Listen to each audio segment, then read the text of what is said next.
welcome along and welcome back to Silverrun Forest. Today we're going to be collecting up all of the productions that we did overnight. We're going to be going and getting them sold.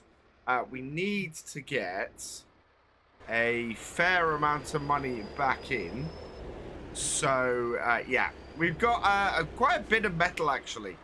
This is going to be producing stuff really well, iron furnace, so that's good news. What we've got down at the sawmill is a fair amount of stuff as well, so that's going to be useful to us too. And all of this metal though, first we are going to be taking it down to the roller coaster. The roller coaster only needs initially 480 litres of metal, or 480 roll of metal. However, we should be able to deliver a whole load of it there, make it good amount of cash, and then go from there. We do need to level this out here. When we get some more money in, we will level things out around here and make sure that we are able to maneuver here a little bit easier. Thankfully this Kubota is pretty maneuverable anyway, so we should be okay. I would grab 2 sets of these rolls on the front here, but they are heavy, and I think we would struggle to get them loaded on. So we're gonna load them up in 2s on here rather than 3s. We're gonna put them over the wheels here because that should be fairly sturdy as well.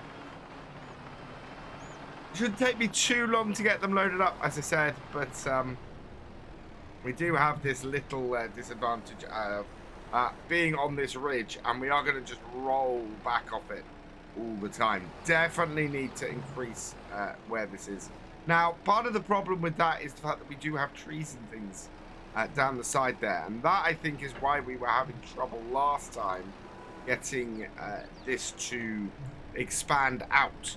So we're going to have to spend a fair whack of money doing some landscaping in the future. But now that we're producing metal, now that we've got this production running, what we should be able to do is keep making money fairly well off it. This is going to produce a lot of metal. And thankfully, we can get hold of the ingredients for it fairly easily. So, yeah, I think this is going to be a good production for us to keep rolling and keep making money from.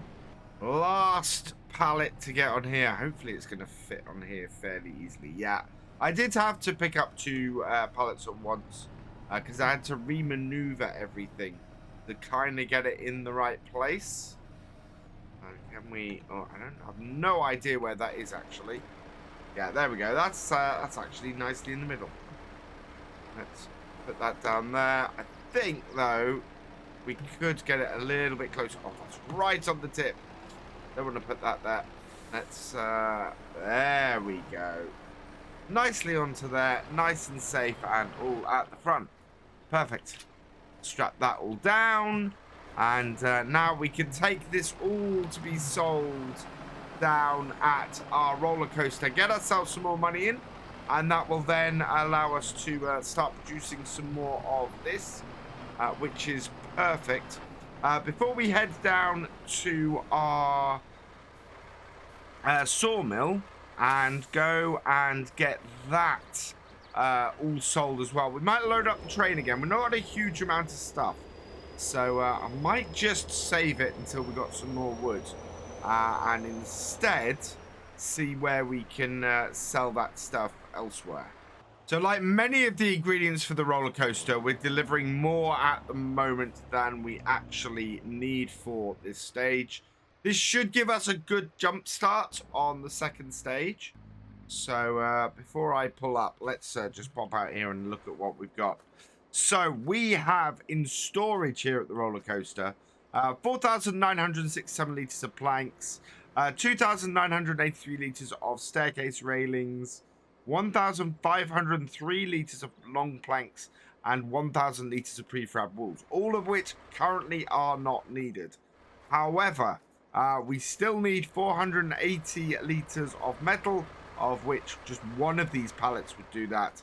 And then we need 200 litres of floor tiles, which we have to buy a 110,000 pound floor tiling place for to do that. But 5,000 litres of metal, that should give us everything we need. Is it not taking... Oh, it's not taking any more than that. So it seems to be maxed out with how much metal it can take. Let's have a quick look here. So how much metal? Yeah, we've got 3,983 in storage. So it looks like you can only take 4,000 litres of metal in storage. And it is currently working its way through that. So, we now have, on each of these, a lot less metal. Yeah, 334. Yeah, so it emptied all of these at the same time. Best place to sell this?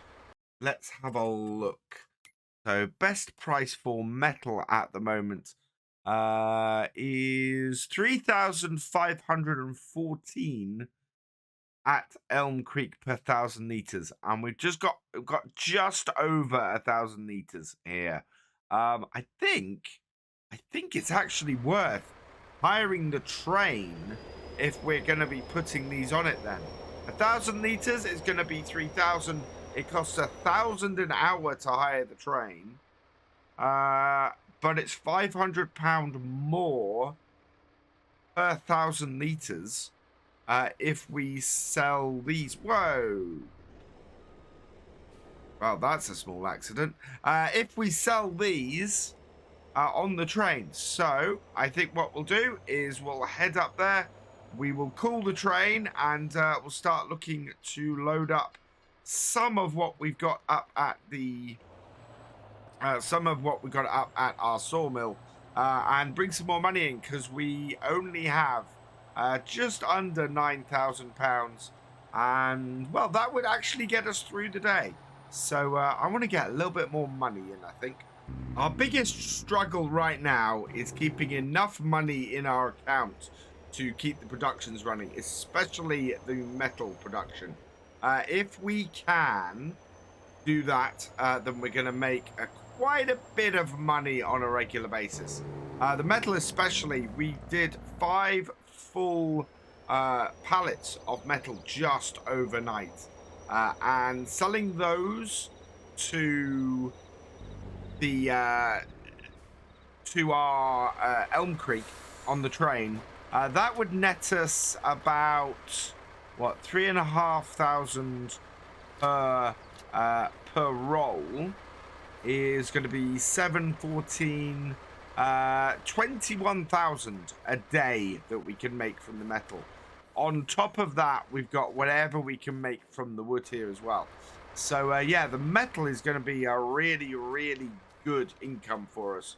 We will cool the train because we have a fair amount to get loaded on to it, and then I'm going to load the train in a way somebody suggested I do. In the comments. Apparently I've been loading the train a little bit wrong, and so we're going to try it the other way, the way that has been suggested to me, just to see if that works any better. First though, we need to go and get the bits that are sitting inside the sawmill.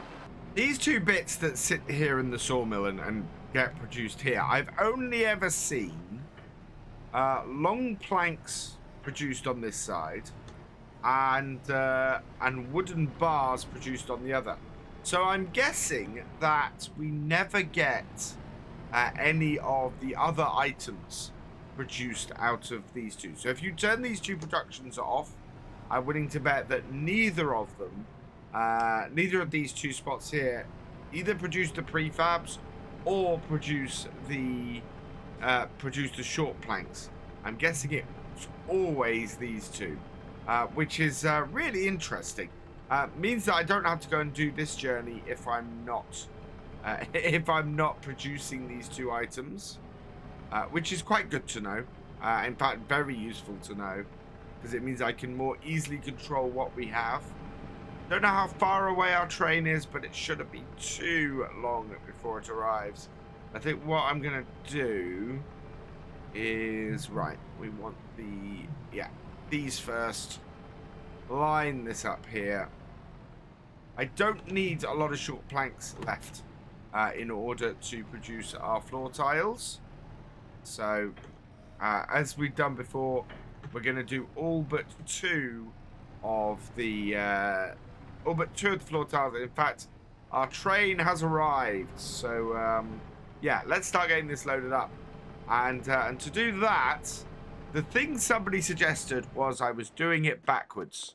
So we want to put the pallets stacked on this side fairly high by the sounds of it. And then stuff that we can't stack wants to go on the flatbed. So that would be the rolls and the prefab. So we're going to give that a try. We're going to see if it works. And if it does, great. If it doesn't, we'll go back to how we were before. And yes, I have backed that train up too far. So, yeah, it'll go on in the middle. We haven't got enough to fill it here anyway. But, oh, they do sit on that. That's interesting. So, yeah, maybe it is a better way to do this. Although, with the prefabs... Oh, they do, okay. Fair enough. Let's get the rest of these loaded up then. See how it goes. We're going to go 3 high with these. We've only got 2 of the bars. And to be honest, I might just shove the prefab on there anyway to make things easier. I mean, it works. I'm not convinced it's better. We seem to have a fair amount of wasted space. Whoa, I picked those up by mistake. I'm going to push them on. Right, down there. Right, and then up a little bit further and just make sure that's on there properly. Yeah, I'm not convinced, I don't think. It's on there and it's strapped on, but it's, yeah. We're gonna get, I don't know if we'll get as many on. We would get as many on that way. Doesn't seem to matter very much, to be honest. We've never really run out of space on the train. We got fairly close last time. We managed to fill the train up with everything on the flatbed last time, but we still had plenty of space on this front section. And to be perfectly honest, I think everything that we're loading up today, everything that we're loading up right now, could go on to this front section. And to be honest, rather than moving the train, I'm probably going to do that. And yeah, it does seem to... You know what? I am not convinced. Look at that. Those are floating on that section. This is not meant for these. This is meant for the prefabs. It really is. Because if it was meant for these, it wouldn't float on those sections. It would instead they would sit on them properly. They don't. They sit well above. And as a result, yeah, I don't think that this carriage is designed for these. It'll be interesting as well to see if everything flies off at the far end like it did last time. But maybe it won't out of here. Maybe that's why that's where it went wrong. Be interesting. I will have to clean it up if it does all fly off.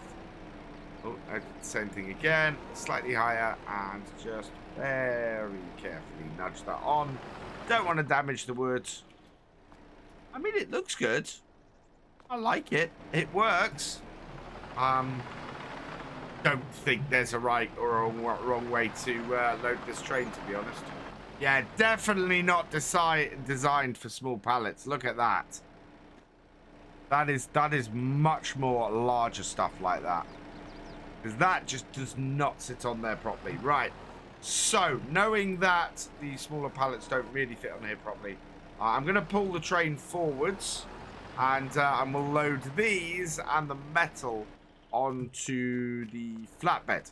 Maybe that's... Well, again, don't know. I honestly... there's no specific thing, I think, that needs to go on a specific trailer, other than the log trailers, of course.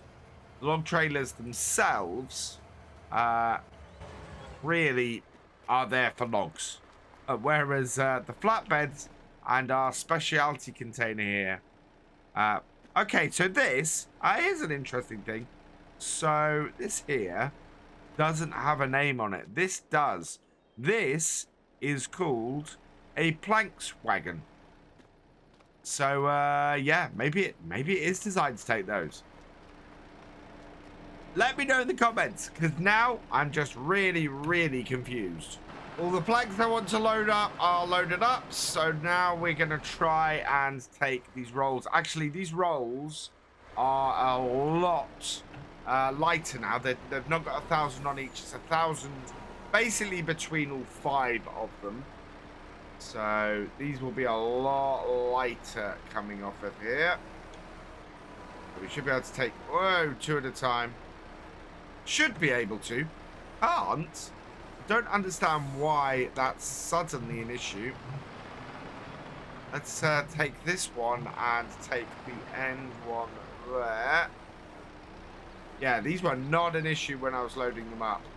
Oh no, they're not really an issue now. I think we just overbalanced ourselves. It is a little bit front heavy, but nothing particularly awful. 466 litres in these two, so one of the other ones has been really emptied. If we have just over 1,000 litres left, or 1,000 parts left, because these aren't actually listed in litres, just 1,000 parts. So I'm not really done by weight. There we go. That's those two. Right, let's go get the rest. It's interesting that with 455, it says that's 22%. I'm guessing that maybe these hold 2,000 litres each, which is quite a lot.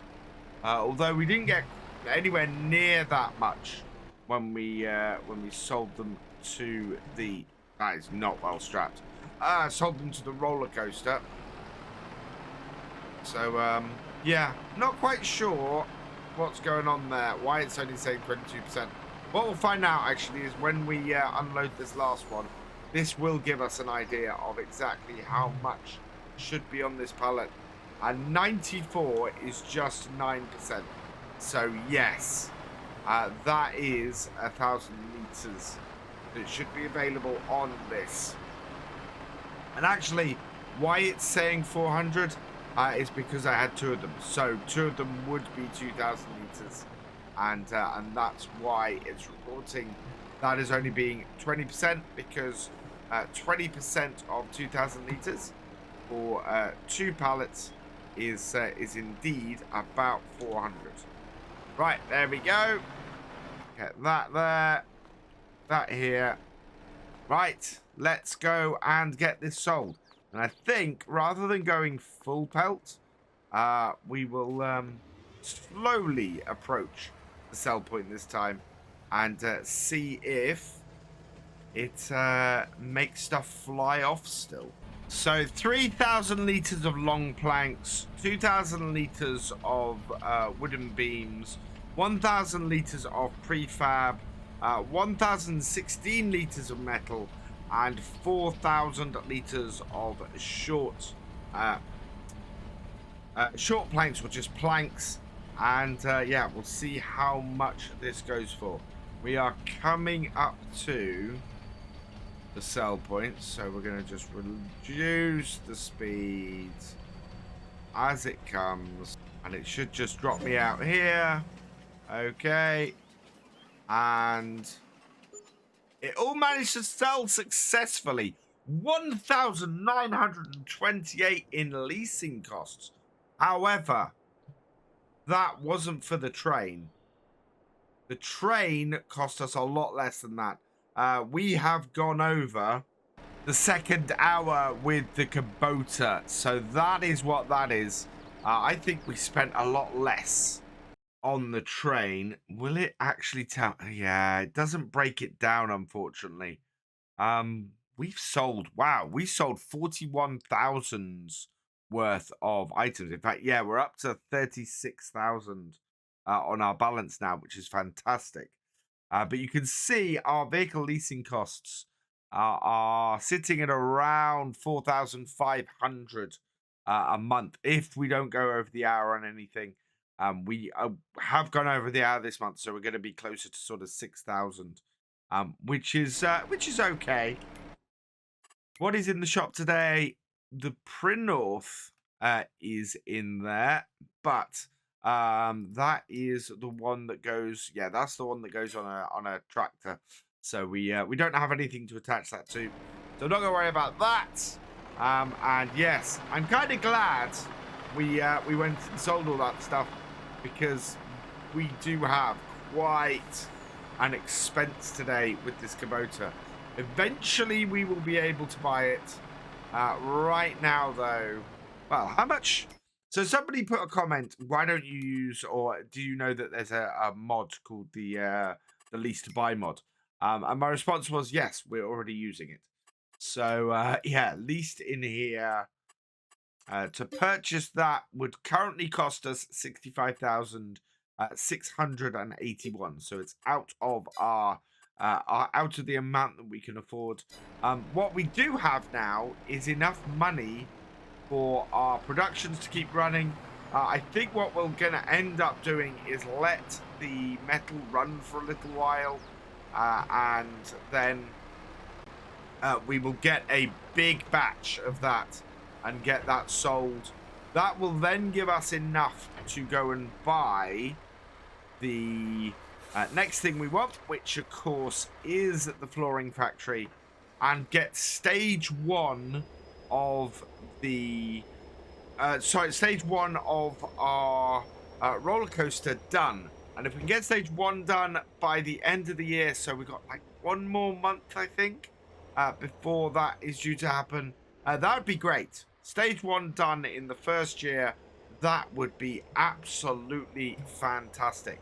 Although I have a feeling the year point is the end of this video. I think this is, yeah, this is episode 12.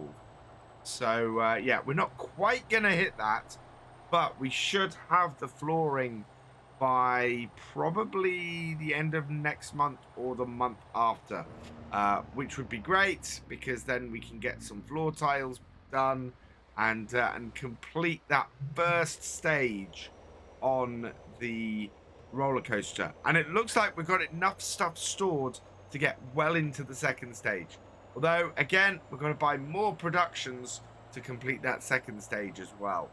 Now that I've completed that metal, or completed doing the metal stuff, we want to go and see if we can do something about loading it up. We are going to have a huge amount of problems if we don't go and do that. So let's pull over here. Oh, we really need to sort our yard out. This is all just dirt at the moment. We need to actually sort that out. Let's drop that down, and then we can unload this. And I want to get the mulcher. We're going to take that over.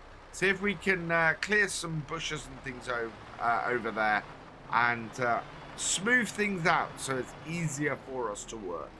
So I've tried to terraform this area here, but we've got a few areas that are potholes. This won't come up, and these won't smooth out. So I've gone away and I've got a mod called Paint and Terraform Anywhere. Let's back ourselves away from here again, and then take ourselves into the terraforming menu. So now this should even things out. So landscape, paint, pull this across here. Yeah, look at that. So now it's just pulling everything up to where it should do, making it all match as it should. And yeah, I don't know why we get that. There are various bits that always seem to have an issue for some odd reason. But this should now all level out rather nicely. We spent about 10,000 getting this all to level as it should be. But that's okay. I'm quite happy to spend that that amount. And then once I've got this actually to level out how I want it to, what I'm gonna do is just come round here, give myself a bigger bit here, and just level out, just smooth out this so that it's not quite so drastic round the bottom here. And also just sort of smooth out around this, because this end bit here is a little bit messy.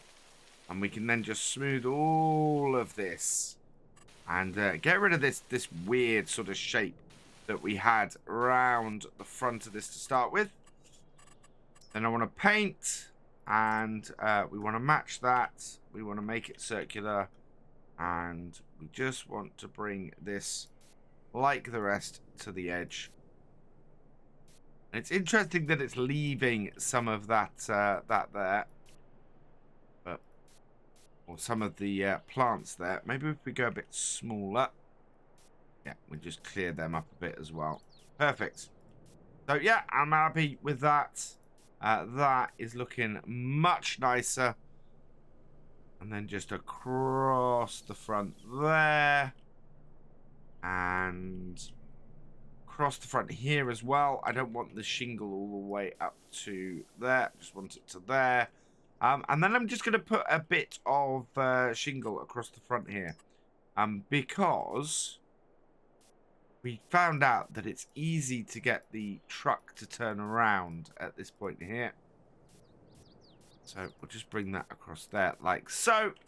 And yeah, perfect. That has got that finished off.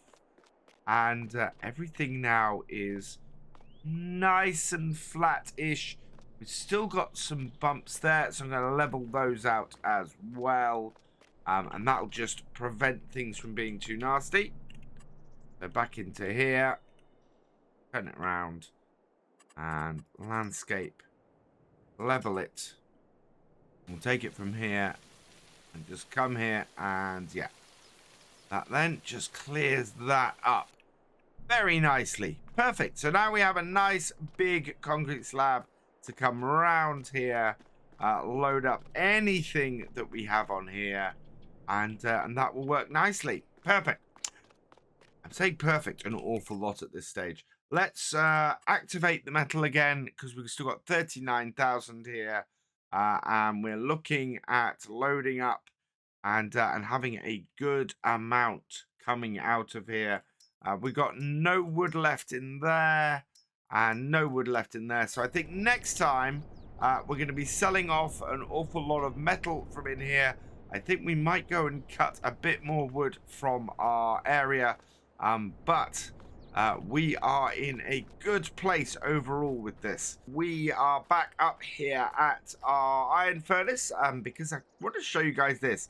So after the last video where we finished up here, I did a little bit more reformatting. I've added in these barriers from the Pumps and Hoses DLC to just sort of keep us from falling off the edge, and just sort of widened and smoothed things a little bit. Got everything to work properly so that now we can very easily come around the side here, collect all of these up, and get them loaded. After this, I want to see if we can start creating some new products. We've got the wood turning factory, and it seems that without too much trouble, with a good section of a good load of wood, we can output some pepper grinders and some bowls, which should make us a decent amount of cash. I'm also testing something that I was a little bit worried about last time, and that is whether we can safely pick up 2 of these rolls on the front of the skid steer. Answer is no, not really.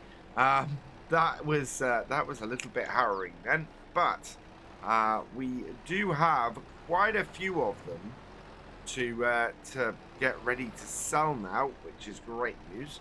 So we're going to load them onto the front of here. We've got I think it's We've got, sorry, 4 7s are 28. So I think we've got 8 here. 1, 2, 3, 4, 5, 6, 7, 8. Yes. So we've got 8 rolls of metal here that we can pick up and get moved. I am going to try and take them two at a time. We'll take them a bit slowly and a bit carefully. If I hadn't leased this, we could add some weights onto the back. And I think doing this in future, we probably want to do that. Get some weight onto the back of our skid steer here and get that done. Or just get another skid steer or a forklift that will allow us to easily load these up here. Oh yeah, this does not like 2 on the front here so much. And up, up, up. There we go. Right, I'm just gonna lock strap the first ones down so that we can then get these ones as close as possible. Yeah, just catching the back one. There we are. And put that down. And then we'll get 6 on this front section here, as we did last time. Well, we only had 5 of the rolls last time. But yeah, we'll get 6 on here, and then the next 2 just butting up against them, and then the skid steer can go on behind that. We'll get these down to the rail spray station, because that's where we want to get these loaded up onto the train in the near future. And then we're going to go and cut some more trees and start the wood turner up again. This time with some pepper mills and some bowls. Our ultimate aim over the next couple of episodes is going to be to get the flooring factory. It's the last thing we need to complete the first stage of the roller coaster. We are well supplied for the next stage of the roller coaster.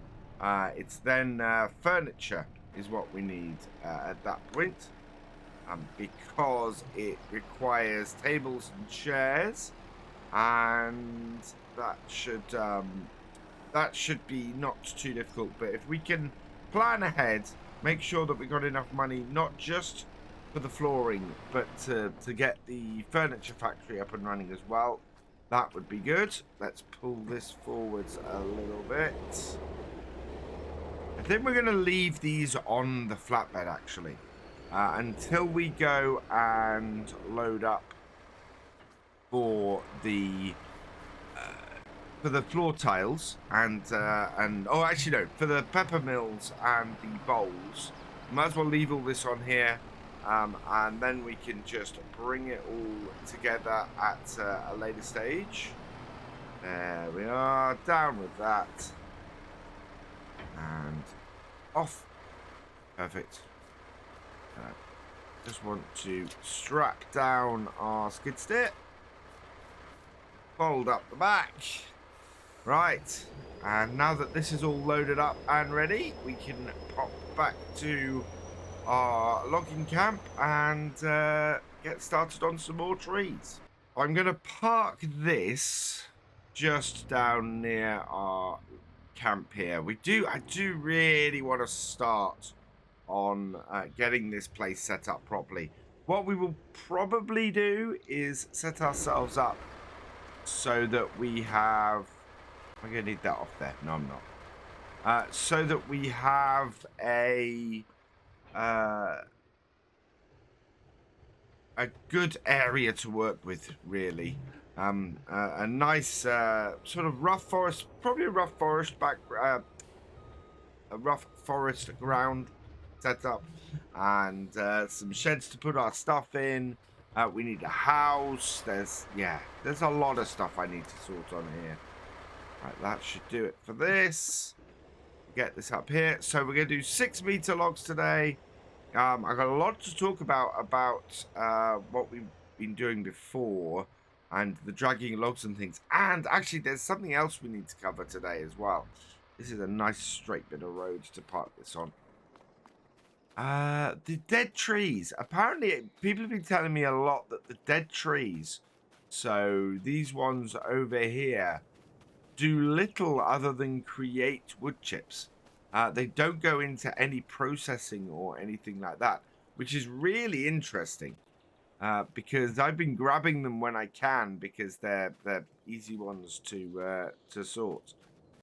We are going to take everything up to about here-ish. I want to leave a couple of trees for the background for the fuel station, but certainly all of this back here, this is all fair game. So 6-meter trees, we're going to work our way backwards. We're going to probably take some smaller stuff as well as some bigger stuff. And, oh, we need to get the stump grinder out here first. And we still have a fallen tree here. I say get the stump grinder out first. The boater is still strapped down to our trailer because I went, oh, I don't need that. So, yeah, that's going to be a problem. I think we're going to go and do cutting first in our Volvo excavator here. And this should be pretty good. We want to go and grab that little tree first. So we'll go grab that, get that stripped and cut. And then we'll get started on the trees a bit further back. That little tree actually produced a couple of decent sized logs and a nice little offcut. Not bad at all. We need to get in here though and start doing these. We've got rocks that are a little bit in the way as well. But yeah, we've got a nice area here that we've been clearing. So what I'm going to do is cut. Yeah, we want to cut into this clearing that we've got. Where's the tree? There it is. So we're going to cut this one first. There's an experiment I want to run as well. Where somebody, I think in the comments, told me that each of these different types of trees sell for different amounts. And so as a result, you can make more from selecting a certain tree than selecting another one for of the same length, which interests me greatly. I do want to try that out and test that. I can't really do that very easily here. I mean, what we want ideally to properly test that is to get a 6-meter length of each, take them to a sell point, sell them, and see what we get. And I don't know if that affects things. I don't think it affects things when we're making products, but I think if you're selling, then it probably does. So yeah, I want to have a go and have a look at that. Now, big debate in the comments about whether what I'm doing now is a normal thing to do with one of these heads on an excavator. I'm coming down on the side really of, well, you can tell which side I'm coming down on, that this works. This is how many people do it. It seems that not everybody does it this way. Yeah, using your harvesting head to drag stuff is not something that is used universally. But for what we got here, it works. Yes, I think long term I would prefer to use a skidder to do this. So that is something that I want to do.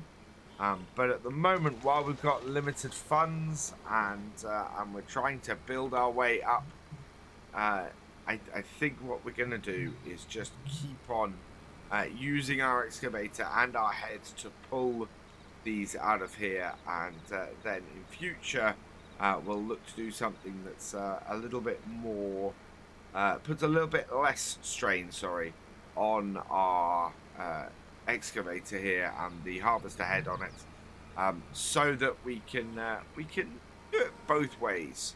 I think is the way to go. I think before we get the furniture factory, what we are going to have to do is get another piece of land. I think it will pay off for us to do that. I think we'll end up, we'll end up paying for that piece of land very, very quickly. So, yeah, getting another piece of land, getting the logs in, and going through and processing them is going to be a must going forwards. This is This area has a lot more trees than it looks. I mean, one of the things that I cut one there. Where'd it go? I think it's this underbrush at the moment is causing me issues. Yeah, we've got plenty of trees here. Keep us going. That tree is not falling. What is going on there? Let's try that again. It's not being held up by anything. There we go. Oh, it's falling towards me. There we go. Very light tree. Doesn't want to fall. But the way it's fallen means that we've got to go back here and get this. And into here. Yeah. These rocks are a little bit in the way. What I do like about this, and something that I've seen sort of leveled at the DLC and the map, and I'm kind of going, well, that's not strictly true, is a lack of farmland. I think this is probably the most homesteading map that Giants have ever produced. There's tons of areas. I've cut that the wrong way. There are tons of areas on this map, like where we are now, that you could just cut, clear, and then turn into farmland. Yeah, this is the thing. This is currently a very farmland friendly map. We are in an area here where if we clean the rocks off, clean these trees out, we could turn this into farmland. This absolutely would make a good field. The same is true really the other side of our roadway there. There's plenty of land that would do that. Where we've got our iron factory, we could actually do that pretty much into a decent sized field. There's lots of areas on this map that would make good fields. And yeah, it's just a case of clearing all of the wood first, and making space, and then building a farm there. Oh yeah, we're gonna have a tiny offcut. Definitely need to keep an eye on which way the head on this is orientated, instead, so that we make sure that we are picking up our logs the correct way round. And yeah, not ending up with a little bit at the end. So, for example, this next one, definitely want the head the other way around. Otherwise, we're going to come in and we're going to cut it, and it's going to be wrong again.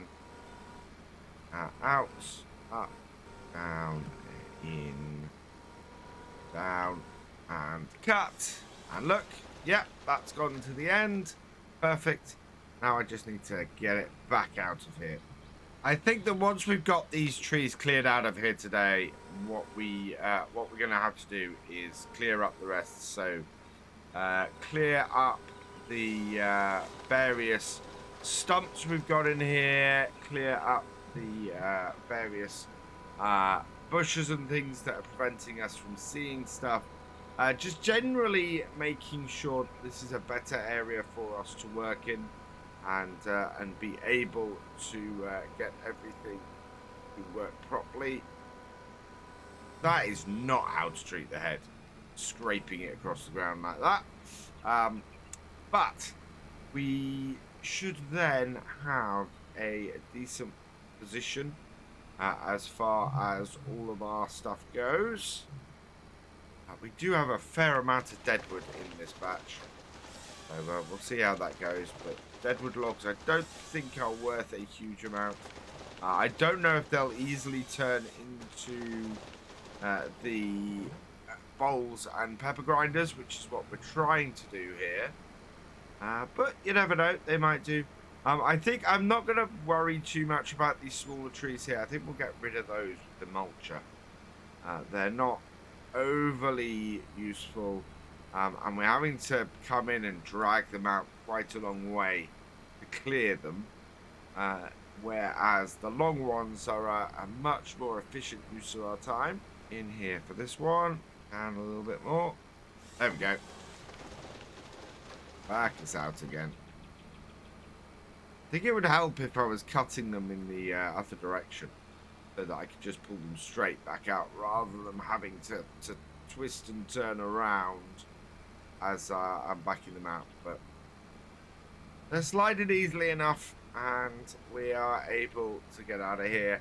I think what we want to do in a moment is start getting these logs loaded up, because right now we got a decent sized pile. I don't think it's enough to fill the trailer, but it does seem to be enough to give a decent amount onto there, and we can see exactly how much work we still need to do today to fill this up. And I need to lift the head of that a little bit, because that is messing up my pile. Let's see how good this pile has been. Down and into here. Open it right up. See if we can't ease our way underneath. So yeah, lots of really useful comment from actual loggers on here. So thank you for those. Keep those coming. One of them saying, yeah, we lift up the front wheels on our wheel loader all the time, which is both really interesting and really cool. Yeah, my whole thing of, oh, I shouldn't be doing that. Yeah, I probably shouldn't be doing that, but it's not like it doesn't happen anyway. I am trying to be more careful about not just dumping everything onto the trailer and letting it fall quite away. I'm trying to be more careful with my placement and a little bit more realistic from that point of view. But what I'm trying to say really is feedback, always welcome. I am very, very grateful for it. It makes me better at playing this. Gives me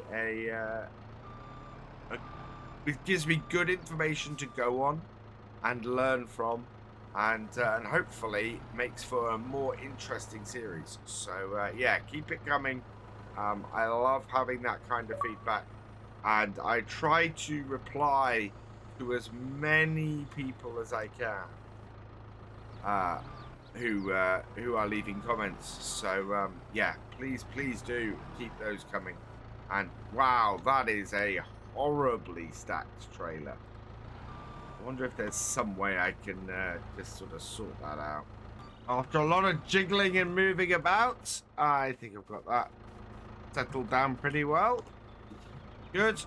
We'll continue loading it up then, and yeah, we might have to we'll load it up to the top of the yellow spikes at the front here, and then we'll try and do we'll then go do the same at the back, and then once we've done that, we'll extend the silver spikes up and get the rest of this, or just get the whole thing topped off. I think there's enough to fill the trailer top of the yellows, so that's good, and will work well for us. Just need to get, oh God, stop pulling the trailer over. It's pulling the trailer over because of this bit. Just want to chop the end off it, because we don't need this end piece like that.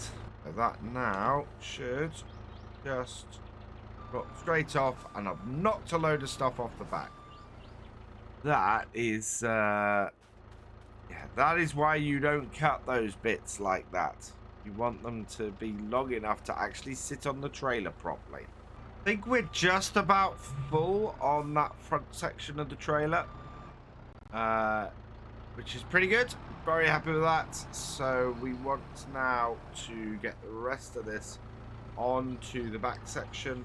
I am very happy with how much I'm able to pick up in the front section now, or with this grab now. I'm getting a decent amount every time.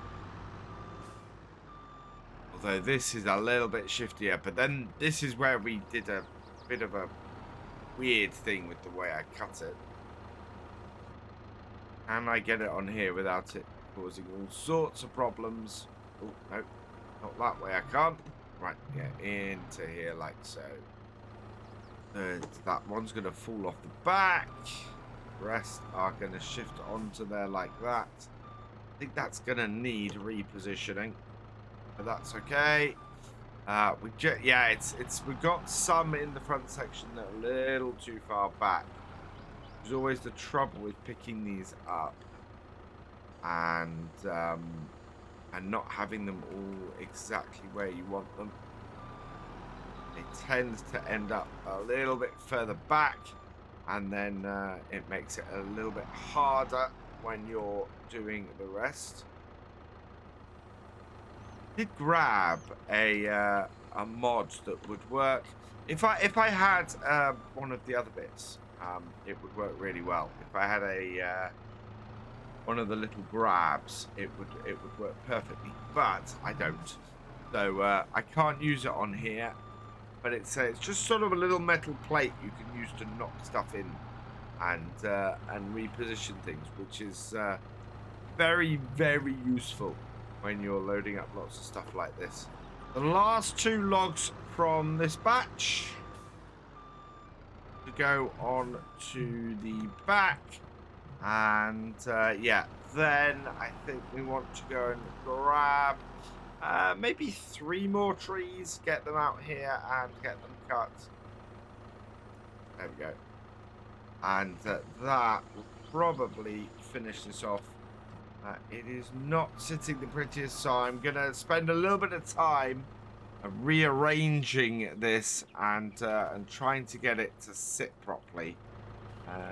Yeah, I'll have to pick a few logs out and get them repositioned and try and see if we can get these 2 pushed forward a little bit to sort our space out.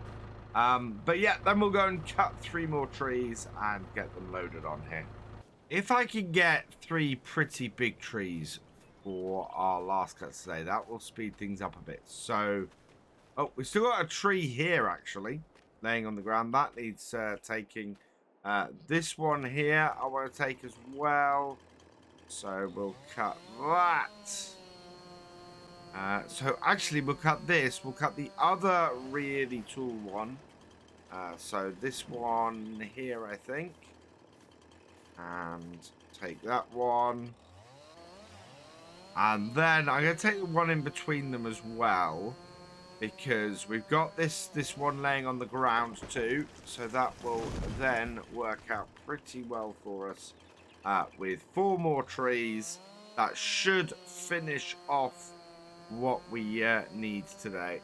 3rd tree, and these nice long trees are helping create a really good pile of wood here, even if it's getting a little bit off kilter as we go on. And look at that.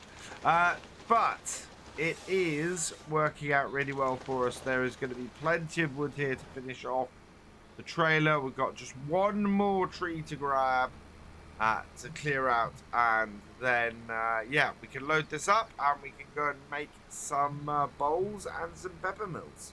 Okay, that is everything done here. Let's close that up, turn the engine off, and now we can just load up these logs we've got here, fill this trailer up, and yeah, make a fortune from little bits and pieces that we otherwise probably wouldn't plan to make on here, because they're not directly related to the roller coaster, but are going to make us a pretty penny and get us, well, as I said, we got 3 things that we want to buy. Planning ahead, planning for the future, we want to buy flooring factory. We need that in order to complete stage 1 of don't drop it onto the trailer, there we go. Stage 1 of the roller coaster. We're then going to need the furniture factory to do stuff for stage 2, so we need to buy that as well. And then we also going to need some more forests, some more land to work with. We've probably got another trailer full easy off here. We've got trees behind where our truck is, although I've been trying to avoid not cutting those unless I absolutely have to. And we've got plenty of trees still behind us there. There's at least 4 or 5 really good big ones. So, yeah. We've got plenty left. But we are going to need another area to move into in the not too distant future. If I can just get this lined up properly, we'll get in the middle and get things loaded. Right. I've discovered that if I rock my rock the grab a little bit, it tends to get more onto it. It's then just getting into there with the grab and closing up the front, because then it just doesn't always grab everything it can. We've got a good selection here though, and nicely positioned in the middle for the most part. Means that it should stay on the trailer. Yeah, there we go. A little bit more, and then I think I need to put poles up. Hey, I think I've got about as much on there as I'm gonna get on with the without those poles raised. So let's jump in, start the engine, get them up. Yeah. And extend those a little bit. And now we should be able to get just a few more logs on the top. Top this out. And then we can take them and get them delivered down to our factory. Final load. Let's get these on the back. Wow, can't overly see, but that's okay. Push them really over other side as much as I can. Oh, almost on top, please. There we go. That's got it. All loaded up, all looking good. Little bit higgledy-piggledy, but otherwise, I'm pretty happy with that. So let's get this all strapped down. We can then get this down to our wood turning factory.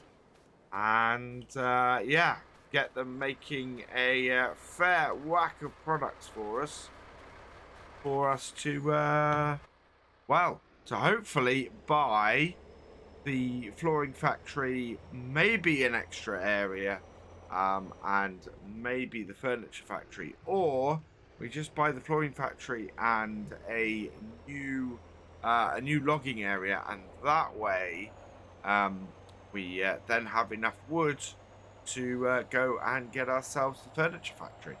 I don't know if the wood turner is going to take all of this. Let's come back in. Because, well, it's not a huge factory, so it may be that it just can't take it all. We'll see what happens.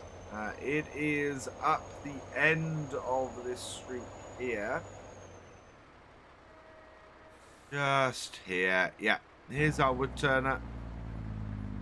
So you can see there's quite a well, it's going to be good. This is going to make us a decent amount of cash. Just need to get it in and reversed into here. I think basically we park this here and then use the exclamation point. I think is how this works. So, bam. It has taken all but about 8-9 logs. Let's have a look. Yeah, this is maxed out on woods. So activate that. Activate that. We will now start producing some pepper grinders and some bowls, ready to sell. The rest of this, though, that is going to have to be just released and then restrapped. And then, yeah, we'll go drop this off at the sawmill, and we can start producing some more stuff there. But wow, more than 30,000 litres of wood in there is huge. I'm feeling pretty good as we're going into this evening. It is or it has been a productive day.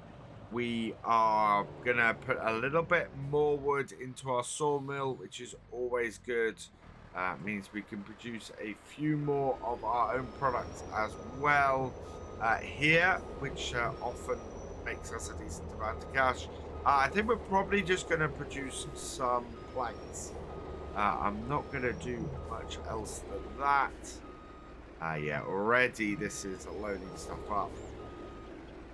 Don't want to go too deep into the water. But that is taking those now. We will get some production started. What have we got? So, actually, I'm going to do some prefab walls. We've got no real need for anything else. So let's activate that and get that going, and we'll make a decent amount of money from those. Today, we are going to be doing some clearing up around our logging camp. We've got lots of bushes, lots of trees that are in the way. There's sort of little trees that we need to clear out with this. And then we can get a little bit further back and clear some of the bigger trees out. We need to do some stuff around here today simply because A, we can't see what we're doing a lot of the time. And B, we we haven't had enough time for our bowls and our pepper grinders to be made. And generally, yeah, there's not a lot of stuff we can do around at the moment. So we need to do some clearing up and make some space and things. So let's pop out here and turn this on. I want to clear out a lot of these bushes because I'm having trouble seeing exactly where I'm working. It's going to be altering the ground a lot as well, but that's all right. We might end up getting this replanted, but we've got lots of stumps here as well that need clearing out, and I can't see those in amongst these bushes either. So just sort of running this around here at this sort of level should clear things out for us and make things a little bit easier. We could even start doing some field work if I wanted. I mean, this is turning all of this into cultivated land, so it's all land that we could then use. But I'm kind of going to refrain from that. I'm not looking to try and do any farming on here. We're going to be leaving that for our other two series, which will be coming back in the near future. I want to get back on to both Attican Park and Spruce Mountain Farm because we've left those. Whoop, hit a rock. We've left those fallow for a little while, so I want to get back to both of those. Spruce Mountain Farm especially because we're only 6 episodes into that series, and we've got a lot still to do on that farm. Lots of interesting stuff to do on that farm because I've never done a purely sort of forage and cotton setup, so it's going to be a very interesting farm to keep going. That one, lift this up just a little bit. Yeah, we'll just clear all of these bushes out the way around here so that we've got a nice area to work. And yeah, we can see these stumps that we have down the bottom. This is what I was talking about last time as well. We have a large area here we could very easily turn into a field, into a nice flat area. Well, it is a nice flat area that would very easily turn into a field. And yeah, you just need to go in and mulch the ground up and away you go. A perfect sort of survival setup actually on here. It would be a great map for that actually. I think if I wasn't trying to concentrate on the forestry side of things, to sort of demonstrate that side of stuff on here, I would be very, very tempted to have done a survival series on here. It is probably Giant's most survival type map they've ever released. And as a result, as I was saying this last time, I think it's probably their most versatile map that they've ever released. Definitely a map you can play pretty much any way you want, and would work out really, really nicely.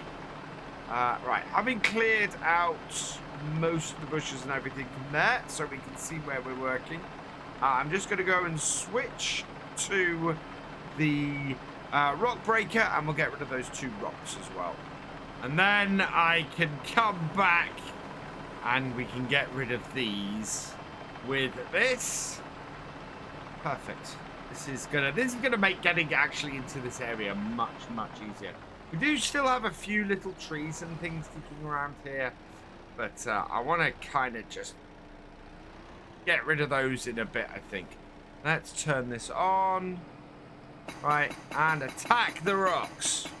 One thing I'm not sure is how I'm going to move the actual rocks once we've done this. There we go. Although somebody did tell me that I can just drive over with the mulcher, and the mulcher will get rid of it. So we might give that a try in a minute. But I had thought, yeah, that we can't do them any other way. Are those cracks? Yeah, look, cracks are appearing on the rock as we do it. I bet it breaks along those lines. Roughly, by the looks of things. But that has got those 2 rocks out of the way. Those were causing us a lot of issues before, and meant that we were having trouble. We should now be able to get some of these smaller trees out of the way and get to work on this. Yeah, we've got some larger ones out the back here I want to clear off. We're getting fairly close to the road with some of these, and we are actually running out of area a little bit. It's such a pity that it's taking so long for our productions to create stuff. It seems to be doing it at a reasonable pace, but the metal is the thing that is producing at a really good pace. We've got 2 in storage, we've got 8 outside, plus what we've got elsewhere. So that is going fairly well. The metal is currently worth 3,025 at the boatyard, 3,061. There we go. Elm Creek, 3,428 at the on the train at the moment. So we are going to be loading all of the metal onto the train in the near future. I think we want to take... I'm going to mark some trees now because I want to mark the ones that we want to take in future. That one definitely. I think both of these 2 as well will be in our next cut. So this one here. That's good. That one over there is a nice tall one. Wow, how tall is that? It's right up by the road. But I think that will be a great tree to take. How tall is that? That's a 36-meter one. So that'll be good. And yeah. Lots of people telling me the 6 meters are the way to go. So I think that is the way we're going to go with most of these. And that's a 35. So I think those trees will be a good set, and we'll take this one as well. And then I think I'm going to go and take the little skid steer back, and we'll start seeing if we can get some of this cut. But we are coming to the point where really we want to start looking at another area. This area here is not completely tapped out, but I'm going to want to start replanting this in the near future, just to make sure that we can get some tree growth going. And lots of people have actually asked in the comments, how long do trees take to grow? So I want to find that out as well. These rocks won't be worth taking anywhere. I am going to see if the mulcher will get rid of them. Not overly realistic, I will admit, but it might work. So will these get broken up by this? No. So, oh no, I take it back. Look at that. The mulcher does break up the rocks. So we can do it. Yeah, it does. It actually will grind the rocks down. That's pretty cool. So yeah, if you have rocks that you want to get rid of, that's how you go and do it. You just get the mulcher on it and grind them down like you would a load of, like you would a stump. Just place it on top and it will grind to get rid of it. Takes a little bit and might do some damage to your mulcher, maybe. But in general, I think you're all right. Wow, yeah. when it gets stuck on top like that, let's do that down there like that. In fact, that's the easiest way to do it. Just mark the ground. It will clear it out easily. Also, found a couple of stumps I didn't know were kicking about, so we'll clear those out too while we're here. Yeah, this is very much a clearing up day and clearing way for us in the future. This tree here, yeah, most of these smaller trees aren't going to be of much use to us. And yeah, I think I'm going to leave them though. We'll back out and we'll see if we can cut some trees down and probably load up our logging trailer again, I think. First tree I'm going to take is this one by the road. I'm going to get it to full towards the gas station. I think we'll be all right there. So down it comes that way. This will make it easier to drag it back because the bottom part of it will be there. And actually, that's exactly where I wanted it to go. Next one I want to take is this one. Similarly, we're going to just put it in that direction there, so 90 degrees and cut. So that there will clear that rather nicely in hopefully the correct direction. Oh, almost, not quite where I was planning to put it. This one here we will send in this direction because we're getting a bit closer. So 300 degrees minus, oh, plus 45. Or plus 90 is about 30 degrees. So there. And chop that across. And then we've got one long tree at the back over here that again we're going to have to send to the side because if I cut it that way, I'm going to hit the thing. So yeah, 308, 310. We want to go about 40 degrees with this one. So that will be about there. Put down, take it as close to the ground as we can. And that way it'll get in the way the least. That should then fall nicely into that gap there.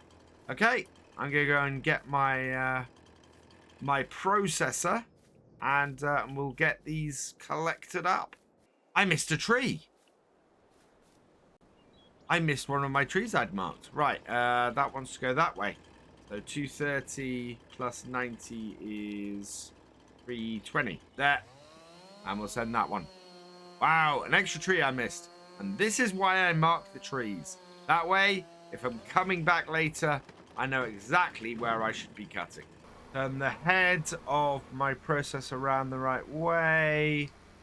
Drop it down. Check that we're on 6-meter cuts, which we are because we haven't changed anything. Grab that, and yeah, we can pull this back. So the consensus seems to be, after a little bit of a hubbub over the last few videos, that this is the right way to do things. That plenty of loggers do this. They do pull trees back with the heads of the excavators and things. Yes, you can do it with a forwarder or a oh god, what's it called? It's bugging me now. Where are we? Forestry machines. So you can do it with something like this, a skidder. So you can do it with a skidder or a yeah, skidder really is, or a chain is the other thing that you can do it with. So something like here we go. Something like this. So a winch or a skidder, or you can just use the processing header like this. So while we're strapped for cash, and I don't want to spend a huge amount of money, we're going to continue doing it like this, and getting all of our logs to a position where we can pile them up and get easy loading onto our logging trailer. We're going to keep doing it this way and hopefully getting nice piles that we can easily get on the trailer and not make a mess with, really. All in all, though, that is pretty good with that first pile. We'll just keep bringing these over and loading up. Yeah, we're doing more logging today because that's really all we can do. It's amazing how much taking these 4 trees down has changed the general look of this area. There is a definite drop in height because we've taken all the highest trees, of course, between it, and as a result, it just changes the whole look of it. It's one of the reasons why I kind of want to try and avoid taking too much out of this area and losing the entire character off it. That's not to say that it's necessarily a bad thing. Turn off the processor. There we go. Taking all the trees out of here, but we want to. Ow! Look at that stack. I did have a whole thumbnail planned for what I was going to do. I wonder if I can get this to a 4th one now, or whether this will just collapse. But yeah, I had a whole thumbnail planned with the skid steer. I'm amazed that those 3 are still just stacks like that. How is that even possible? Well, don't want to disturb them. But yeah, that is the perfect stack. I couldn't do that again if I tried. For the first time in a while, I've had to cut sort of the first 6 meter length off myself. 6.2 meters. I'm quite pleased with myself cutting that there. But yeah, this tree is too thick. So what I'm having to do is cut the bottom 6 meters off, and then we'll come in and we'll pick it up at the next section. Hopefully that will be okay. So down and out. Cut. Yep, there we go. And lift it, and then we can drag that bit back, and we'll have to come back and get the other bit separately. But yeah, so this tree should be worth quite a bit to us. Don't know exactly what I'm going to do with this wood though. We could send it down to the sawmill. We could take it down there to process it and get more stuff made to sell to put onto the train. Actually might not be a bad way to go if we're looking to sell a load of metal onto the train next time, and hopefully a whole load of pepper grinders and bowls if we're lucky. There we go, and cut. But yeah, I think we'll have to see where we go and what we can do. But this is yeah, I think putting it through the sawmill is probably a good way to go. Nice 6 meter chunks, and we can go and make some good sections out of it, or some good prefab and planks and things. I'm generally just trying to make prefabs because prefabs pay a lot of money. Let's have a look at our sawmill. Yeah, so wooden prefabs. We have 10 litres waiting there. We've got a few that have been output. They pay, if we have a look out here, prefab walls at Elm Creek, 5,813. To produce them costs, oh, there we go. To produce prefab walls costs 416 logs for 130. Yeah, it's 416 for all of them. Yeah, I think it's probably worth it pretty much. They don't produce any wood chips either, so the whole of the logs get used on them. And yeah, I'm basically just making prefabs right now. We've just gone over our 2nd hour in the excavator, and we're down another £6,000 because of it. I am slightly disappointed in one thing in this series, and that's that I didn't get the right head on this excavator when we initially picked it up.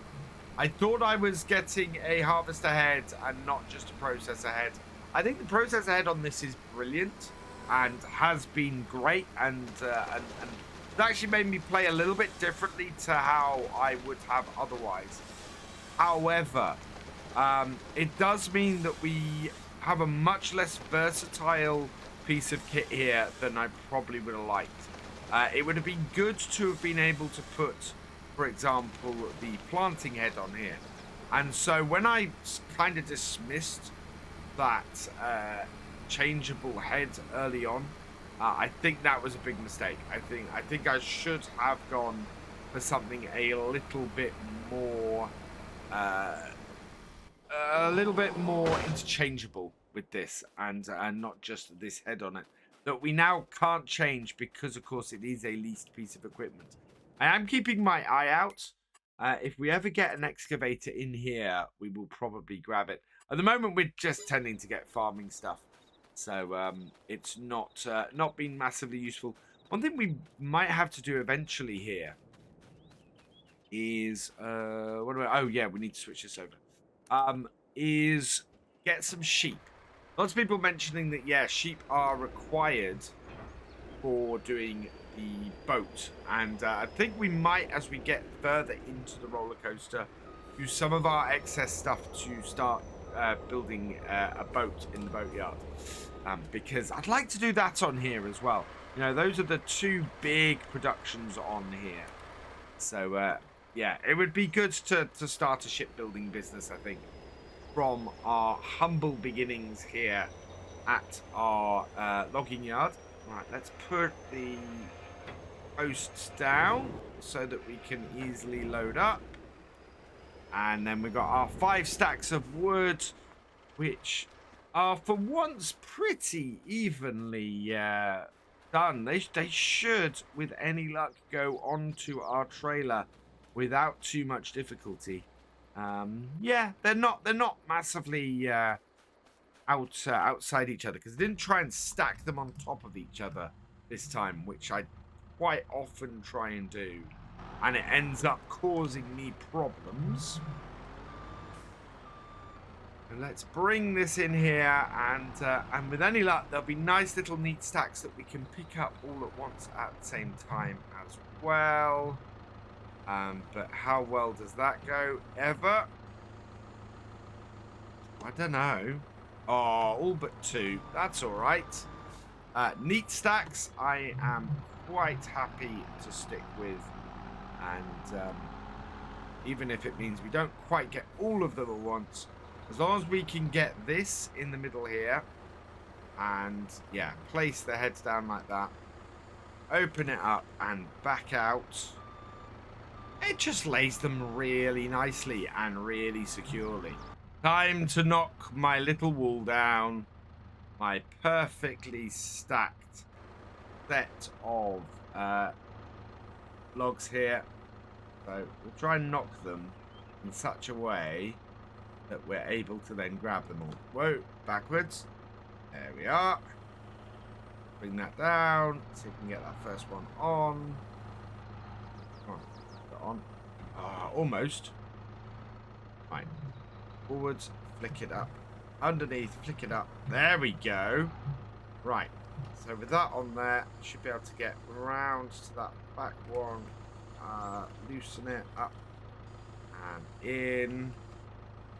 Cut. Close. Come on. Can we get them all? Oh! That bottom one is not on here securely at all.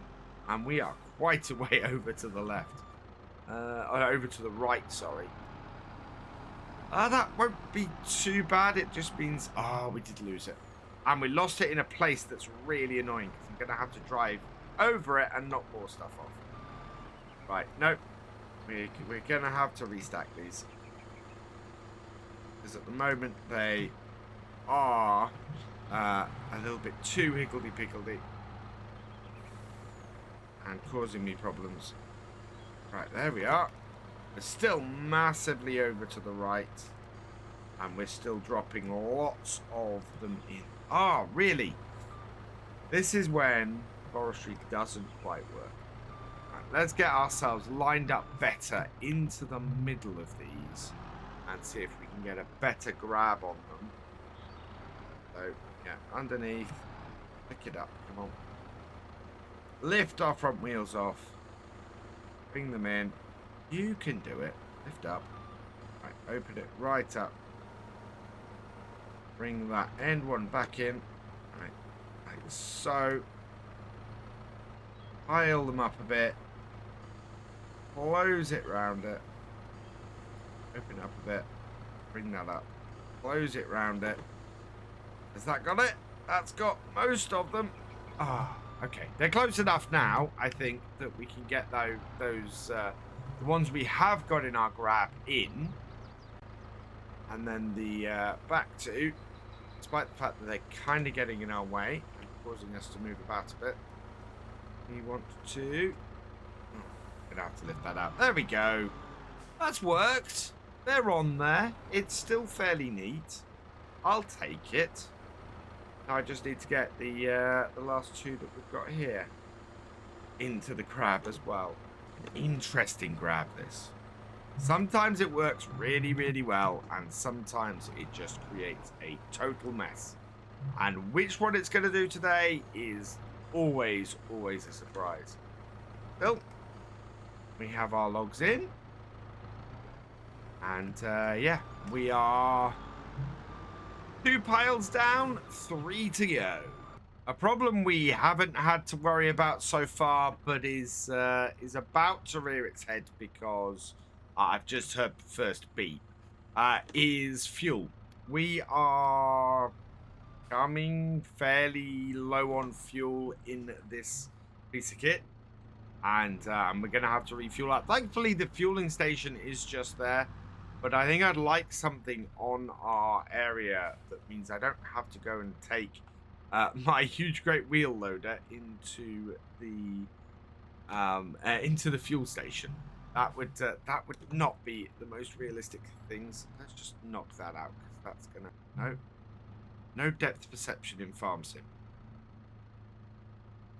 Not that one. The lower one is the one I want to knock. Whoa, that's the side of the trailer. Yeah, no depth perception in farm sim. Oh, it's actually in the trailer. That's a bigger problem. We're actually going to have to get the forks in to sort that one out. But yeah, that's sitting across there. That is going to cause an issue later on with stacking. So there's not much I can do about that, I don't think. Yeah, we've got a little bit more. And there you go. There's the beep. We're down to about a fifth of a tank left in this. So we've got that needs fixing in a bit. And can I get any of these other ones? Yeah, we might get that one. There we go. 2 birds, 1 stone. Helps ease up our next load. In fact, yeah, with that there like that, let's open that up. Put that there. Close that up. And just get that on there. Pick that back up. And these 5 trees actually have loaded up this trailer quite nicely. And if I can actually get myself aligned properly with the trailer, I'll be able to unload with ease as well. Open that up, let those roll off. And yeah, I think we are almost there. Oh, this last set are actually picking up fairly well. They're at a good sort of layout to get in there and get them picked up. Especially if I can flick in and get that front one on. Well, they're on again. I'm not happy with that bottom one. That feels a lot like that's going to fall off any moment. Let's get this on quickly before it does. There we go. The whole thing's closed up a little bit. Got a little bit more stable. And then... it's a lot of wood to go on that section. It might be alright. Sort of maneuver it a little bit. Might just pop in the cab and put the rear bits up. Yeah, I think we're alright. I think we're alright. We can fit some more on here, especially if we go and do this and raise those up. I think there's a space for another tree, maybe. Ooh, how tall is this one? This one might be perfect. 3.5. Yeah. Okay. So that wants to go at 240 degrees. So that's 330 we want to cut it at. Which is there. And down this one comes. And this should make quite a nice one. Oh, also, we have one more log that's sort of sitting the other end. So we can go and do that as well. And go and pick that up. If not, there's one more tree over there we can do too. That one there would do quite well. But I think this tree will fill the front of this trailer. And then we've got one log for back that will do as well. And yeah, that will then fill us up. And we'll be good. And I think, as I said, we'll take this down to the sawmill, get it converted into some stuff that's useful for us and that we can sell easily, and go from there. And then next time, yeah, we'll have another big sell-off. We'll make another load of money, and as a result, should be able to get the flooring factory and finish stage 1 of the roller coaster. We've done it again. Look at that. If I leave this here and just put one more on top, will it go? No, it has collapsed it. Still, we did a 3 log pile again that was just completely vertical. That's insane. Last log, this is the big thick one that we had had to cut ourselves. I just had a thought. Rather than raising money to buy another area, we could always sell this area off and go and buy another area. This is partly because while this is actually a really good area, what I'd love to do is move somewhere a bit deeper in. So somewhere like area 3, which admittedly is 205. Wow. These areas are actually quite expensive. 124. Yeah, I'd love to move into an area like this that is has a nice central bit. I don't know what that is there, but certainly, yeah, there's areas like this, which 3 right in the middle of the map, which I think would just be a lovely area to go and do. Which we might replant here actually, and then try and move somewhere more central in the map. Quite possibly. Right. I'm not going to get any more logs cut today. I could take one more tree. Probably have enough time, actually, to do one more tree. I could find one. How tall is this one? That's a 35-meter one.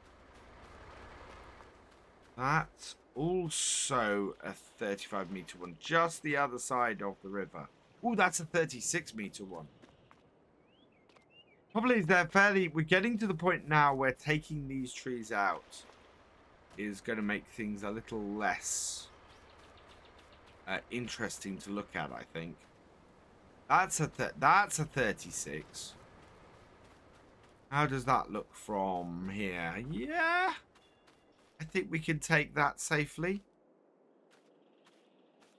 It's a bit more towards the back. One more tree. One more tree. This one here. And across. What's one more tree? Yeah, I really need to replant this area. And timber. Did I miss my trailer? Oh yeah, trailer's miles away. So we'll just bring the other bit through here, and yeah, we've got space for one more tree on this trailer, and that will be a very nice amount of wood going into our sawmill today. We'll pull this out here and bring it round, and we can just stack the wood from this here. Put it up a bit and cut. And yeah, that is going to top off our trailer very, very nicely. Give us a huge amount of wood to unload at the sawmill. I might produce some other stuff as well. I don't know how much other stuff we can produce there from this. We will certainly produce more if we go and produce those at the same time, other stuff at the same time. So I think when we get down to the sawmill, we'll see if we do more than just prefabs. We'll see how many prefabs we have as well, because that's the other thing. We've got we went and put that excess wood in last time, and did that. With that, whether we'll have a good amount of it this time as well. Oh, I hate this because, again, this is going to fall right in my path if any of this falls off. Nope, I'm good. Wow, that is a lot of tree. All to go on here at once. Okay. Gonna have to restrap this, but I'm careful. Oh, no. Keep on that. Stay on. Stay on. That's it. Stay on. Okay. I'm going to strap that before that falls off. There we are. Wow. I'm pleased. This is a very full trailer of wood now. Does us perfect. Right. Let's take this lot over to the sawmill, get it unloaded, and then yeah, we'll decide what stuff we're gonna go and produce, because we need to produce as much as we can overnight in order to sell as much as we can tomorrow. Cross the railway line, no train coming, thankfully.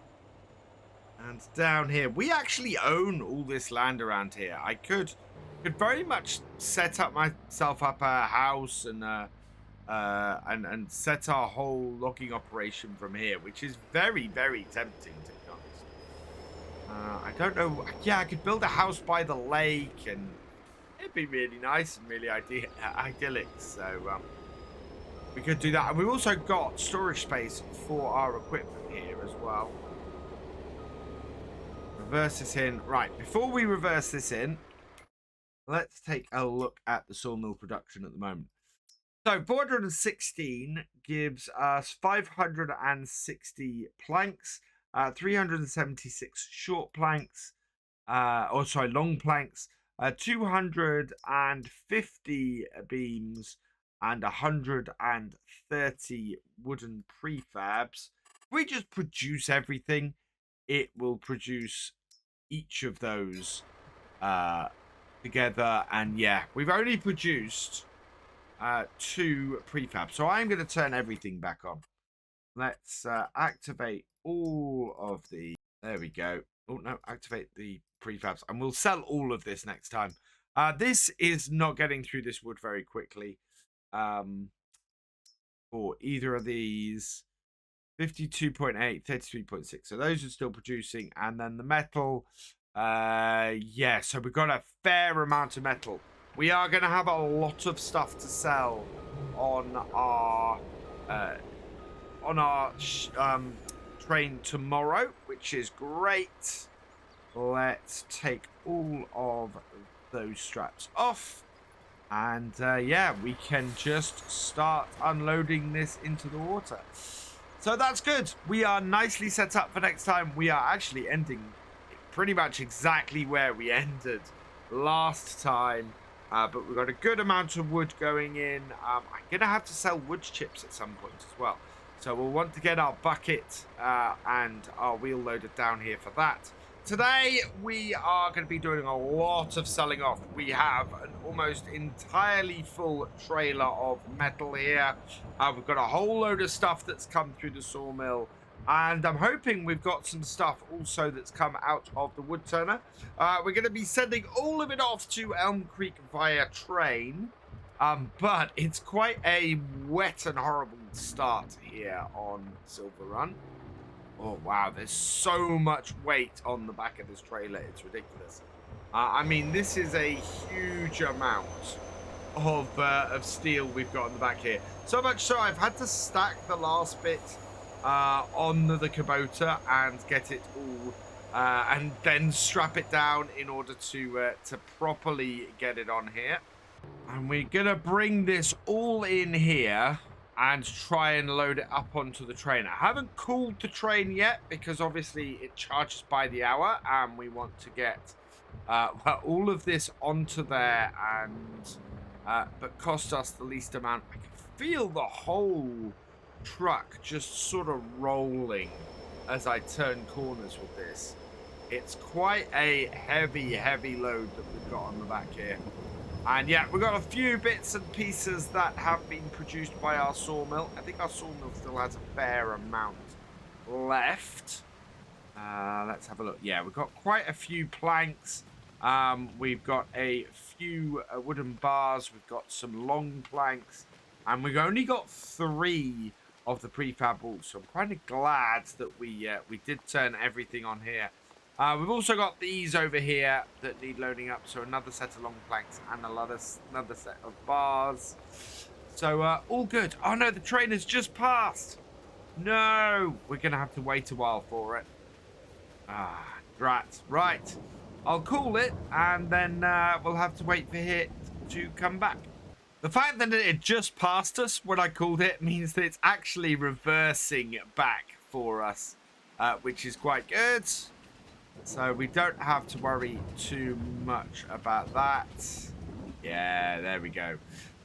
Now, in order to get everything onto this train, I think we're going to have to put these metal rolls on the flatbed. And mainly the flatbed is going to be taken up with those.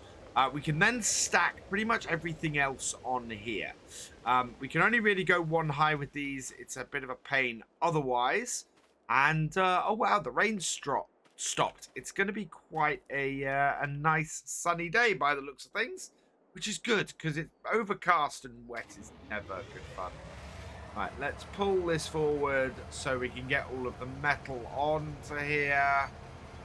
There we go. We're once again going to be causing a traffic jam because the traffic likes to come through the log yard. We'll turn this on and unfold the back. There we are. And then we can start to unstrap things on here. And yeah, get everything loaded up. Make a good amount of cash. And hopefully, fingers crossed at the end of the day, we might buy the flooring.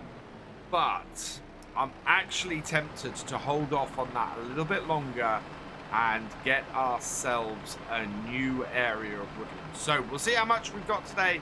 We'll see how much that costs, and we'll go from there. Sawmill though is still outputting stuff, which is great news. We are gonna be, oh yeah, in fact we just got a 4th prefab wall out of it as well. So yeah, fantastic. So all the metal on the flatbed, and then we'll use the planks trailer in order. Whoa. On there properly, please. The planks trailer in order to get all of our planks and prefabs and stuff from the sawmill loaded up. And that then should work out a lot better for us. That's the first 9 onto here. I'm slightly worried about these because, yeah, that's the nearest strap. If I strap that to there and leave that strap down, that should cover those ones. And then we can re-strap it in a minute. But yeah, these are not going to take up the full length of this, which was kind of what I was worried about a little bit. I'm not getting them massively easily off here, unfortunately, but they are coming off without too much hassle. We are having to reach across, grab with the tip like that, and then just sort of pull back. I can transport 2 at a time though, so that there is that, and it's not too difficult for me to reach across like this and do that, because I know that I can get them on the ends side. In fact, no, that's gone too far over. Okay, I'll have to pick that up in a bit.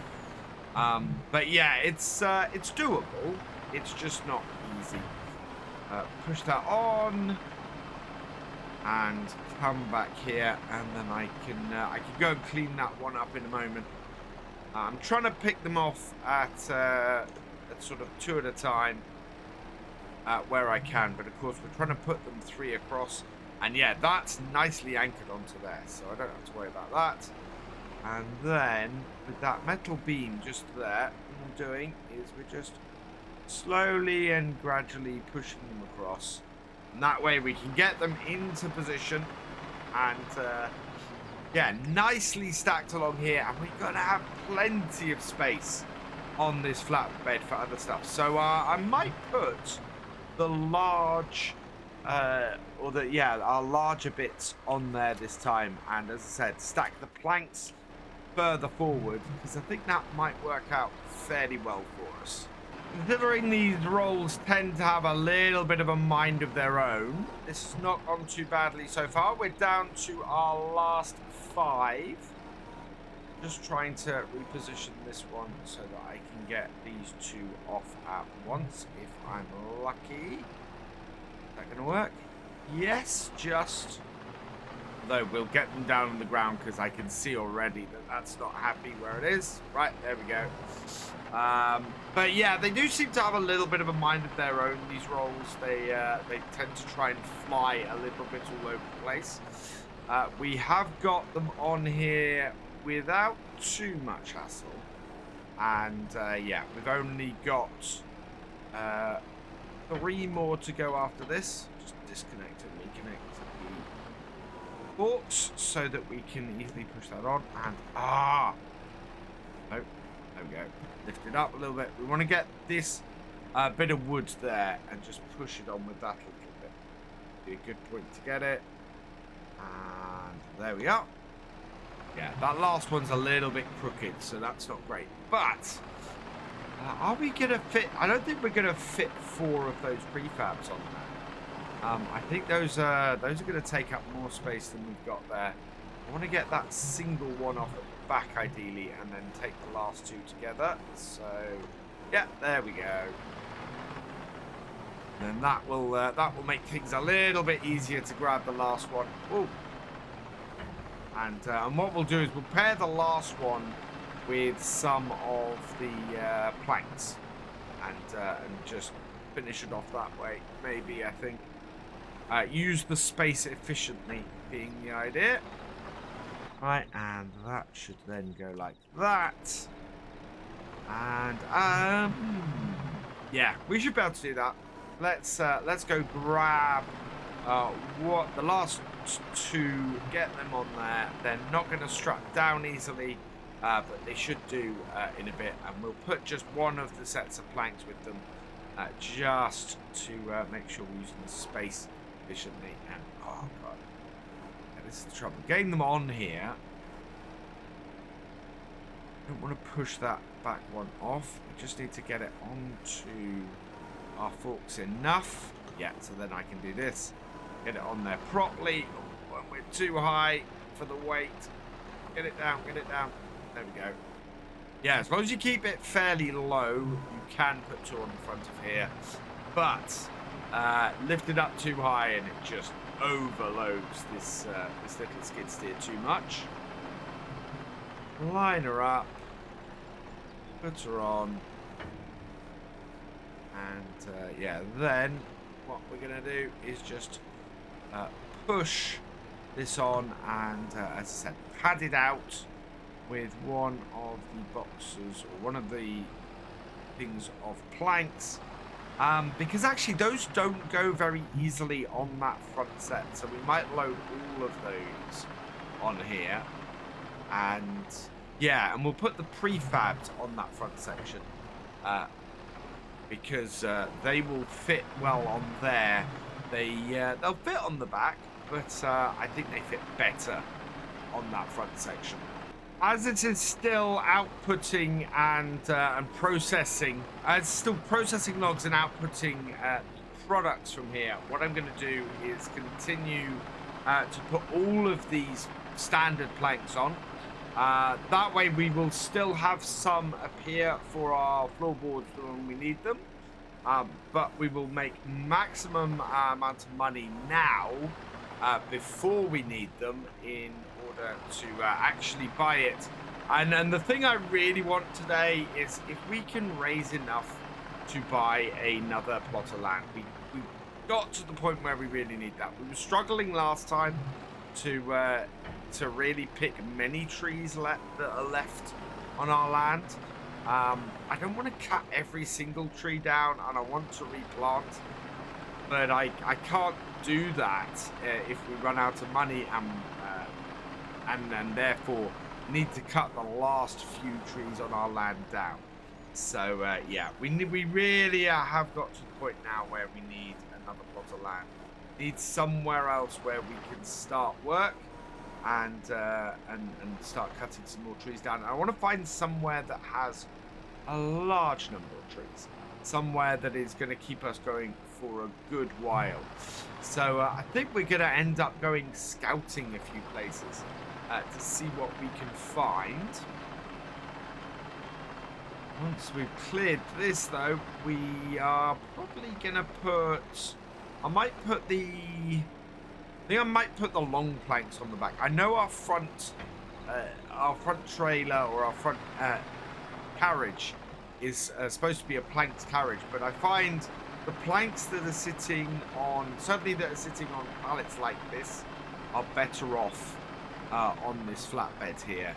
The planks that are sitting on the square block, so our longer pallets, those actually, don't fall off, those are actually better suited to that front pallet. They sit there a little bit better. Right, and stack this one on top. Sticks out a little bit, that top one. There we go. Get that there. Trying to get it so our forks don't push off the other pallets is always a little bit fun. But there we go. Right, so that's got all the short pallets on. I think we got space for a few sets of long pallets at the back here. And then, as I said, we'll just go and put all of the beams and the prefabs up the front.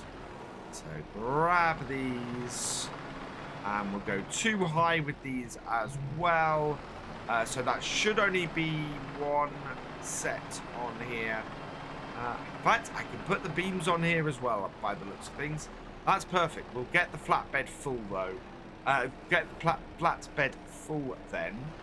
And after that, we'll put all the prefabs on the planks carriage at the front, and that will work out really well for us, including the ones, of course, that we have sitting in the actual sawmill that I still need to go and grab. That is the last of the long planks on there. So that has got all of the planks loaded up and all of the metal loaded up. We've just got the wooden beams and the prefabs left. And I think to do those, what I'm going to do is back up the train, get the front carriage, the planks carriage in the right place. And so, yeah, 26,000 litres of the metal rolls, of the steel rolls, 8,000 litres of the long planks, and 13,000 litres of the short planks. That is going to be a nice large amount of money coming in, and we don't have to worry that we don't have any planks left. We've got plenty of wood still processing in here. That means that we can make all the money off this and then not have to worry that we're not going to get any planks, because yeah, more stuff is just going to be created from here and put out. So yeah, it's going to work out fine. It's going to be pretty good, I think. We're going to make a huge amount of cash off this. We should make enough money based on previous sell-offs to actually get what we're after today. which will be huge. We want to be able to go and afford the flooring factory, get the last stage of our stuff done for the roller coaster, and then we can start looking to the future, I think. Last pair of wooden beam pallets. Let's just get that back on there a little bit. I've only stacked these 2 high. I could actually have gone 3 high, but we've got the space, and I don't really have the reach with this piece of kit. So I'm just going to go 2 high, and it's fairly easy to stack them on there like that. Put that there and there. Then we should have space for our 4 prefabs here as well, and fill this on this side. And yeah, we could have fit more on this trailer, or on this train. Absolutely could have fit more on this train. We don't have more to put on it at the moment, and I think this is going to be our biggest sell-off ever. Whoa. And we need to be careful with these prefabs. It doesn't overly like these prefabs, this. Yeah, come on. Okay, straight up. Yeah, straight up, and don't angle it back, and it's fine. Otherwise, it tends to try and rock off the falls. Last prefab to get onto our trailer, and of course, this isn't the last of what we have to sell today. We actually have some pepper grinders and some bowls that we need to pick up from the wood turner. So what I'm going to do is we're going to load this back up onto our trailer, haul this down to the timber or the wood turner, and load those up onto the flatbed. Get them to somewhere where we can actually load them onto this trailer, onto this train, and get them loaded up as well. We can bring them back here, or we might just do it down the bottom corner. I think it doesn't make much difference, and I might just leave the train here for a minute. And we will head down and do that. So let's jump up here, jump into here, turn the train off, and yeah, head down to the wood turner. That way we're going to be able, oh, come on, hold that up, there we go. We're going to be able to get those loaded onto here as well today, though we haven't got a huge amount of space. It kind of depends on how much we have waiting down there for us. So yeah, let's get down there and find out. Our wood turner is just up here on the left, and I can see well, only 4 boxes outside. It really is very, very slow, this wood turner, at outputting bowls and pepper grinders. Let's see how much we've got left. We've got, oh no, we've got 3,000 litres in storage of the pepper grinders and 2,800 of the bowls. So yeah, there is a fair amount in here. These hold 1,000 pieces each. So yeah, we're looking at 3 more of the bowls and 2 more of the pepper grinders. So yeah, that's really good. We'll get these all loaded up then. Oh, we need to undo these, and hopefully I've got enough space here in order to turn around and load stuff up. We'll see. Otherwise, I think it's a case of having to park this down the side to load up each time. It is a little bit bumpy is the only thing. But yeah, we've got a good amount here that we can load up. We might have to bring the train around and down to the lower sawmill to load these on though, because at the moment we don't have very easy access to the only side of the trailer left that has any space. So we've got 4 pallets of bowls, 5 pallets of pepper grinders. That is going to bring in a nice amount of money as well. We'll get these loaded on here. Best place to sell these is on the train too, so we will get these loaded up onto there. It's just where is going to be the best place to do it. I think might be at the corner. Might be near the shops. So either that or over in the second sawmill. So the lower one. In fact, yeah, we're going to go and do that down there, I think. So we'll load this all up. We'll get this down to the sawmill. And then we will head down there with the train and load up these boxes off here onto the train as well. The light is fading quickly, but we are almost there. This should be where we're trying to stop. In fact, yes, there's our equipment. Gonna have to reverse up a bit. This train takes ages to stop and go into reverse. And as I said, the one place we have space on here is on the planks cart. So we're just going to reverse it up to the planks cart here. And we'll have to unstrap some stuff. Hopefully it won't fall off. But yeah, this is the only way you can get at the planks cart from this side. You have to come around to this this sawmill here and unload here. So yeah, no other way of doing it, unfortunately. Right, let's get these unloaded and we can then get this all taken and sold. And of course the first two off we have is a mix of the pepper mills and the bowls. Those pallets really don't want to go on that that section at the front. So what I'm going to do is grab these two back pallets of the long planks that we've got. We'll see if we can't get them off there. Yeah, there we go. And carefully turn. I love how maneuverable this little skid steer is. It makes all the difference when loading this stuff up. What we can do, though, is stack these on the front here. And then we'll stack all of those pallets that we've got on the back. And there should be enough space where these two pallets were to get all 9 of the pallets we've got on. So, yeah, get that on there. Get that on there. And, yeah, minimal amount of rearranging should give us what we're after.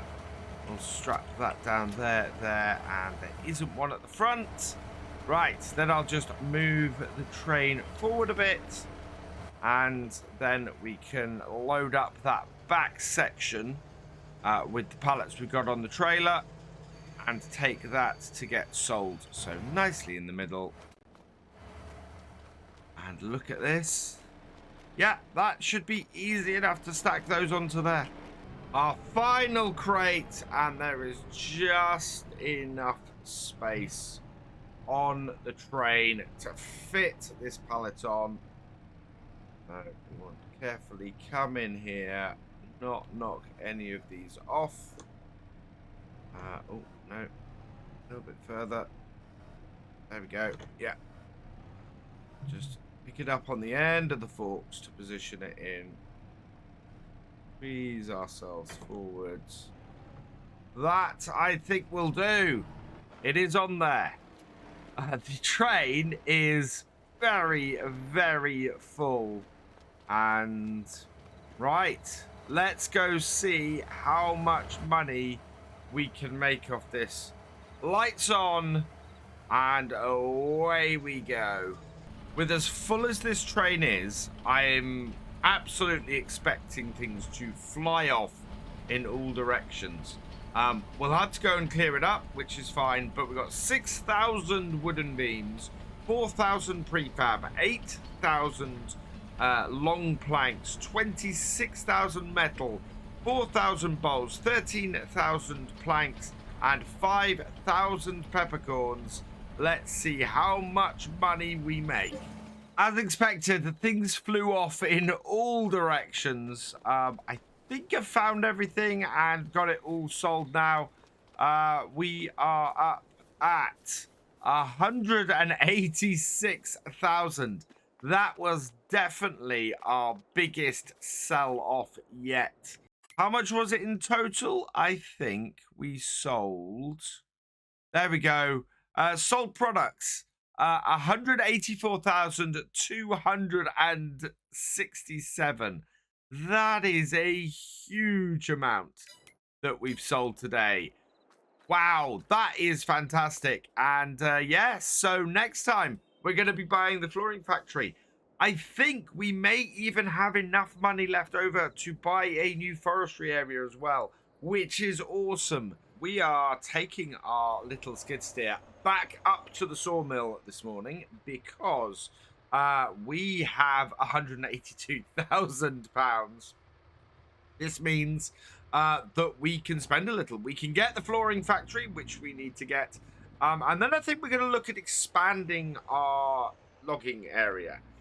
There's a couple of places that we should still be able to afford even after we spend the money on the flooring factory.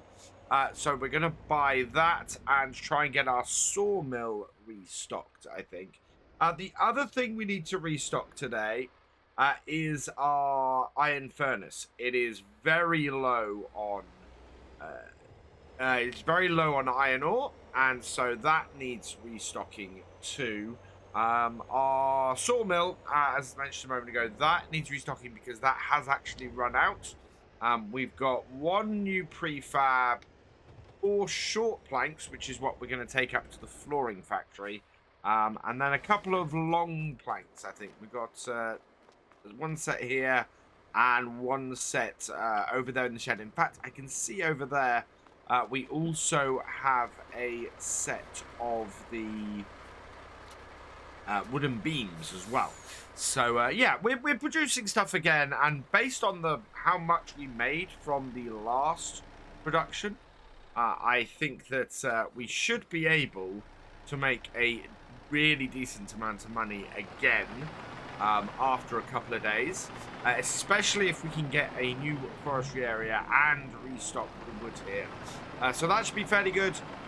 We get the flooring factory started today, and we will also be able to finish off the first stage of the roller coaster tomorrow. So it's going to be a really, really good couple of days as far as progress goes and getting ourselves moving. I am very aware now that we need to plant new trees as well, so that's not on there properly. Try that again. Come on, there we go, and on. Yep, there we are. So we've got that to do too, and that is gonna require some new equipment. I was kind of hoping that we might be able to raise enough money to buy. Whoa! We're throwing pallets. To buy our excavator and change the head on that. I had lots of people commenting recently as well about the head on our excavator, saying that it's a harvesting head, and all I need to do is rotate it so it's vertical, and then I can cut trees with it. Unfortunately, it was a mistake I made very early on. What we have on our excavator is a processing head, not a harvesting head. So it will pick up, delimb and cut trees into various lengths. It will not cut trees down itself. And if you go back to, I think it's episode, it might be episode 1 or episode 2. I think it might even be episode 1, where I realized my mistake and go and buy an actually pointless chainsaw, because we already had a chainsaw when we started, which I didn't realize. And yeah, so that's why we're using a chainsaw to cut all the trees, because I bought the wrong head on the excavator, and it's something that we're still paying for now. Ideally, I would really, really love to be able to switch the excavator head so that we can do a tree planting head with it. But because I didn't get the quick switching head, because I tried to save myself a little bit of money, I've scuppered myself at this point, and we're going to have to spend a lot more money now in order to get something that we can plant trees with. So that's also the reason why I haven't gone and done that so far, and haven't planted any trees, because we've got a fairly big outlay to do that. I think we'll probably start doing that and look for something to do that with once we have got our first stage of the roller coaster done. Get a little bit of money in for that. We'll get a few more trees cut and a few more products processed. Probably do another nice big sell-off, and then we can look at where we are. Let's pack this up, because if we can make 180,000 off a single train, that is a lot of money we can get on a regular basis. So yeah, that's really what we're looking to do at the moment. Right, now that we've got these loaded up, let's turn around, and we are going to head down and finally purchase the flooring factory so that we can get the couple of hundred meters of floorboards out to get stage 1 of our roller coaster finished. So the flooring factory is the first building on the left as you come into town. So that is this one just here. We'll pull over onto the side because we're going to unload these in a minute down the side of it. And jump out. Right. 110,000 we need to buy this. So yes. And we have a brand new... Ooh, don't jump into that. Let's... And we have a brand new production chain. Here it is. So, floor tiles, we either go planks long or planks. We have standard planks, so I'm going to deactivate the planks long for now. It takes 90 standard planks and 140 small planks. So, yeah, we've got a few thousand in here. So this should do us fine. If we now pull down the side here, these should automatically unload. And yeah, there we go. So that is those all unloaded just about. Are they actually going to unload? Oh, there we go. Yeah, just get it into the hitbox. We can go back and have another look. And yeah, so we've got standard planks. We've got just under 4,000 litres. And it looks like we've already got 13 litres. So if we're lucky, we might actually process enough today to pop back down here later and pick some more of these up. In fact, looking at what we have to do today and what's going to be useful, I think we will leave our trailer and our skid steer down here, and then later on we can just come back and load this up. So I don't actually know, block the road for a moment, I don't actually know where this produces the actual pallets. Yeah, I can't. There's nowhere that it actually shows.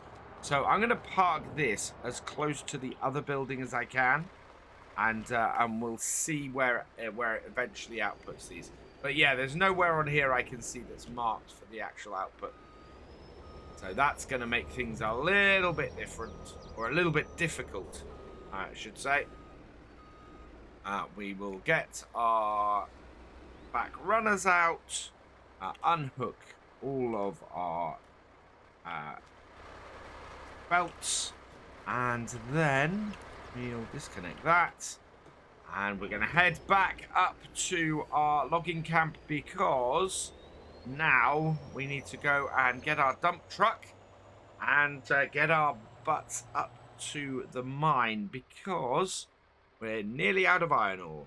Headed up into the mountain with our wheel loader in tow behind. We're gonna get this filled up again. It's lasted quite a while, the ore, and I'm kind of hoping that we are going to be in a position where it lasts a while again, and then maybe if we're lucky, the ore up the top here has regenerated.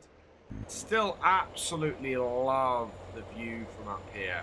Down towards the sawmill that way, and just down the river the other way. Just absolutely gorgeous routes through here. And it's very windy, but we should be able to get... Yeah, we'll have to cut through the woodlands a little bit up here in order to get where we're going. But in general, it's quite a nice straight route through here. Right, the road we want is just off to the side here. We'll let our wheel loader catch up. And now that it has, we will turn down, yeah, and into here. Now, my wheel loader and my truck are both a little bit low on fuel, so I do have that issue at the moment. The other thing I have is that the wheel loader especially is in need of some repairs. This, not so much, although we could do with doing that. My worry is that we have a very limited amount of funds, so as long as I can get both of these through this day, and we can buy our next area for logging, then we should be good, and I can get both of them repaired. Look at the view on this map. It is just so pretty. I want to keep going down and around here, I think. Should take us out to where we want to be. Can I see the mining operation up ahead? Nope, I've taken a bit of a wrong turn. We have got a bit further to go, but at least we're back out on a good road. It's very easy to get lost on the roads around this map, but we have made it up to the mine eventually. Our wheel loader is coming up behind us. And yeah, how big is the pile of ore we've got here? Plenty big enough. That's perfect. So we'll just pull this in here. Yeah, that is going to fill this trailer nice and easily. And we'll be able to get our iron furnace refilled and producing more of the steel rolls for us. And here comes the wheel loader up the hill now. I can just see its roof coming up. So actually, I probably want to reverse this up. When we get the wheel loader up here, what we'll do is we'll move it out of the way. Yeah, so take the hard worker off. Wow, this is in the red on the fuel. I hope there's enough fuel in this for us to be able to load this up, because we're going to be using this quite a bit here to load this, and I might have to go and run back down to well, if we have to run down to the shop to grab more fuel for this and transport it up here, we're going to have a problem, because this we're going to need something to transport it in, and we don't have the money to do it. Something has come up in the shop today that would be useful to us. It's the TLX crew cab, which we could just get the base setup for and then get a trailer on it for 14,000. How many hours does this have? It's got 35 hours on it. But it's something to transport fuel about, and maybe transport some smaller numbers of stuff about with, would be quite useful. And we do have the money to get it, but I really, really want to use that money to get another piece of land. So we'll have to see how things go.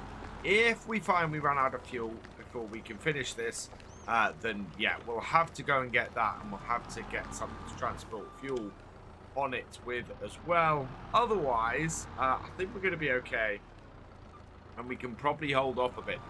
It might be wise to get that, actually, and then go and sell some more of our steel rolls, because we have steel output from our factory. Looking at the iron furnace, yeah, we are almost out of iron, but we have 3,000 storing, and that means we have another 8,000 sitting outside. So there is actually plenty of money for us to do that today. I might do that. I think we could do with something to move about, and that would be quite useful on here as a general vehicle for us to transport smaller bits. So yeah, let's spend 14,000, a decent little bit of money, and go and get some fuel. I think for this, so that we can keep it running. And yeah, we may have to spend some money, because if I tab, yeah, this needs a repair as well. So we've got the products that we can use to make sure we can buy somewhere. Let's get the things that we need while we can, and make a bit of and make sure everything keeps running smoothly. So to that end, I've come down to the shop, and we'll grab this, I think. So I'm going to try and keep it fairly basic. I don't want to cost myself a huge amount of money. What I want to do is probably put some all-terrain tires on it. We'll go with the standard wheel setup. That seems very raised off the ground, but never mind. Wheel setup, yeah, we've got lots of various options for this. Lots of them costing a lot of money. Right, this prospect I want. I like that size. Special editions, no. We will go with the standard. No window tint, standard mirrors. I do like to have the side steps on, but I think we will go for... I'd like to put the bumper on that has the winch built in, but I don't think that is... yeah, that's not there yet. So we're going to just put the off-road bumper on. Standard lighting, standard headlights, standard fenders. We'll go with the thin fenders. No rim beadrocks, no liveries, standard emblem, olive, standard olive. What will the olive age cost? Nothing. Design color, school bus. So nice school bus stripe down the side. Interior details, no. I want a sort of walnutty red if I can. Maybe not that. I'll go with the brown. The brown will do well. The metallic parts, again, I'm going to put in the school bus. Rim color, I'm going to go with the chrome, which doesn't cost me anything. And then it's off to Patron to find ourselves somebody to put onto the number plate. Congratulations to Zach B. You have been selected at random from the producer level patrons, and your name is on the number plate for our TLX 3500. So we'll do that as well in the olive green. Okay. And, oh, we need to actually put it on the front and the back. Yes. There you go, on the front of our TLX 3500 here. So we are going to buy that. Yes. And of course, this is the crew cab configuration of this. Then under the miscellaneous, I want to get the tanker trailer for this. So that's the TLX tanker 2 3500. We do have a 35. Oh, it might be actually under animals. So if we have a look under animals here, yeah, there it is. That's the TLX single cab. We want the crew cab. Now this says single cab. I don't know if this is going to fit the crew cab or not. So what I'm going to do is I'm going to initially lease this. So the color, because we are going to go for that. Configuration standard. Fenders single or wide. We'll go for single. Yes to the strobes and the same license plate. So let's lease that. Yes. And we'll see if this fits. And if this doesn't fit, which it looks like it might not, we might have a problem. We might have to get one that we can tow behind instead. Because that would be a big issue if the crew cab version of this doesn't come with something that we can do that with. No, that is not going far enough back, is it? We can't connect that on, so we need to sell that then, and or return the lease. And I'm glad I leased it to keep the price down. But yeah, we'll return that. And it does, in its defense, it does say single cab. But there is no crew cab attachment for that. We've got the other various ones there. But yeah, there is no apparent crew cab attachment for that. Yeah, both single cab. The other way for me to check is to check in the mod listing itself. So that's all single. So all the crew cab stuff. Yeah, there is no attachment for that. Right. So what we're going to need to do then is I think we're going to have to grab a regular pickup bed for it. Although I'm thinking with our logging setup and everything, we might be better off grabbing a flatbed on it. It's also, and it's more expensive actually. Yeah, it's more expensive to do that. So we'll go with the standard. And I'm going to go with the Rollbar Style 2 on here, along with the other setups based on the rest of our truck. So we will buy this for 12,250. So yeah, that will fit on here quite nicely. It'll allow us to move some stuff about. However, we still have an issue where we're going to need something to transport some fuel up to the top. So time to look for one more item.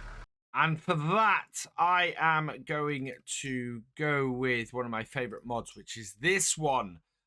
This is the Thunder Creek FST 99S. We're going to lease this. So, yeah, we want to make sure it does DEF because we're using the DEF mod. We'll go with Continental tires, glowing markers. No strobe lights. Don't think we need the strobe lights. Main color, we will get the green, and the rim color we will go with chrome to match our vehicle. And yeah, we'll leave Zach's name on the number plate. Oh, I didn't mean to purchase it. Never mind. Oh well. We own it now. But this is cool, and we'll take it round to the we'll take it next door to the fuel station, get this filled up with diesel, and then we can get that up to the top, and we can also repair our tractor as well. But most of the money I had planned to go and buy the next piece to land with, now we don't have because of that mistake, unfortunately. We do have the money to buy this, and it does seem to get picked up off the ground a little bit. But it should be fairly good for us and work fairly well, this, I think. Yeah, there we go. And let's see if we can't refill this. So bring this over to here. Is that going to refill it? No. So we come here and we want to refill our trailer. That is what we have selected. Yeah, there we go. Refilling with fuel.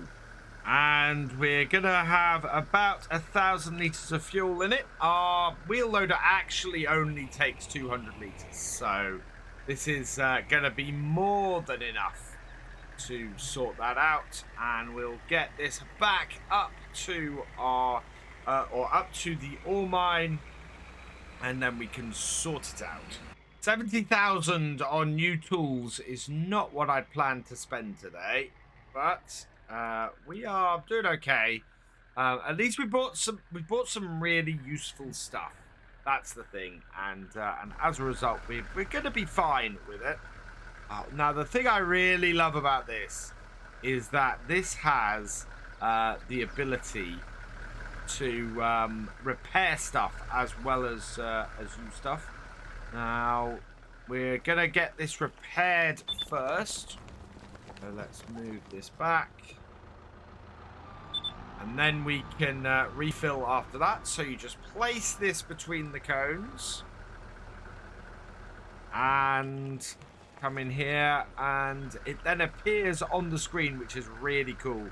Press R as you would normally. And then you've got your conditions. So it's going to cost us 6,000 to repair this. Ouch. But it's done. And then our rock bucket is fine. Right, so with that done, let's close that back up. And then at the front here, we should be able to start the engine. There we go. And that brings this out on this side and allows us then to just reverse this in here. And we should be able to refill it. Yeah, refill wheel loader. Perfect. Wow, that beeped a lot. And then it refilled. So that's perfect. What we'll do is turn this off for now. And with this filled up, we'll then be able to get the rest of this loaded up. And then we'll refill the truck before we head back. Turn that off. And yeah, let's get the rest of this refilled. Our last load, or our last couple of buckets, I think we might be able to do one more after this. Let's just check it. How much are we up to? 87%. So we're doing about 6% to go. So yeah, 2 more buckets, I think. And then that will be this trailer full. Bring this up here. And in. Now, I can't dump any on the ground up here because obviously I don't own this land. So ideally, I don't want to leave anything in the bucket. Yeah, 1 more should do it. We'll take us up to 99%. Maybe we'll hit 100% and have a little left in the bucket. But I don't think so. I think it should hit it fairly exactly. So over here, and we'll put this at the front because that seems to be where the least amount is. So dump that in there, and that is going to, yeah. That was exact. We might have, no, we don't have even a tiny bit in here, which is great. So it looks like our bucket, which is a 3,000 litre bucket, divides perfectly into our trailer, which is a 48,000 litre trailer, which, yeah, 4 plus 8 is 12, which is, yeah, it's a multiple of 3. So that's perfect. We have an exact amount.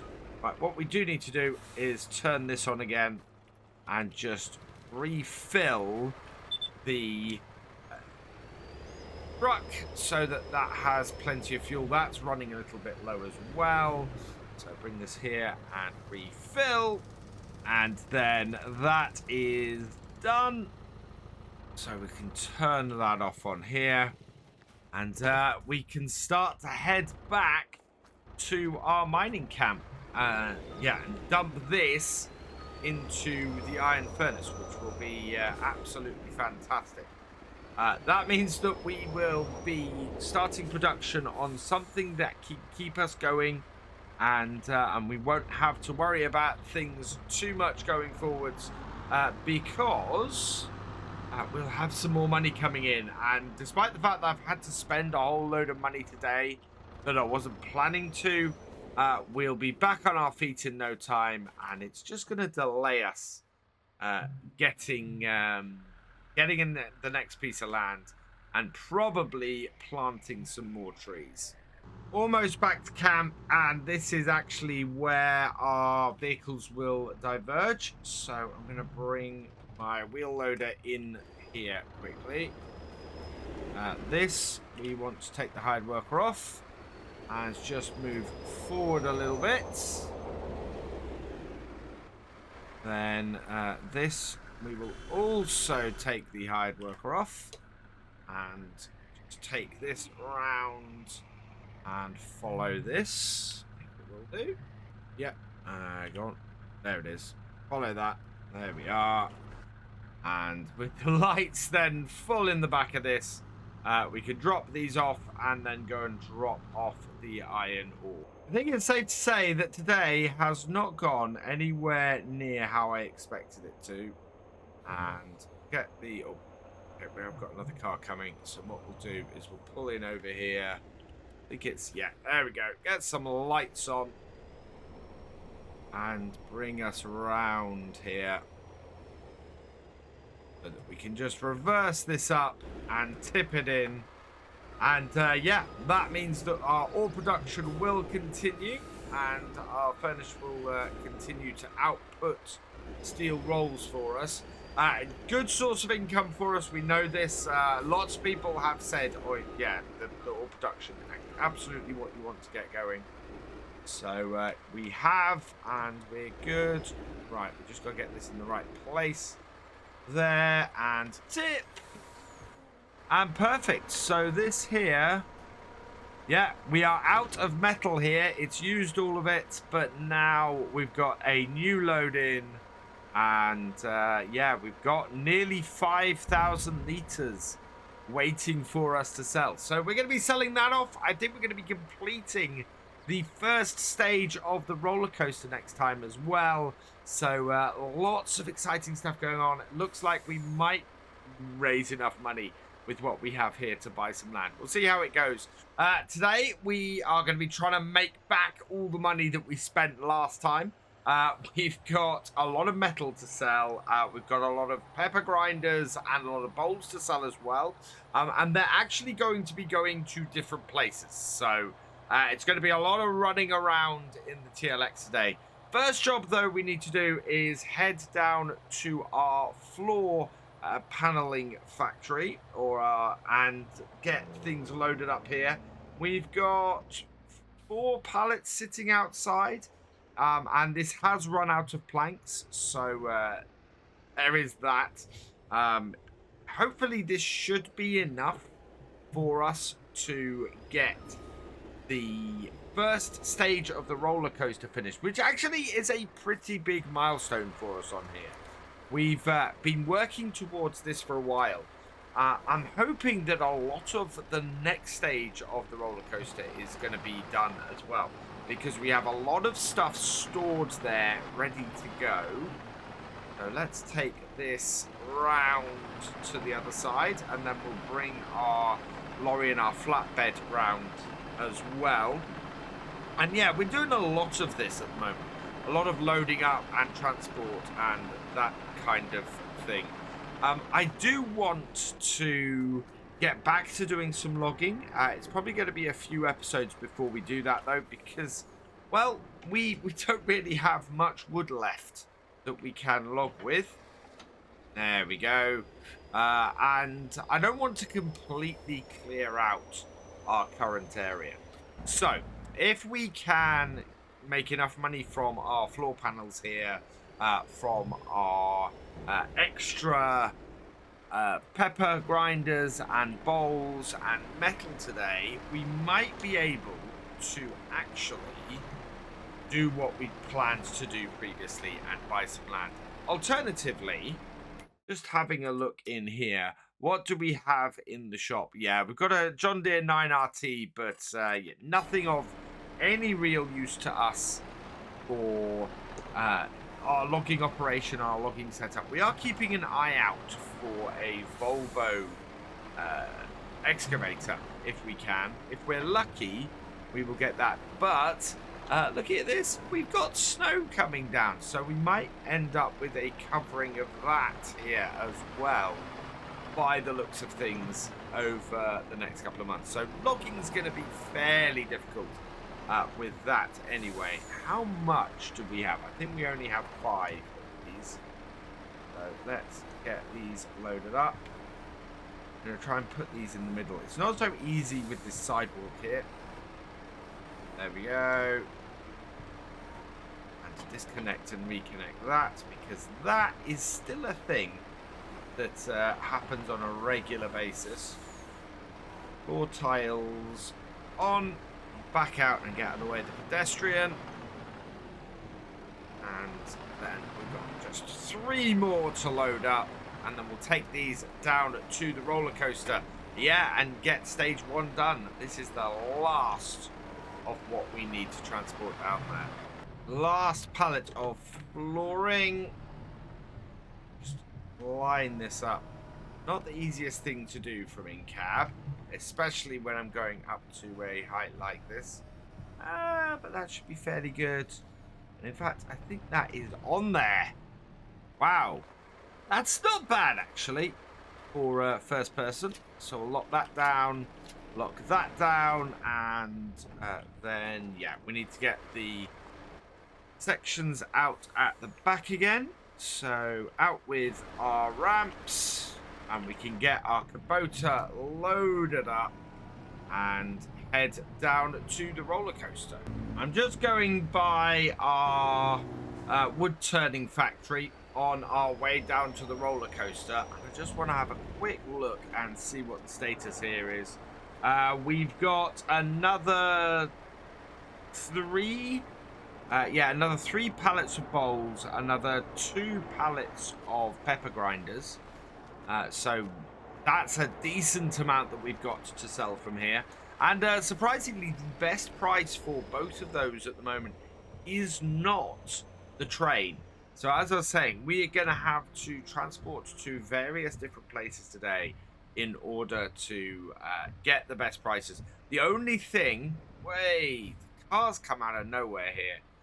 The only thing that needs to go onto the train is actually going to be the metals. So we're going to have to pick that up from our iron furnace and transport that down to the yard to get that sold. But otherwise, we're pretty good.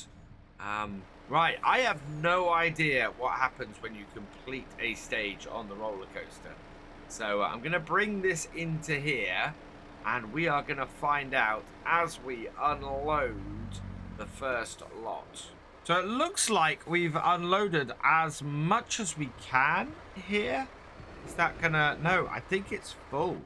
Now all the floor tiles it needs. Yeah, basically it is currently running through the floor tiles, and we have unloaded everything that we need to unload here for those. Just back this off and just check what happens. So this should now be unloading the rest of those. We've got 4,967 planks in here, 3,500 litres of metal, nearly 3,000 litres of staircase railings, 1,500 litres of long planks, 1,000 litres of prefab walls, and 999 litres of floor tiles. And hopefully it will start using the floor tiles that it has now and completing those. So the next question is, where is the best place for us to sell floor tiles right now? Elm Creek. So what we'll do is we'll take these, we'll restrap everything down, and we'll go and load up the metal so that we can load up the train with floor tiles and metal and take it over to Elm Creek. We've got quite a large amount of metal up here at our iron furnace. We've got 8 rolls sitting outside, and I think, well, last time I looked at the end of the previous day, we had somewhere in the region of another 3 or 4 rolls. So yeah, there's a large amount we've got here. What I want to do is get the backs down. So that should have got my ramps out, yeah. And we're then going to undo all of these, and then just fill up this trailer as much as we can with metal, and just transfer this straight over to the train, get that sold, and then we've just got the pepper pots and the wood bowls to sort today, and get the money in for those. So it's gonna be a good income. Not as much as we had a couple of videos ago, but it's still going to be sizable because, yeah, we've got a decent amount. And we're in a position where most of the time we should be fairly good now because we have the metal production going. Because we have a trailer and we have a wheel loader to be able to load them up. The only place where we'd have a downside and might not be able to make money with these would be if we didn't have any money for the iron furnace to run. But that shouldn't be a huge problem because, whoa, off there please, because we should always have some metal to get the iron furnace running, and as long as we keep a careful eye on everything, it should all just keep functioning. In the past, I've been very much against sort of doing an automatic sell-off of products from my production facilities, but to be perfectly honest, considering the amount of metal I'm getting put out from here, I'm very tempted when we empty this now to actually go and do exactly that. Give us a regular income, let this take care of itself, and then if I need to output some metal for my own use, do it that way. I'm very much thinking at the moment that we might go and just sell these off and not worry too much about loading them onto the train, because loading it twice is a lot of work, and normally doing all the loading onto here and then all the loading off we do over a couple of days, and right now it's going to take most of the day to load this up and then get it over there, and then it's going to take most of the rest of the day to load it onto the train. So yeah, I think we're going to do a straight sell-off of this or to the next best place.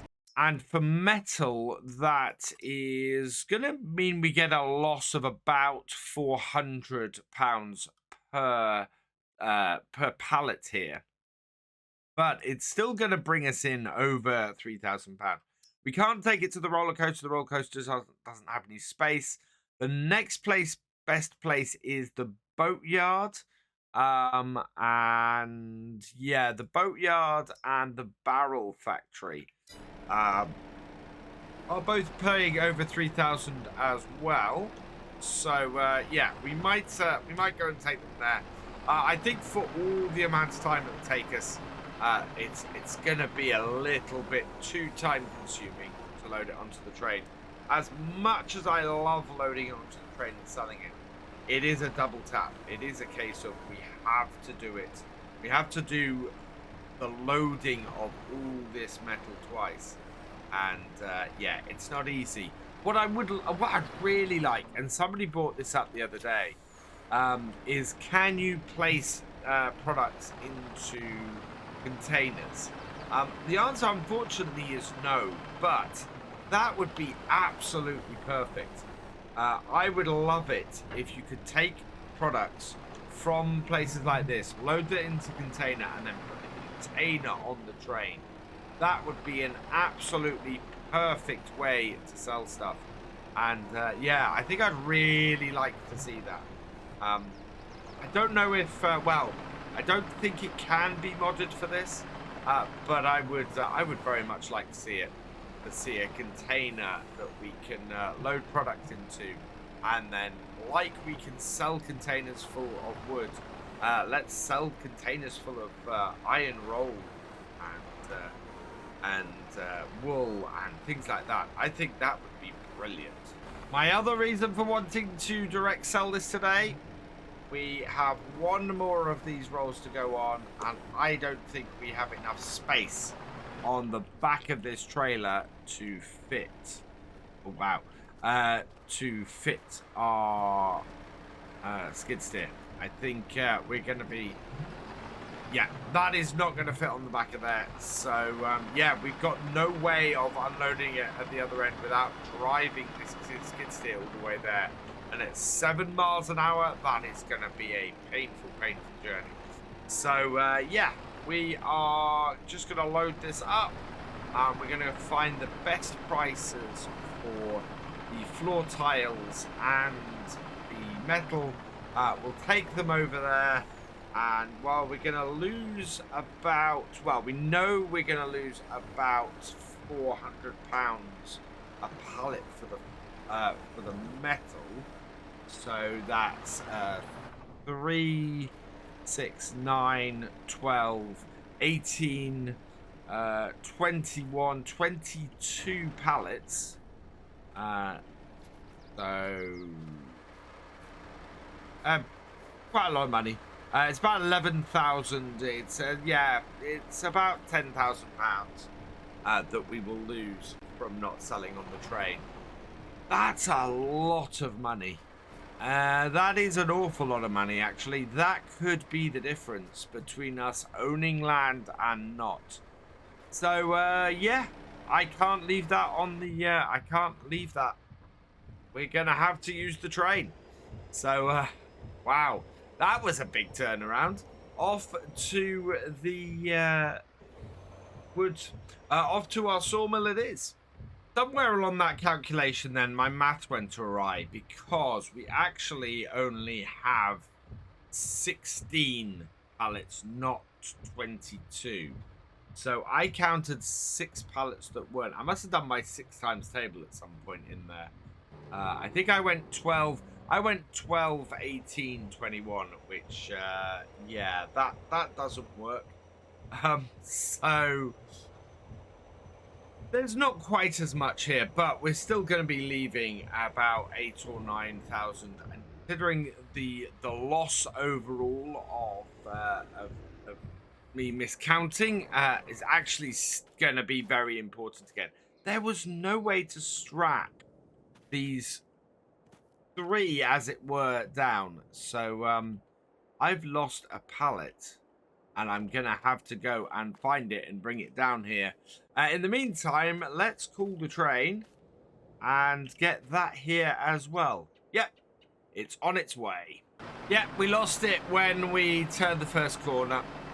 So let's get this picked up and slightly unrealistically take this on the front of our forks here all the way to the sawmill.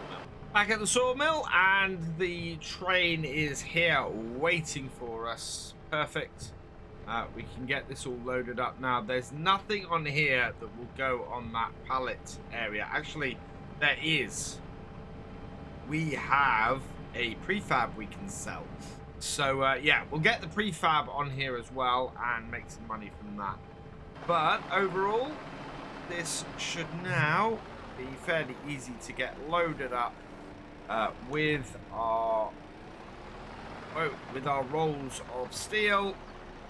If I can get it to stay on the train carriage, and yeah, once we've done this, we'll send this. We'll probably back this out today in order to get these sold, yeah, send it back the other way and see if we have such a problem with flying products as we've had recently. The easiest way I've found to load up this flatbed is to put a single one on and then to push it across with 2 more, so like that, and then you come out and it slots on there very nicely like that. That should hold that in place now.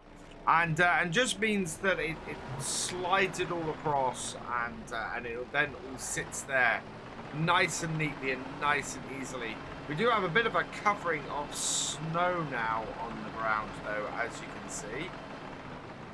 Grab a single from the end here. There we go. And we can go put that onto our train.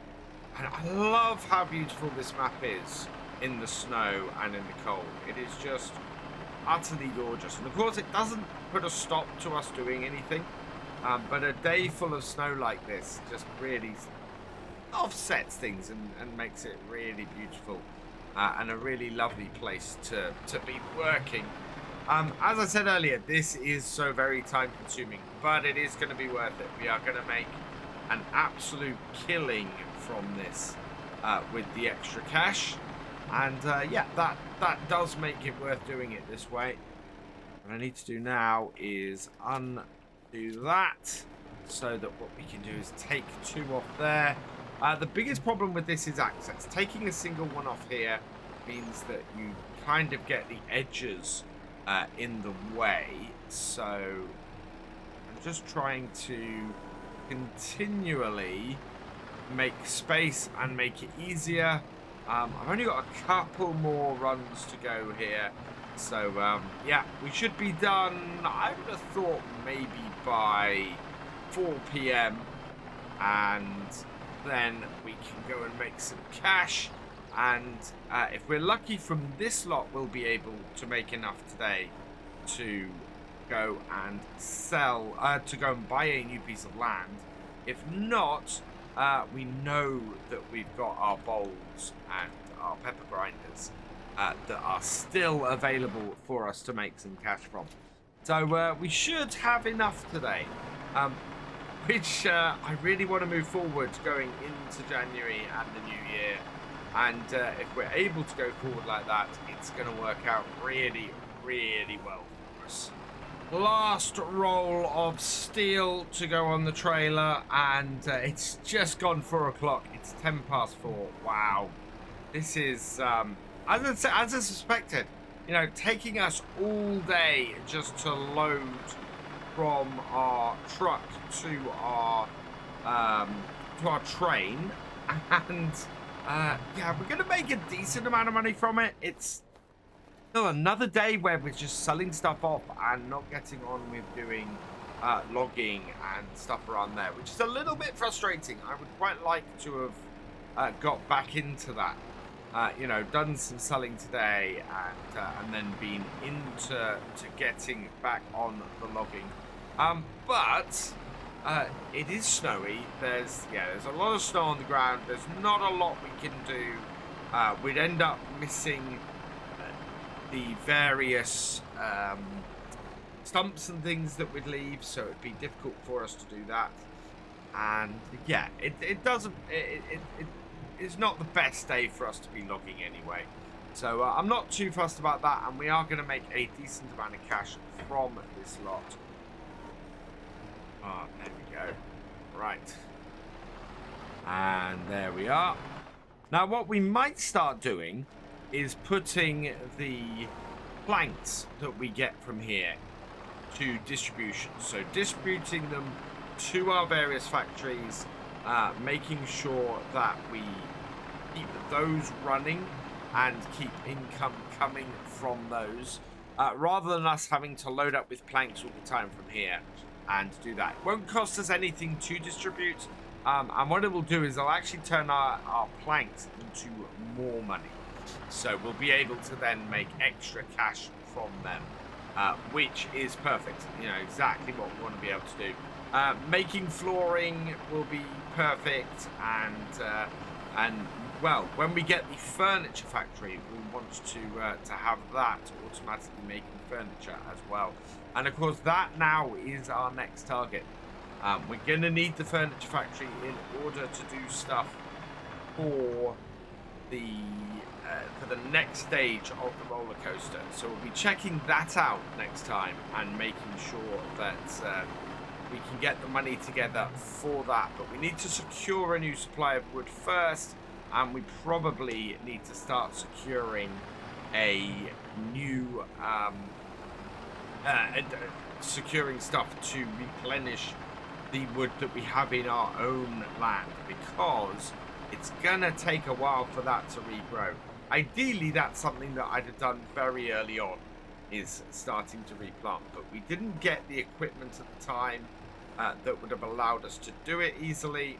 And so yeah, that was on me. I think in future that is very much something I'm going to be looking to do with a logging setup, is making sure that we're not just cutting trees down and getting trees, but we're also doing a bit better forestry management and replenishing what we take. Right, last couple of bits. We are gonna put this prefab onto the front carriage, so onto our planked carriage. And yeah, we've got a couple of loads of planks, a couple of piles of planks to put on here as well, so we can get those done too. And then we're going to back this train out of here, take it back the way it came, and see how much we make from this, and whether we're going to need more money in order to get our next bit of land, or whether we're going to be nicely set up next time. The final pallet to go on the train, and yeah, wow, this has taken so long to get this all done today. It is 5:15. The sun is set, or is at least setting, and yeah, we've got the last couple of pallets, or the last pallets to put on here. Let's just do that, adjust it a little bit. Yeah, I think that's got it. It's been a very snowy day here, but we have got a lot achieved. We've got all of our steel loaded. We've got our first floor tiles delivered to the roller coaster, so that will start moving on to stage 2 soon. Meanwhile, we've got a whole load here to sell off, and yeah, we've got another prefab and some more long planks and some more wooden beams. Let's grab this then, and we'll turn the lights on it, and we're just gonna reverse it, so we're back the way we came, and see if stuff flies off. Because what should happen going this way is, before I get chucked out of the train, the goods should sell. I don't know how easy it's going to be though, or how easy it's going to be to see though, because of course we are reversing into darkness. Let's see if I can keep an eye on what flies off. Here it goes. Oh, we're off. But 86,982 in sold products is fantastic. Under £500 in the selling cost. We have more than enough money next time to get ourselves a new piece of land. So that's fantastic. We are going to be selling off some pepper mills and some bowls next time. We'll check on the roller coaster. Today we are, well, the plan was to buy a new area of land for us to go and work on. Strangely enough though, something has come up that I can't ignore, and that we are going to need to get some emergency funds in. So we're here in our Phoenix this morning because we need to sell basically everything that we have kicking around. And if I pull into the shop here quickly, I can show you exactly why this is the case. Because in here, overnight, this has come up for sale. So we've talked about this a lot. We have one of these already. We've actually got one leased, I believe. Yeah, so we are currently leasing one of these EC250 DLs. This one is 150,000, which is, well, it's 160,000 at the moment, but we would drop the grapple off and we'd put the fast coupler on, which is what our current one doesn't have. And that would make this at 152,000. It would be massively, massively useful to us to own this. Would drop a huge amount of money off our leasing costs every day, and would allow us to get the heads that go with it and switch things up. So the harvester heads that I get a lot of people telling me that I should get on our current one, or that I have on our current one, which isn't, it's a processor head, won't allow us to do anything other than pick trees up and delimb them and cut them. It won't actually harvest the trees. We'd be able to get a harvester head and just speed things up considerably. So yeah, we're going to buy that. We're going to get that sorted today. To do that, though, we are going to have to sell some stuff. And the stuff we have the most of is right here. Yep, we have a lot of bowls and we have a lot of pepper pots. Or pepper grinders. So I'm going to try and load this up here. It's going to be interesting because the way I'm going to do it is I'm going to pull in the side of the shop here. And probably just block the road, to be honest. We need to load up to the front here. I need a nice flat area to do it. And I'm just going to block the road this way. Let's undo that. Start this up. And yeah, then the only thing we won't own on our logging setup is this little skid steer. So the next thing to keep an eye out is for one of these, or alternatively, raise these 60-odd thousand we need to get this purchased. So I'm going to quickly go through, because we've done a lot of selling off and things like that over the last few videos. I'm going to get this loaded up very quickly, and then we'll come back, and thankfully we have somewhere that doesn't require us to load these all onto the train, and we'll be able to very quickly go and be able to sell all this and see how close we get to the 151,000 we need to buy that excavator. And then we do have some metal rolls as well. I think we've got somewhere between 8 and 10 metal rolls we can sell too, which would bring us in 20-odd thousand, I think, with the current setup. So yeah, that should then be enough to get that excavator. Last box to get onto here, and amazingly, we've only blocked 2 cars while we've been here, which is quite good. So traffic's not been too bad. Pedestrians have kept going through, and yeah, so it's we've not been too horrible to the denizens of the town. Let's get these on there and done. And yeah, we've got 6 boxes of each. So we got 6 of the bowls, 6 of the pepper grinders as well.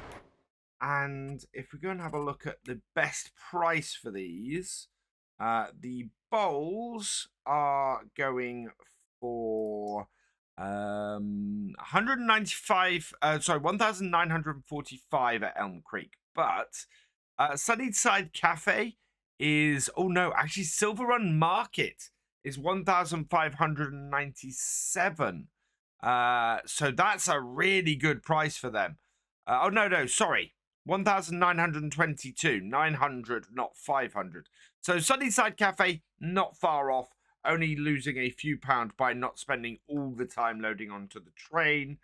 And then if we have a look at the pepper grinders, for the pepper grinders, Sunnyside Cafe is actually more money than to load them onto the train. So we are going to be taking these all to Sunnyside Cafe and getting them all sold there. That is going to bring us in a whole whack of money, and we'll see how close it gets us to a target. With any luck, it'll get us pretty close. And we won't have to worry about doing anything with the metal today, and we can just crack on with what we were actually planning to crack on with. But it will all depend, really, on how much this lot sells for. 6,000 litres of both of them. Where is Sunnyside Cafe on our map? Sunnyside Cafe is actually just across the road there. So we haven't got to take this very far either. We've just got to get round the back here. And in fact, yeah, Sunnyside Cafe is this building here. So no distance at all. Although we're going to have great fun getting our truck out of here afterwards. Let's just double check this. I think, yeah, this must be Sunnyside Cafe. So, yeah, there we go. Sunnyside Cafe. Let's drop these off, make some quick money, and see where we get to 101,000. Yeah, we've still got a way to go. We may even grab a container and fill that with some wood for some quick cash today as well. First though, we've got to head up to our iron furnace and go and load up the metal from there. So into our iron furnace area here, and yeah, we've got, these are worth 5,000 each. We've got another one sitting here, so we've got 9 pallets ready to load up. So what I'm going to need to do is just pull around here, I think, and we'll make this as easy on ourselves as we can. Park this here. It's leaning a little bit downwards, so it's going to be a fun thing to unload, but it should be fine. It should make it easier on us. So I'm going to get all of these loaded up on here. I'm very aware that this is our second episode loading up all of our products and selling them. Sometimes though, that is the way things go. It's a little bit odd like that. You can get a little bit of a spanner in the works and end up having to repeat yourself a little bit. But if we can get our own excavator, which will allow us to also put a planting head on, that is going to make a massive difference to us. So I don't mind repeating myself a little bit if that means that I'm going to go and get ourselves moving forward quicker. Last roll of metal, and yeah, we've got 9 out of here in total, so that should be another 45,000. That is gonna leave us tantalizingly short of our target of 51,000. I mean, it's just crazy how close we are to the amount that we need. So it might be a little bit more if we're lucky, and we might have something sitting down at the sawmill that we could put onto the train as well. But yeah, we are so close to our target as to be ridiculous. And what I can do is I can buy it with less items, less stuff on it, and then upgrade it later. So I'm quite happy to buy it for the base price we can, and then to update our stuff later. We have got our portable workshop that we can use, so I'm going to go down to the station, and we're going to try something today that somebody suggested in the comments, which to me is not something that makes things easier with the train. It is something that makes things cheaper with the train. Now, I think our sawmill actually ran out of stuff to do, or stuff to build with. So yeah, we are out of things here. However, we do have a fair amount of wood chips that we have done nothing with so far.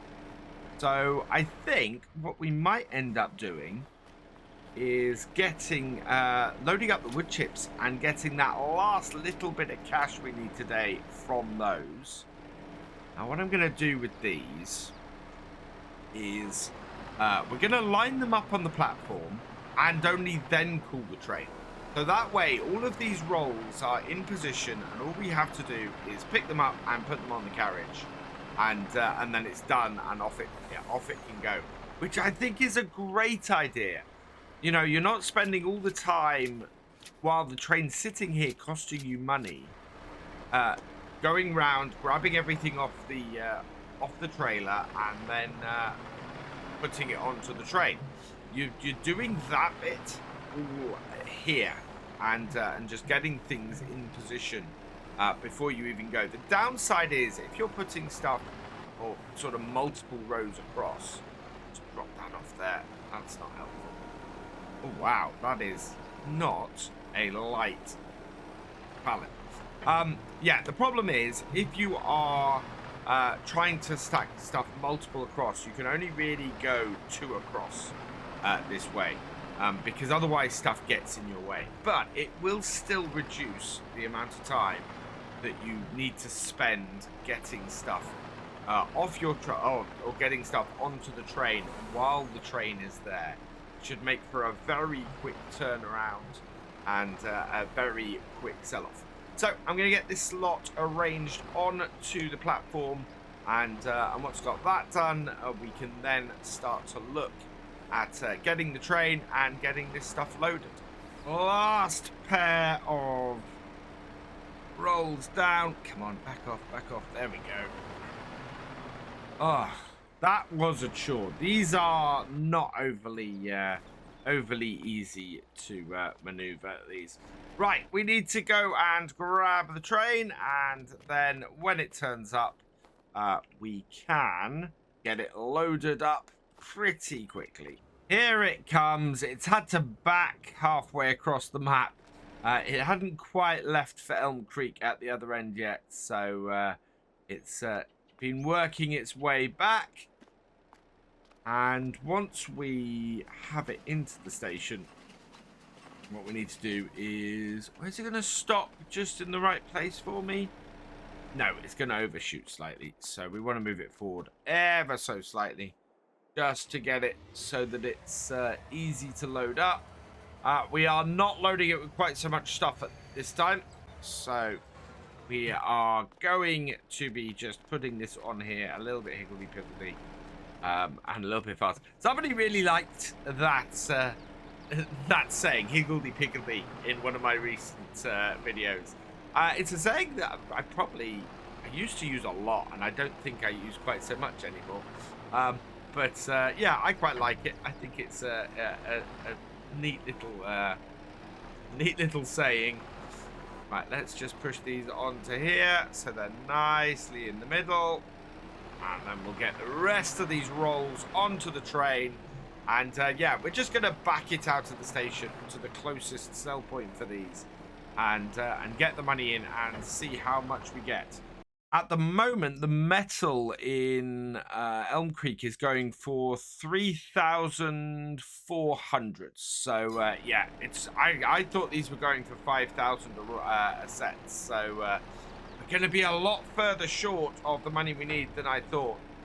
So yeah, we need to probably go cut some trees down. I think we'll fill a container, and that should make up the difference we need in order to get the excavator.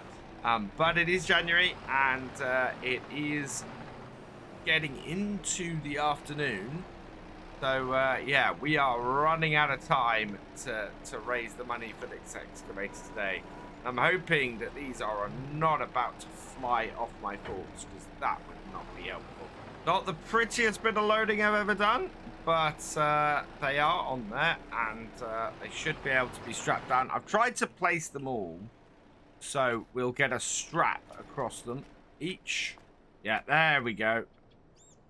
Right, let's turn the engine off on that to stop it costing me more money. And we're going to back the train out and go and make a bit of cash off this. There's nothing in the shed either. No, we really did clear out our sawmill last time we did a sell-off. Someone said the reason why stuff flies about is because I drive too fast. Take it down. Oh, there we go. There we are. It all went out quite nicely, and 131,000. So we need another 20,000 to get this. Don't know if we're going to be able to do that from just wood chips. In fact, no, I don't think we are. So I'm going to head down to the shop, grab myself a 9 meter container, and just as the snow disappears, we will go and fill that up with a whole load of wood, and that should easily put us over the line. It's amazing the kind of curveballs that have been thrown at us throughout this series. The initial luck of being able to get the Phoenix and this wheel loader, and now this excavator is just fantastic. But the The fact that I'm having to scramble to get the right stuff or the right money in order to get it is crazy. But we will do it, and we will be fine. We'll check it's still there. It is, which is fantastic. We want to grab, then, a container. Now, we will get paid for the container as well, so that's fine. We're only going to go with a 30-foot. I don't think putting a color on it really costs us anything. We'll check. No, it doesn't. And standard design. Lizard Forestry. Yeah, we'll go with that. So yeah, that is 380 extra. So 4,680. Buy that. Yes. Okay. And yeah, we get paid for this when we've filled it up and drop it off. We get slightly more than we would if we were just selling the wood, but that is because this is a great way to sell this. Let's do this. I'm surprised, actually. After my initial findings with the containers, I'm actually slightly surprised that I've continued to use them. But they are a great way to sell wood, and I can't deny that. We just need to get it onto the trailer, back off, and that then should reseat itself rather nicely. And we'll get our truck to follow us back to the logging area. And I've already picked out a few trees that I think are going to be really good for this. So, yeah, we'll go and do those. First, though, I'm just going to check how the roller coaster's doing. It's still got to process 80 more tiles, and then stage 1 is complete. It has 881, so it's got more than enough to do it. And then, yeah, we'll see how much we still need to deliver for stage 2. So we have a few larger trees that are still kicking around the area that we've been working. There's a couple behind us here that will do nicely. There's that tool one there. We'll take that, and probably this one behind as well. We've got this one over here. We've got one just the other side of the river, which I should be, in fact, to the other side of the river, that we should be able to cut and do. So, yeah, they've got plenty of trees still around here that we can work with this. That one as well will be a good one to go. So, where's my truck? There it is. Let's bring this here. Let's open those. We will take the hired worker off this. And I'm just going to back it into the space over here so that we'll be able to easily access the container and get it loaded up. And yeah, it's 20 to 4 in the afternoon, so we kind of want to get this done swiftly so that we can get things turned around and get some money in. So we'll start with this one here, I think. That needs to... Oh, God. Proper eye of the needle here. 197 that needs to come at. So 197 is 187. So I need to cut it at exactly that angle there, I think. Oh, there, 287 there. Right, let's get the chainsaw out, see if we can, see if this actually works. So, there. Will this not hit any of my equipment? The answer is... Look at that. Oh, that was stupidly close to the front of my truck, but it did not hit it. That is not the way to do it. Don't do it that way, people. I can hear this running. I don't want this running at the moment. Right. This has 2.1 hours, so this is not going to cost us any more cash. We'll open the head. We want to turn the head round so it's going towards the bottom of the tree. And then out and down. Cut. Yep. That will do very nicely. And then we can pick these up with our wheel loader as we go through. Now, what I need to do is change our cut length up to 9 meters and cut. So, yeah, I think we need 5 trees at this sort of size to do this. So that's what we're going to try and do, and get 5 trees at this sort of size. That last one, yeah, that is too small, so we'll have to move that out of the way. So first tree coming up to finished. How full is that? 20%. So yeah, it is going to be 5 trees of that sort of height. So let's go get some more cut. Starting, I think, with this one and that one, and get them over here. So cut that across the river, and then we'll go cut the other one across the river. So then you as well.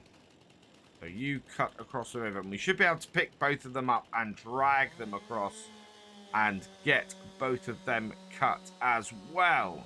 Now, I've cut both of these trees, and I'm just going to dump the little extra bit over here. But, interestingly, the ponderosa pine, in fact, both of these, you can see here that the length of this lower one here, because it's a bit wide at the bottom, is actually coming out at 10.9 meters. And, yeah, 12.2 meters. So, I need to cut these down slightly.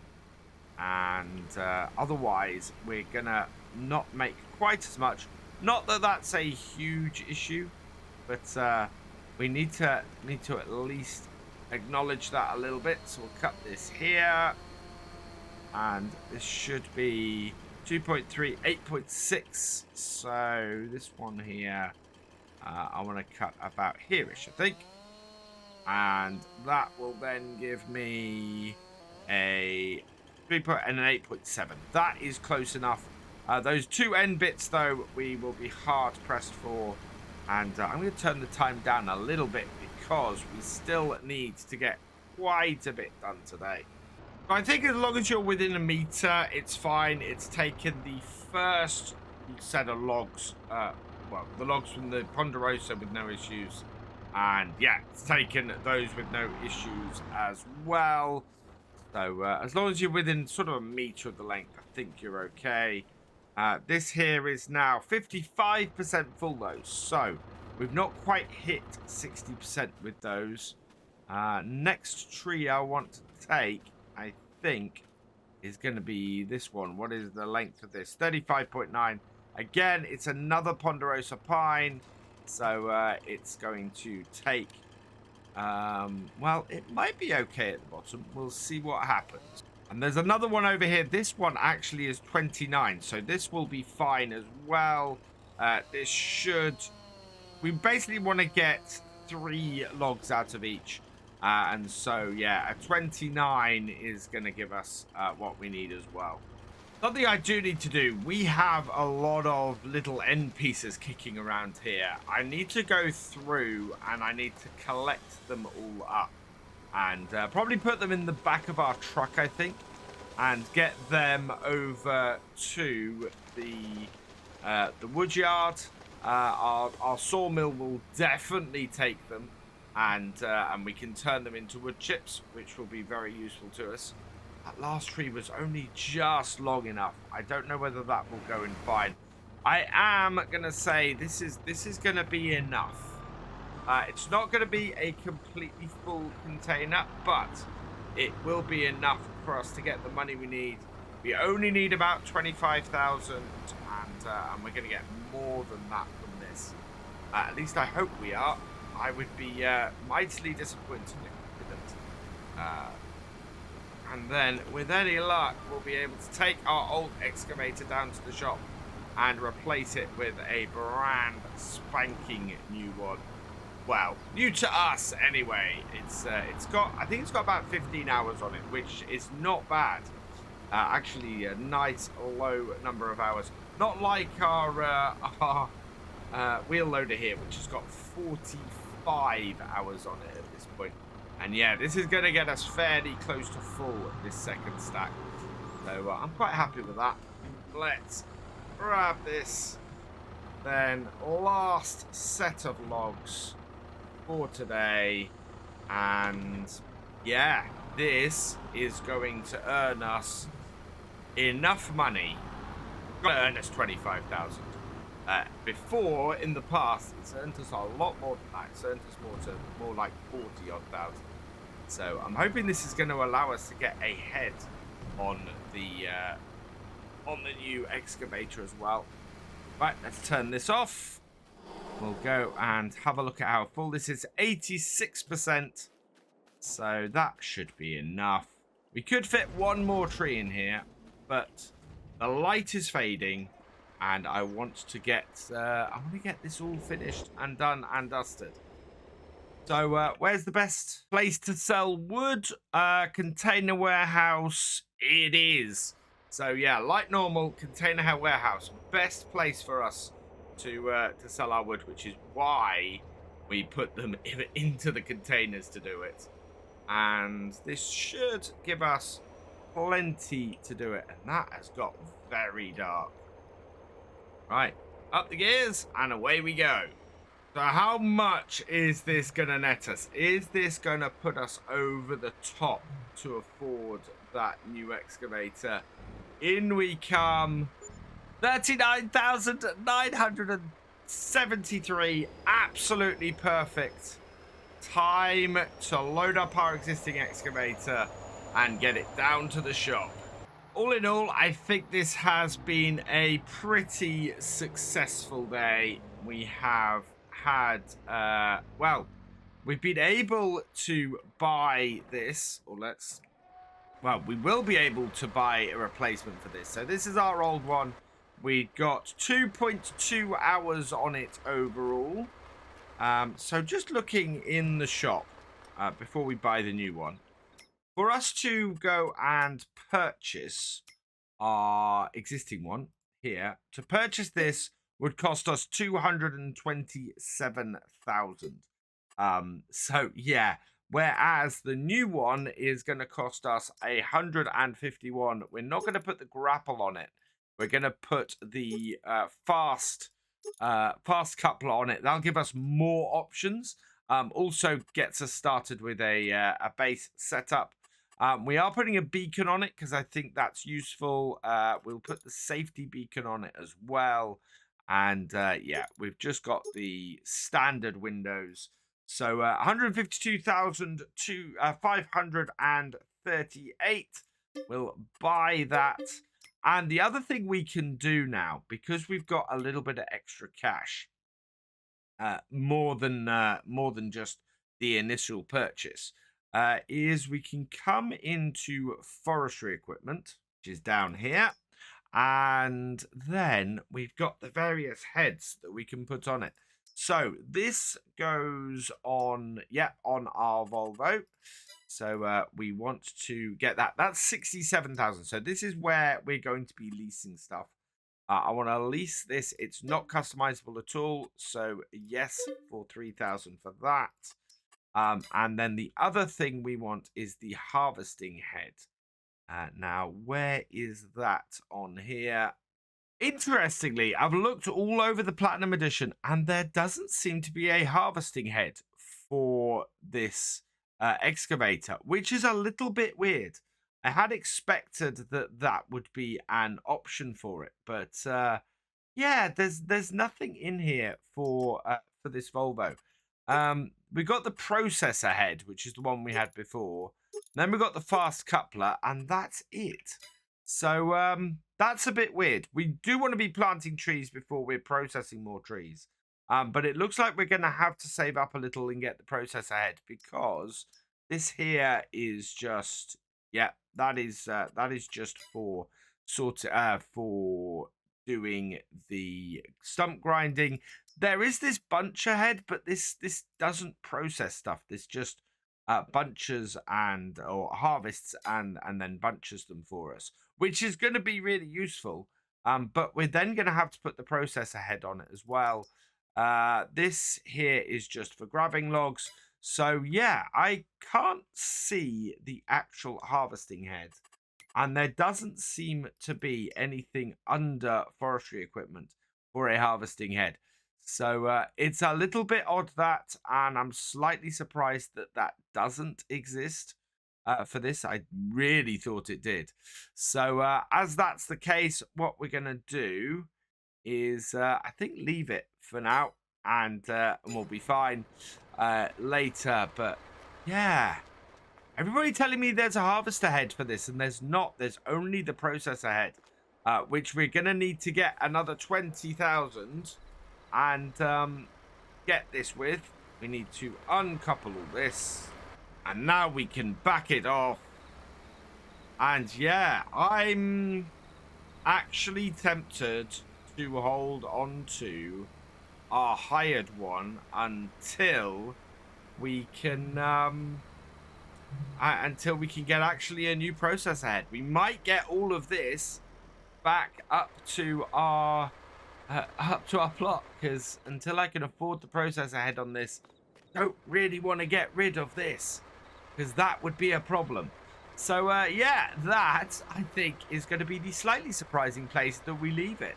We still have this, and we're going to have to get both of these back now. And after the craziness of last time, we now have two large excavators down here. And it's simply because we have, well, we've got the automatic head on this one.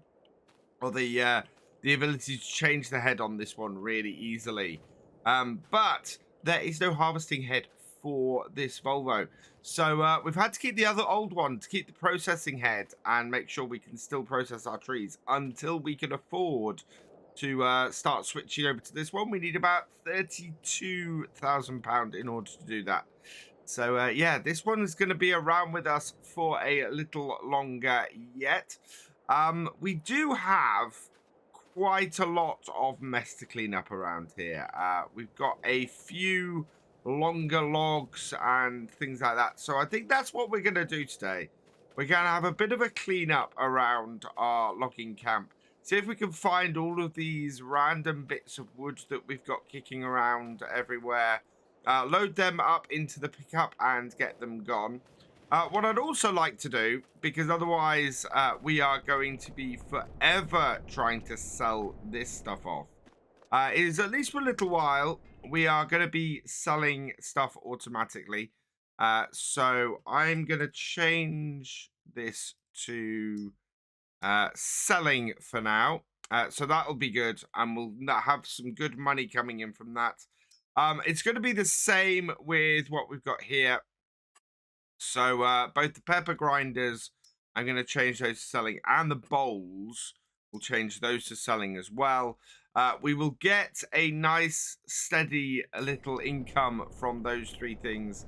It means we've got some metal kicking about here, so if we do need to supply anything, we can. And yeah, the pepper grinders and bowls, they don't supply anything anyway. So yeah, we don't need to worry about that too much. And yeah, we're going to crack on and get all of this cleared up. I want to look at the possibility of getting a tractor as well at some point. So we've avoided getting a tractor on this series. But I think that we probably want to get the tractor that comes with this map and see if we can't put it to good use. So the Volvo BM is 88,000. It's 140 horsepower and would work great for us because I want to look at doing the boats at some point as well. So we're going to need a tractor. We're going to need to plant some grass because we're going to need to get some sheep. And yeah, it's going to be an interesting setup for that. The other thing we've got is I think we'll go and see if we can sell some wood chips today as well. So it's going to be a busy old day here. I need to open the back of this pickup. And we're going to load a load of wood into it. In fact, I'm going to cut stuff down so that it's small enough to get in here without too much trouble. And yeah, we're just going to go and wood chip these various little bits that are kicking around here. And then go and see if we can make a decent amount of money from wood chips. And once these are wood chipped, we can take all of these and or we can go and get the wood chips and give ourselves a nice income from them. Some bits of logs are really, really heavy over here. I think I'm not going to be able to pick this up even now. Oh no, there we go. Yeah, it's not light, but cutting it in half. As I'm wood chipping it, it doesn't really matter, I don't think. I think we get roughly the same amount out. We are going to have to strap this down because a couple of these are longer than the actual bed. Yeah, these big chunks are big. And, as I say, hefty. In fact, that one is still too heavy for me to pick up. So I'm going to have to come in and chop that up a little bit more. Chop that in half. Get that cut there. Well, I do want to go and have a quick look in the shop and just show you guys what I was talking about and what a lot of people have told me in the comments about the excavators. So we've got one owned and one leased of the 2500 DL. Apparently, the one I want to look at is the 3800 DL, and this comes with a harvester head, which is this one. So yeah, there's a harvester head available with this one, so there's no way to get a harvester head on to this one here. You've only got the processor, and the only attachments for it are the planter, which we've leased, and then the wood cracker, which is a buncher, the grab, and the stump grinder as well. It's a bit of a mixed bag. We've got the smaller of the excavators, which has done us really well till now. We just need to gain the extra cash and earn enough to do it. And I'd see with interest, actually, the auto selling is already kicking in. We've already made 3,000 today just by auto selling stuff. So yeah, that's gonna go up. We just need to make sure that everything is kept supplied and we'll be fine. This needs to be taken down to the sawmill, and then we can go and see exactly how much wood chips we've got. We must have a fair amount of wood chips now. So we can load these directly into the pond and get them processed into the wood chips that way, but I've been told that there's a wood chip around the side or around the back here in the comments, and with people going, oh, you should use the wood chipper. So we're going to try and use that. Now, it's around the back here somewhere. There doesn't seem to be anywhere, unless is that a wood chipper? Let's grab a piece of wood. Oh, we're gonna have to unlatch everything. There we go. What happens if I chuck it in? There we go. Absolutely what we want to do then. Into here. Chuck it up and over. Ooh, wow, that one's heavy. Okay, we might have to jump with that. That's great. So yeah, if you just want to wood chip stuff, then this is the way to go. Into this wood chipper here. It's a bit high, and you're gonna have to jump to get stuff in.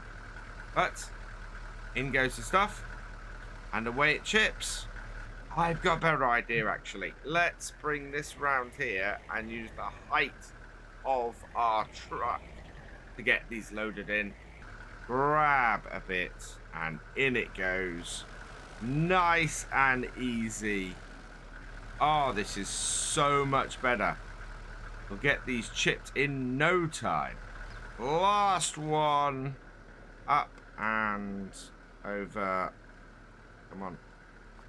Whoa. Ah. Right, let's see if we can chuck it in over the top. Yeah, there we go. Perfect.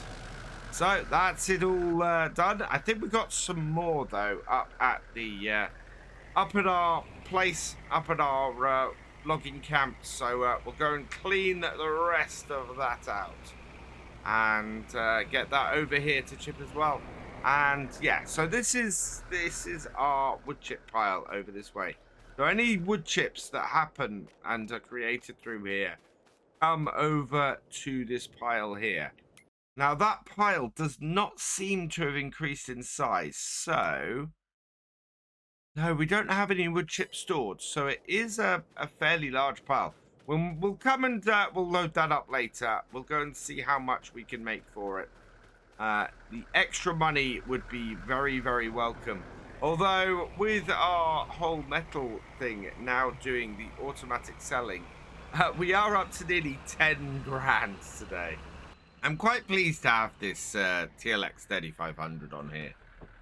It is a nice truck to have. The one thing there is about it is, well, I kind of wish it had been the 2022 because I do want to get to using that in a game. But it does do the job really nicely. I haven't been able to get the suspension to work on it at the moment, which is interesting. The rear hitch I have managed to lower and well, raise and lower, which is the problem that we had when we first got it, with our trailer being too low and it's or too high on the hitch, and it lifting that hitch up. Where are all the little bits of wood that we had around here? There were tons of them, and so yeah, that's now sorted. There's one. But in general, it's cracking. I'm really pleased to have a good pickup on here, and I'm really pleased to to get to use it as well. Because that's the other thing that quite often happens, is that I'm unable to actually use something like this if I'm not careful. There's another piece. Yeah, this is going to be a big case of hunt the wood. Let's see how much I can find. Considering the number of trees I've cut, I'm slightly surprised at how few ends I've actually got. Aren't that many. I was expecting a lot more. And yeah, it's not been too bad. So I'm just sort of cutting a few of them down, seeing if we can just get them into the bed of the trailer a little bit easier. And that's got those two.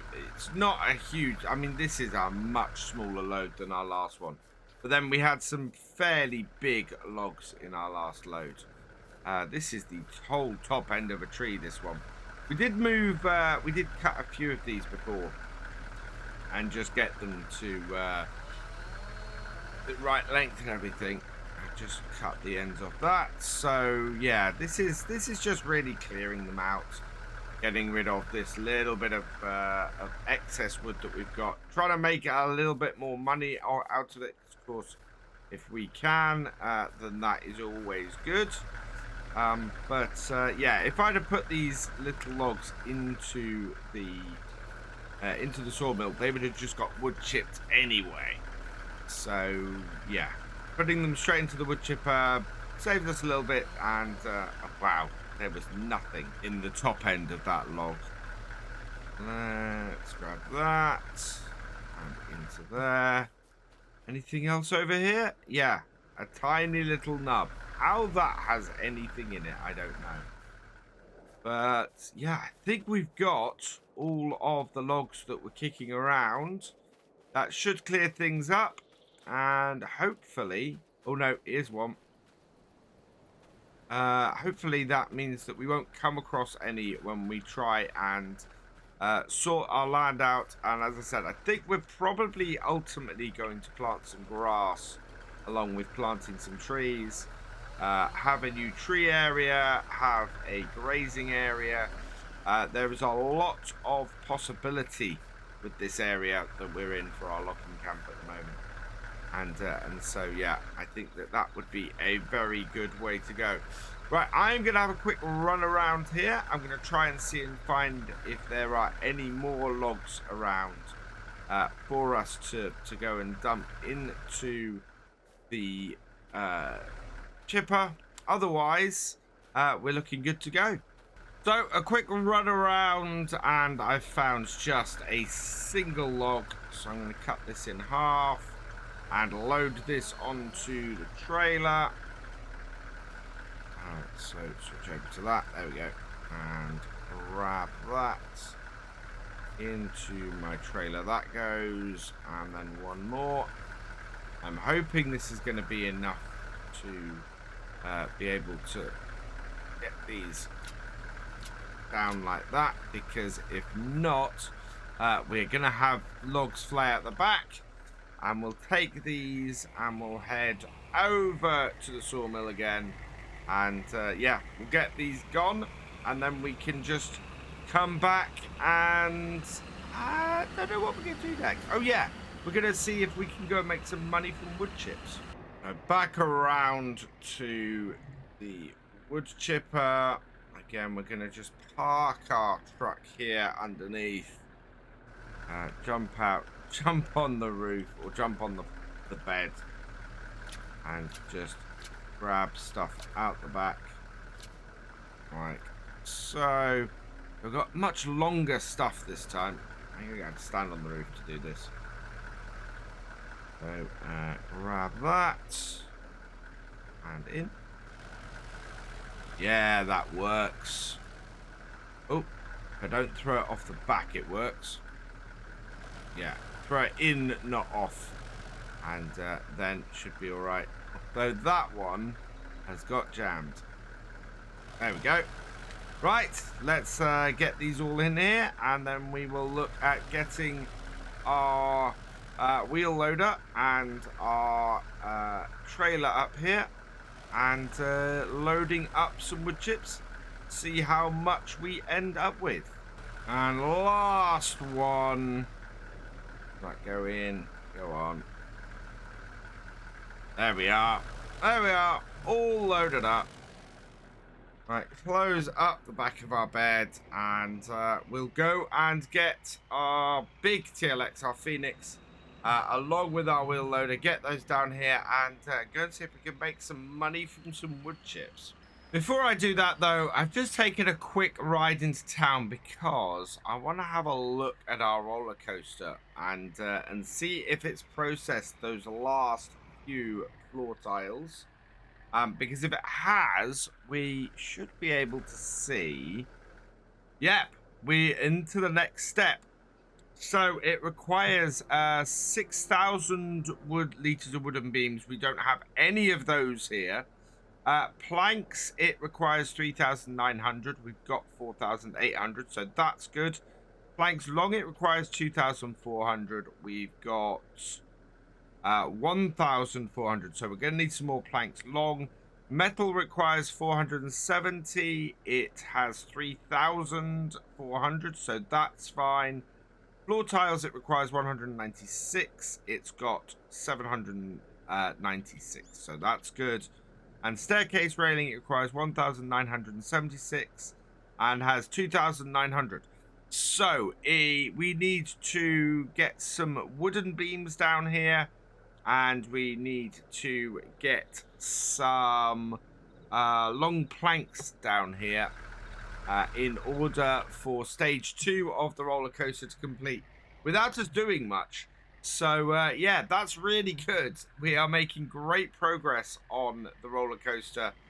We'll just let it run in the background, and yeah, we need to get some more wooden beams down here, 6,000 liters of them, and we need to get some more wooden long wooden planks, which is an extra 1,000 liters of those. So that shouldn't be too hard to do. We just need to get a couple of trees cut, which we kind of running a bit low on our own land, so the next area of land is becoming more important all the time for us, because yeah, we just can't keep things supplied unless we do that. Although the other sawmill does have the ability to buy the things that we've just realized we need. So worst case scenario, we can go and buy some wooden beams and some long planks. Something we're going to need to do soon is get a pressure washer, I think.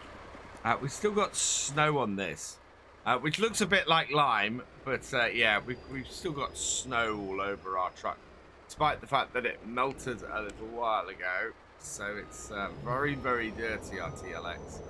And the same goes for a lot of our stuff, to be honest. It needs a very good wash. One a little bit too far. There we go. Hook that up. And hook that up. And away we go. Now, as normal, I want to use follow me with this. And we need to put the wheel loader at the front. The wheel loader, though, is up here, still with our log grab on it. So let's switch this out. Drop the log grab off here. Go the other side of our skid steer. And attach the bucket here.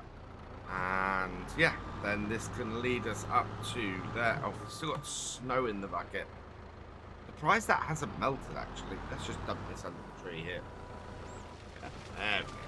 Not a huge amount. That will disappear fairly quickly. Miss the back of our pickup. And yeah. We'll then cut up follow me here. Get it to follow the right thing. And in. Right, that's done. And away we go. Let's get this down to our sawmill. A couple of videos ago in the comments, somebody asked me why I don't leave this bucket up at the iron ore mine. And it's simply because we need it for this job. If I left it up there all the time, then I wouldn't be able to load up the wood chips when I want to. And we don't really, as I said at the time, either own the land up there. So it's not really my land to leave bucket up at. And at the same time, we need it down here for this kind of job to load up all these wood chips. So that's why we've not left the bucket up there, because it's needed. I have jobs for it to do. There is a huge amount of wood chips here. I think we're about half full on our trailer. And yeah, we are not halfway through these wood chips. Are we about half full? Maybe a third full. But there's probably there's at least 30,000 liters of wood chips here, if not more. We know that our trailer holds, I think it's 30, is it 30,000 liters or is it more than that? Let's have a quick look. Did we lease this trailer? Yes, we leased this trailer. 48,000 liters. So we know it will hold an exact number of these. And yeah, that is quite astounding that it's 30. No, it's 16 buckets from our wheel loader here. This will take. So yeah, that's quite a lot, and we are, as I said, a good way into it. And this pile is still pretty large. There's still quite a lot to go. Now this should be our last bucket to fill this, and yeah, there is more than 48,000 liters of wood chips here. Wow, that is a huge amount of wood chips we've had sitting here for a while to sell. So let's just dump those in there. 79 liters that we couldn't do anything with. So yeah, I think we had a couple of buckets that took more than the 3,000 liters. So that was interesting. I'm slightly surprised that happened, because this is only a 3,000 liter bucket. Right, where is the best place for us to take these? So wood chips, price is falling for all of them at the moment. Although, yeah, we're in February. That's why. So 650 is as close as we want to get. 586 580. Yeah, so either the hotel or the rural farm south. Let's see where those two are. So rural farm south is over here and the hotel is over there. I think we're going to go to rural farm south. It's a little bit more of an interesting place to get to. So let's head back to here. And in fact, yeah, it's now paying more. So let's tag that. And it's over that way. So away we go, and we're going to go into the depths of Silverrun Forest and see if we can't go and find this farm that wants all of our wood chips. Someone said that they thought that the amount of black smoke coming out of this truck was fairly impressive. And yeah, it is. There's a lot, but it's partly because we are running the, I think it's the exhaust mod on here, and the more broken and the more in need of repairs something is, the more, the blacker the smoke is that comes out of the smokestacks. And at the moment, this truck is very much in need of repairs. So that is why it is billowing black smoke at the moment. So yeah, it does need to go into our little repair truck needs to come out, I think. Oh, I don't want to go there. I want to go this way. There's where we're selling, up around here. And just around here. Oh god, these slopes with this much weight on the back. It is struggling a little bit, which is surprising. I'm not sure if I got the full engine upgrade on this. I'm not sure I did at the time. So it at the moment does need I think it probably needs some repairs and probably needs an engine upgrade as well. Some of the stuff we're hauling. There we go. Let's get these wood chips tipped. And no, right trailer. There we go. And tip these out, and yeah, rural farm wants all these wood chips, so let's give it to them and get some money in. I'm really interested to see how much money we make from these wood chips. Part of the reason for doing this today is I had a couple of comments that said, oh, you get a load of money for wood chips. We're not going to do badly, but I don't think it's going to be more than about £20,000, to be honest. Simply because we are on hard economy, and that's kind of the way it goes. 27,717, more than I was expecting. So yeah, actually, that's been really good and really profitable for us. So I'm happy with that. Let's get this back down to our farm. Oh, that's getting. The idea that we might be able to afford more land in the near future is really good. I'm quite happy, and I think if we keep selling off the metal and the pepper grinders and the bowls like we are, so doing the automatic selling, yes, we lose somewhere between 15 and 40%. Of our money that we would get if we delivered them ourselves. Does mean that we're not constantly dealing with pallets and having to do them, because we're doing a lot of that recently, and I think I want to leave that by the wayside for a little bit. Let us get on with a bit of forestry, and then yeah, eventually we'll come back to delivering our own stuff and doing it that way. But for now, I think we're better off getting it sold automatically, getting the money in, and continuing some forestry work for ourselves in the meantime. Now we're back at our camp. I want to park this trailer up, and then we do need to do a little bit more clearing around here, so I'm gonna get that sorted today as well. We've got an hour-ish really before we want to finish off. But yeah, this needs to be parked over here. Drop this trailer off, And then if I can do it, I want to get this repaired. So we'll pull this out, and then we'll get the repair trailer.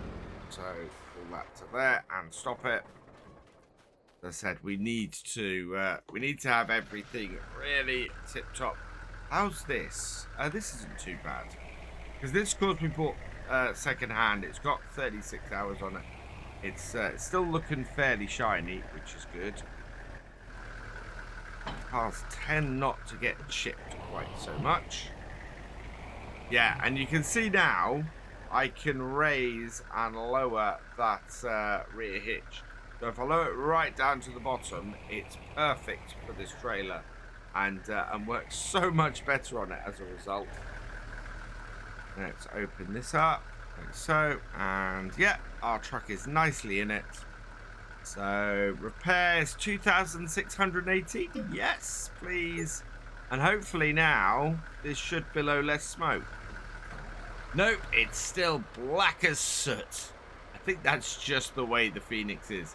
Still, at least I got it repaired, so I'm happy with that. And we'll just park this down beside the trailers. I really need to sort this yard out.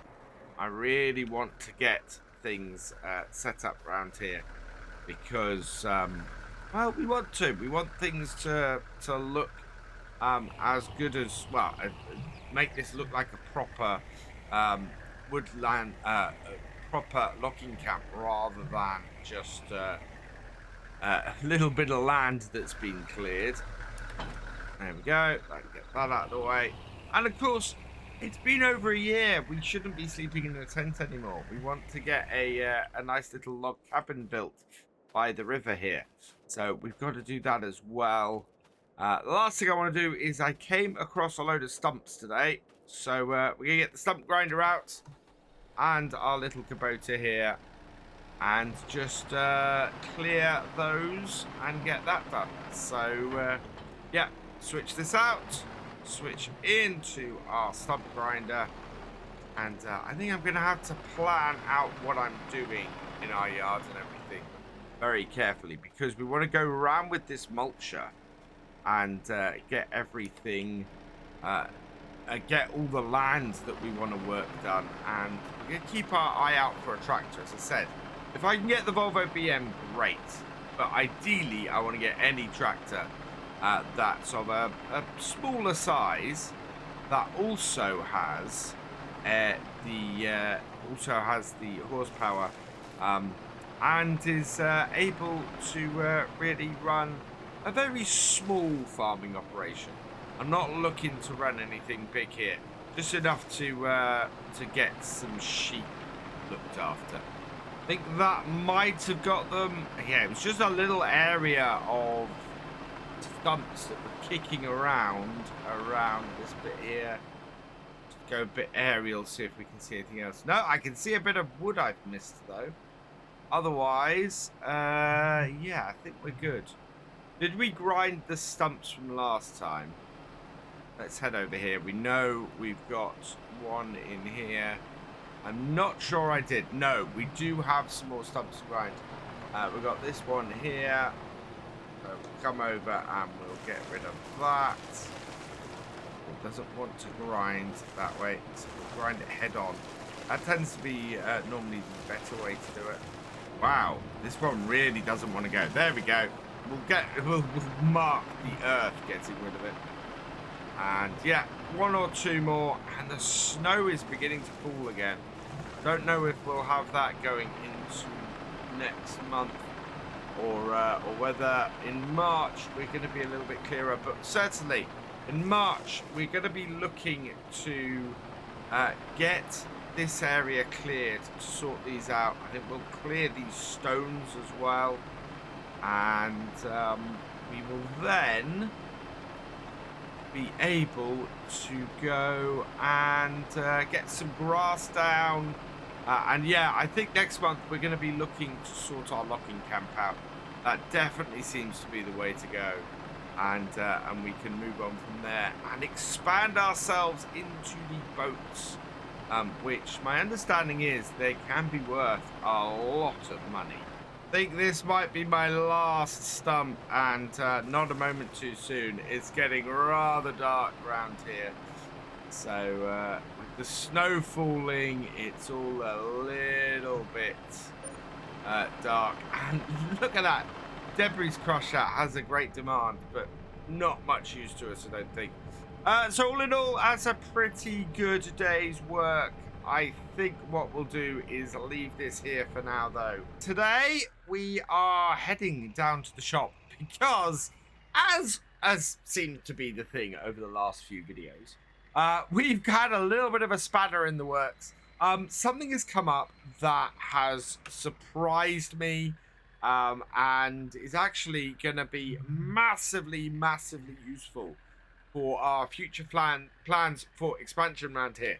So once again, we are at 57,977. We are oh so close to buying another area of forestry on here, and we're not going to do it. We're going to go and buy something else that's come up in the used equipment sales that is going to be really useful to us in the future. So we are going to pull into here, into the shop, and pop in here so that I can show you what that is. And it's actually two things. In the used sales has come up the M6 series Kubota, which is cracking. I mean, this JCB is lovely as well, but it's 127,000. This Kubota M6 is brilliant. It is 104 horsepower, which is all we need. I'm going to put the Michelin tires on it because, as you guys know, I tend to prefer the Michelin tires. It comes with a 3-point on the front, although I'm going to take that off for now and reduce my price. So we are not going to put a front weight on it at all. We're just going to leave it bare for now. So when we get some more money in, we can put a front 3-point on it. We don't need a front 3-point, though, really, for what we're planning. We don't need a front loader attacher, and we don't need GPS. What we do need is to go and pick a name from the Patrons for who is going to go on this tractor. So picking a name at random from the producer level patrons. Gareth, congratulations, you have been selected. I've added an exclamation mark at the end just to even things up a bit. And we're going to see if we can get... We don't have a Kubota orange on here, so we'll set this to the jet black. Okay, and looking very nice on there. 47,059, and we will buy the Kubota there for that. The other thing that's come up is this. This is awesome. So this is a grass roller and planter. This is exactly what we need if we're going to create some grass areas around our logging camp. So, yeah, and it's 4,118. So we're going to buy that as well. How perfect is that that's come up? And then we've got now a teleskid turns up. Oh, man, this would have been brilliant round our yard. But we're not going to buy that because we have bought these, and these are going to be great. We have got the skid steer, of course, already round the farm. So, all around our logging camp. So that's great. However, we are 20 episodes in, and this is our first tractor that we've bought on this series. That's quite something. I don't think I've ever gone this long in a farm sim game without having a tractor, which is incredible.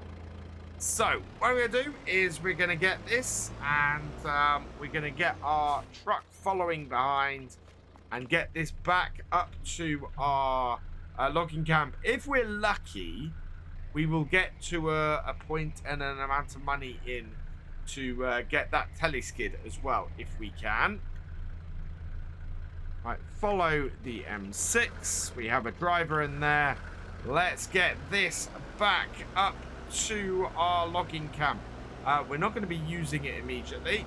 but it is going to be a useful piece of kit to have around. I think this tractor was a bit of a bargain. It's only got 8.6 hours on it, so it's not got a huge amount on it, which is just absolutely brilliant. Will work really, really well for us. I think we're looking at probably this area over here to do grass. We can do a nice area there, prepare it with our skid steer. But yeah, this is gonna be an absolutely superb little tractor to have on our at our logging camp. So let's just take the hired worker off this and go and park this up near our tent. And yeah, so all we're planning to do, and we don't need a huge area, is just put a bit of grass down so that we can feed our sheep when we get them. But we're not actually going to be using this anymore today. I think we might try and get maybe a chain or a shield on the back of this so that the tractor isn't not used at other times. We are going to have to get a mower, of course, and probably don't really want to get a baler. I think we will get a little, if we can get a little forage wagon that we can just fill up, that will be perfect. So that will do us fine. So we'll leave this here for now, and what I want to turn my attention to is where we are with our productions. So the ones we got going at the moment, there's still 6,729 litres of wood in there. We've got our pepper grinders and our bowls working their way through that. So that's perfect. And our metal, our iron ore is doing okay at the moment.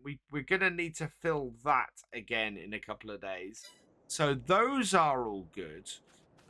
We are not going to start planting trees now until we get the until we've got the grass sorted.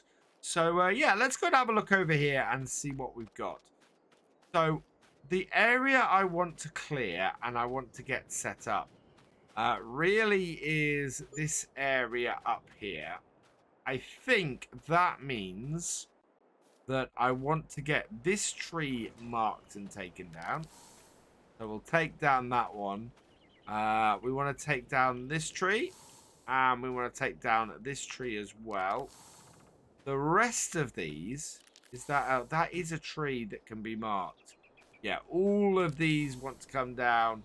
And they all want to as well be... I think we're probably going to end up taking these smaller ones mostly to the wood chipper. Yeah, this one can come out as well. There we go. Yeah, any more over here? So everything out of here. I think I want to take the grass actually all the way back. So we've got, oh wow, we've got several trees here. So that's what we're going to do today, I think. We know we need to create some more items. So we're going to take the grass all the way back to here. And we'll leave the border at where it actually turns to grass here.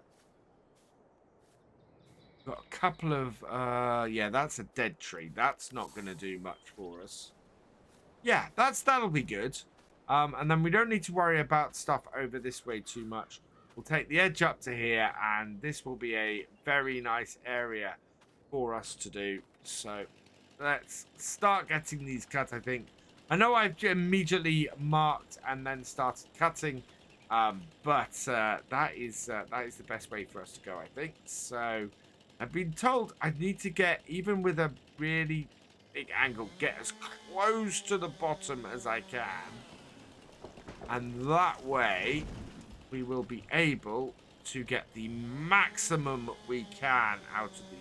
And the other idea I've been told is to when we do this area, we want to plant the grass, get this as get this in as a grass field. Don't know how well this tree is going to go. Yeah, this is going to be a pain, isn't it? Like, so. I mean, its branches aren't worth anything, but it still needs to be manually cut in order to actually get the branches off and sorted. Wow, that's actually a solid branch. Yeah, some of these are going to be a real pain to clear, but we do need to clear them. In fact, that one, what I'll probably do with that one is get in here with our mulcher and just clear that out. Because, yeah, unlike most of the rest of these, that is just going to be a pain. Actually, a surprising number of trees we're cutting out of here to make way for this and to clear the area. And some of them are really some of our taller trees that are left. That's not going.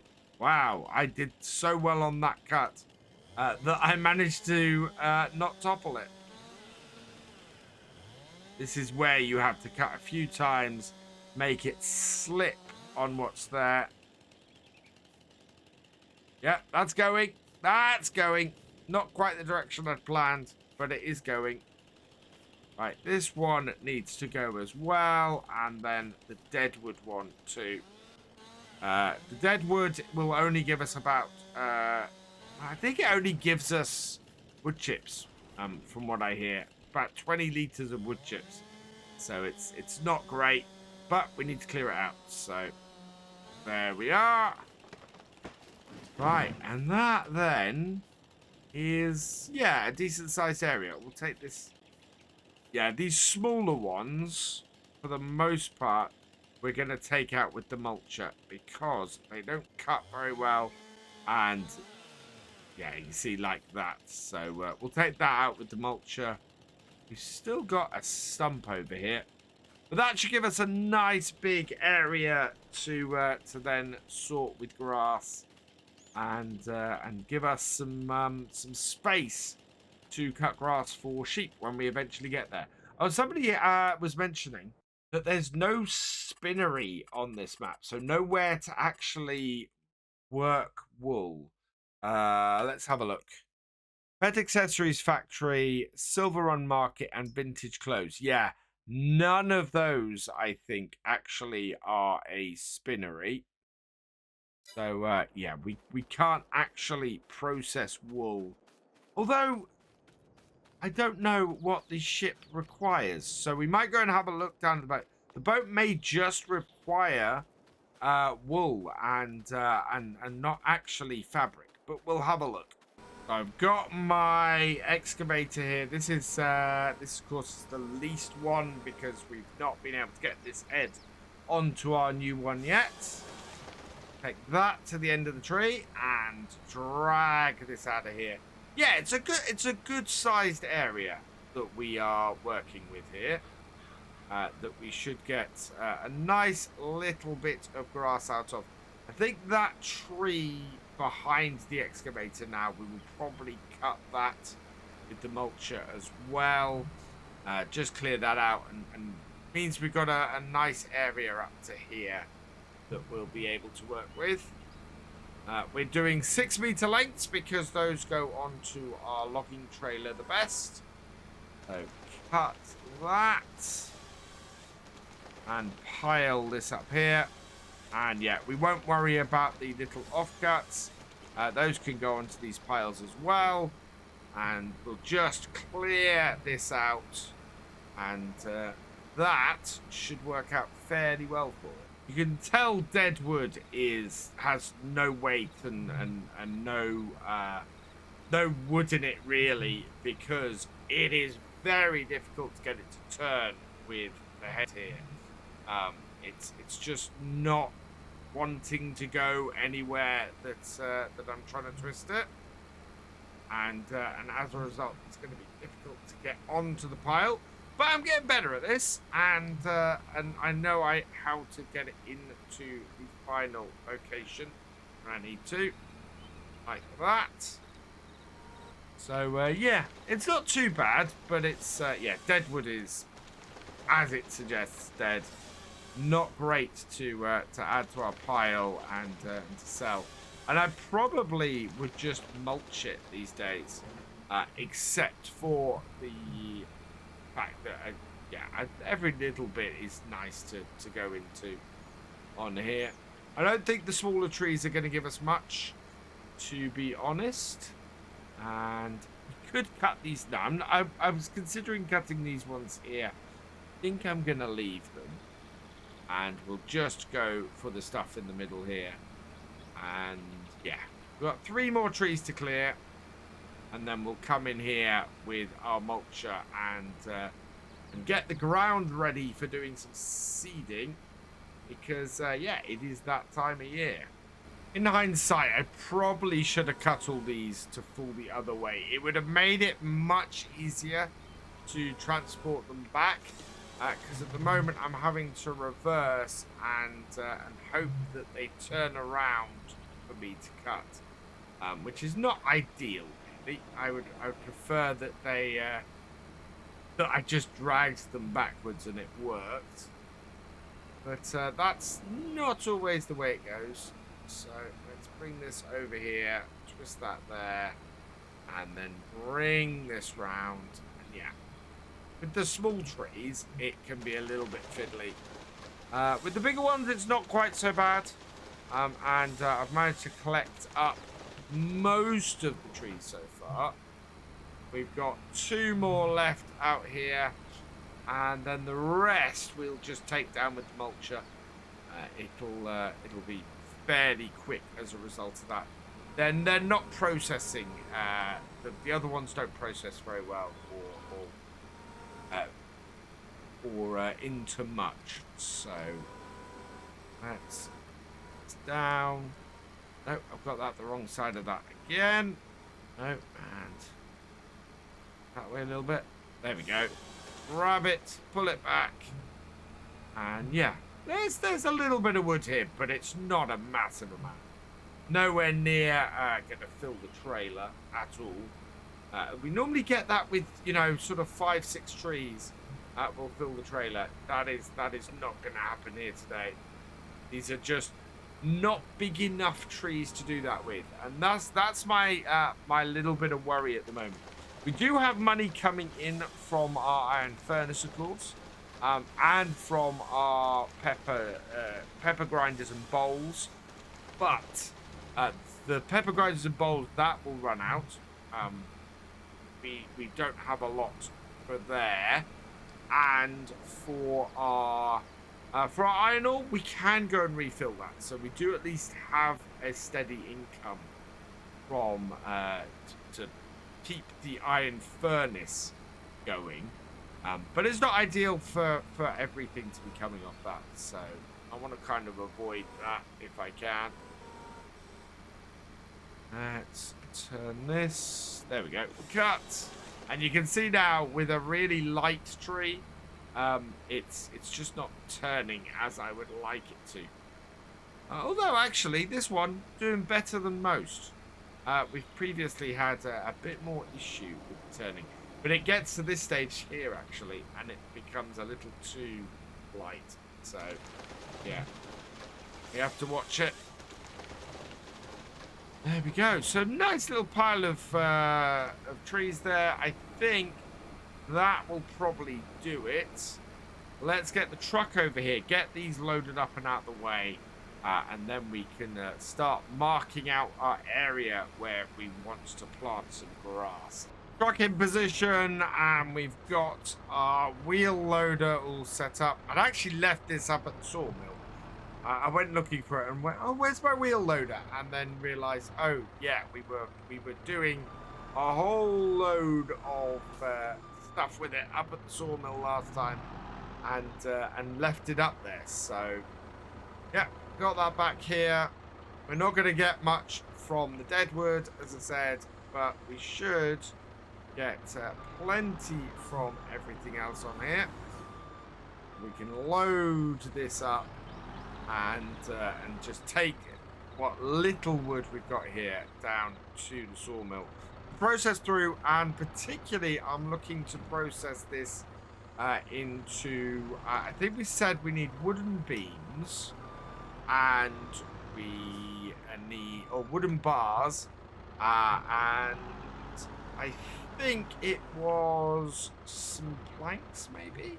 Certainly there were 2 things that we needed out of our sawmill. So we'll get those. We're going to have to drop this slot in. I'm in the wrong place. Yeah, there we go. Yeah, I don't think this is going to go much more than just this front section of this, so that'll be fine. Yeah, we definitely need wooden beams. I think the other thing we needed was long planks. I need to double check that. But we are short on a few bits for our roller coaster to complete stage 2. So it's not going to take much to do it. And then I think we're going to need the furniture factory after that. So that's what we'll be looking to save money for. That little section just fell out of my grab there. That's alright. We'll get this in and out. Back it off. And in that goes. We drive over this. Let's grab it. And yeah, throw this in. Like that. And then just a little rest of this to load up. And we'll go and deliver it. Last couple of logs. Grab these here. I think I see another one by the roadside. That isn't related to this set of them.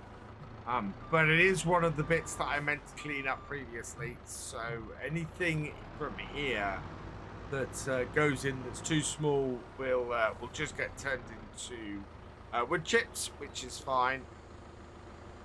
But we're not making a specific wood chip run at the moment. Where is it? There it is. Yeah, that's one of our offcuts that we missed last time. Right, is that everything around here? Anything hiding? Any trees that we've missed? I don't think so. I think we're pretty good at this point. So I'm just going to lock these down on here. We'll leave this truck here for now, because we don't actually need to go anywhere with this for the moment. I'll lock there. And it's not a huge amount we have on here, so I'm not too worried. Immediately, what we need to do now, though, is get our little Kubota skid steer and start clearing the area. Right, so where do I want to do this around here? I think, actually, if I pop out, we'll start from this point here. We'll turn this on, drop it down. There we go. And then the idea is we'll mark out the outline of where we're looking to do this, and then we can fill in from there. It's going to be quite a large area that we do this on, that we work through. I think almost up to the road will be yeah. It's going to be a good sized area that we turn into grass here. I don't know if we actually have any rocks in that we'll need to get rid of, but certainly there were previously, and we broke those down. So that should be fun. This is actually going to turn out to be a sizable chunk of land that we turn to grass. Yeah, and then we're going to come around here. Yeah, there's a big rock there, so I'm going to avoid that. Oh, we have missed a tree. So that tree at the moment is lucky enough to get missed. Let's come around here. And right, so I do want to take out this bush over here, or this tree here. Go down here, and yeah, as I said, I want to go straight up to the grass. In here, look at that. That is just brilliant. And that might have looked like a cut there. It wasn't. That did actually just take that straight out like that, which is immense. Angle that down a little bit. And just mulch across the back here. And then out and round. Take out this bush here, like so. And then, yeah, we're going to leave this line of trees here because this is quite a large area, even without including those. So I'm really happy with that. That's really good. Yeah, I am going to take this tree out eventually because we want to go across the back here and do that. So I'm going to go around. We're going to get rid of the rest of the trees here, and hopefully this will then open us up quite nicely for this. This is probably not the best way of doing this. And we could go and get a mulch on the Kubota tractor to do it. But I'm quite liking doing it with this little Kubota. It's working fairly well for us. It's going to be quite an area of grass when we've got this done. Trees like this are really intriguing to take out with this mulcher because you just want to get in there with it and just break it down and just mulch it into little pieces, and eventually it all just goes, which is really interesting. And yeah, you just send it into it, and it just eats it up like that, and it's gone, which is brilliant. So yeah, always just little bits like that to clean up, and then it makes it easier to take these trees out rather than the way we were. So in here, mulch, and then you just mulch up the actual tree itself. Slowly it just eats away until there's nothing left, which is very, very cool. It's just dropping bits of trunk off. And with the trees all cleared from the area, we've got a few stumps kicking about. But in general, I think we're clear to clear the rest of this out. And yeah, then that should be getting near ready to get some grass into. This little skid steer is doing a wonderful job of mulching the land here and getting it ready to seed with some grass. I did initially have a little bit of reservation about using this for this job, but then I realized that you get construction equipment doing the same sort of thing all the time. So yeah, it made sense to me to keep going around and clearing the land with this, especially as we're not just cultivating, we are actually clearing as well. So it made sense. What I'm keeping an eye on is how many hours we've got on it, of course, because cost goes up with each hour, but we're at 5.3, so we've got plenty of time before this is going to charge us for another hour with this. So that's absolutely fine. And this is actually a sizable field that we're creating, a sizable grass field we're creating here.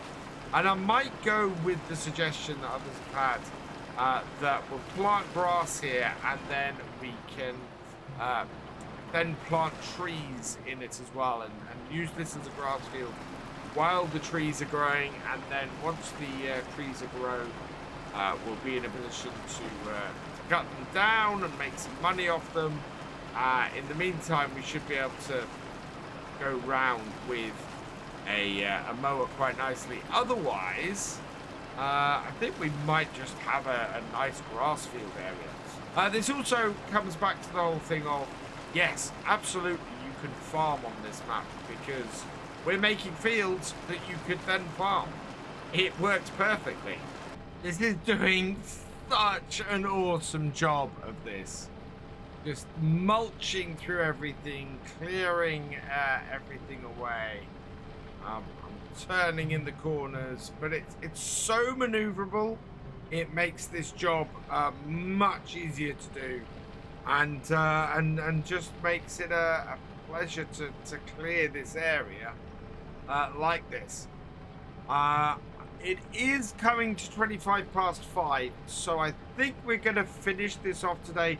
We might take this up to, or might take the wood, the logs that we collected off here, up to the sawmill, and just clear off those from the trailer. Get the bits we need for the roller coaster processing, because I want to get the roller coaster done and finished, or at least moved on to stage 3, ready for us to get some new stuff and to move on. But all in all, this is going really well.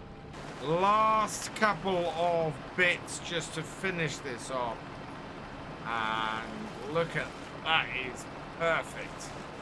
Wow, that is actually quite a large area. I said it earlier, but it really is. We do have a bit of a hole up here, so let's just back this off and come into here.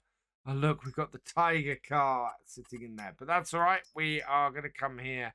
I'm just going to smooth out this section here, landscape, and smooth it so that it's a bit of a dip. I want to lift it a bit, I think. If we can't do that, and then smooth this. Oh no, and smooth all of this. That has reset the ground doing that. Right, let's have a look. It's still a dip. Interestingly, that hasn't solved the problem. Let's see if it's easier to work. No, it's not. Oh wow, that's worse, I think, to work. That does not want to be, or not want to have anything done to it, does it? It really doesn't. It's bumpy as heck. Well, we might be able to do something about it. Let's see. Come into here. That's got that bit. Can we get the rest of this now? That's the question. You get this sometimes with some bits of land, and I found there's a Terraform Anywhere mod that allows you to normally sort of get around it. But yeah, you might end up with holes and things like this, which then just cannot be worked. So yeah, that will probably remain a little bit bumpy. It doesn't look like there's much else I could do to that. Otherwise, that is pretty good. So we'll park this up, and then we'll go and drop these logs off and work out what it is we need to get turned on at our sawmill to finish things off. And I realise I've left this truck. You guys keep telling me off for leaving this truck running. Yeah, I shouldn't leave this truck running. It wastes fuel and puts hours on it, and really not what we're aiming to do. The two things we're short on are wood planks, or long planks, and wood beams. So we're going to drop this off here, and before we do that though, I want to make sure that those are the only two things we have processing here. Let's pop into here. Planks long and wood beams. So activate that. Activate that. Planks long, storing and storing. Good. Both of them are saying material missing, but that's fine because we are about to, well, give it a little bit of material. Hopefully it'll be enough. We only need about, I think, we only need about 1,000 of the planks long. I think we need about 3,000 of the wood beams. So, yeah, well, not any deeper. And undo those, and we'll get these unloaded. So, yeah, hopefully this is going to give us a little bit of stuff we can work with. Today we have a lot of resupply to do, so we're heading up to the iron ore mine at the moment. We are going to refill our truck and get that down to the iron furnace, because that has almost run out. We're then going to have to go up to our sawmill. Our planks and beams are ready to go, so we need to load those up and get those down to the roller coaster. And then once we've got those down to the roller coaster, that is the perfect opportunity to pop to the shop and pick up some supplies to get our grass planted and hopefully some trees planted as well. So yeah, it's 3 jobs we really need to get done today, and to keep things moving. We still have 31,293. If we can keep the iron ore coming and selling, what we'll be able to do is then afford another piece of land to move on to. And we can start scouting that out soon. But I really want to keep the money coming in. We are making fantastic progress at the moment. And in fact, the stuff that we bring in from the sawmill and take down to our roller coaster today, we should be able to get stage 2 of the roller coaster complete, which is fantastic news. First though, we need to get this up to the top of the mine here and get this loaded with, well, 48,000 litres of iron ore, which is a perfect amount for us. We'll get this all lined up and in position. Yeah, the iron ore has thankfully replenished as well. So bring this to here, and then we'll come back out here and grab the truck, take the hired worker off it, and if we come round the whole thing and spin round, basically follow the roadway here, we should be able to get this into a good position to load up, which will be very, very nice. Lots of people have suggested in the comments that we should come up here with a set of conveyor belts, and even had the suggestion that what we should be doing is having those as part of what's owned by the iron mine up here. Personally, I quite like doing this manually, loading this up.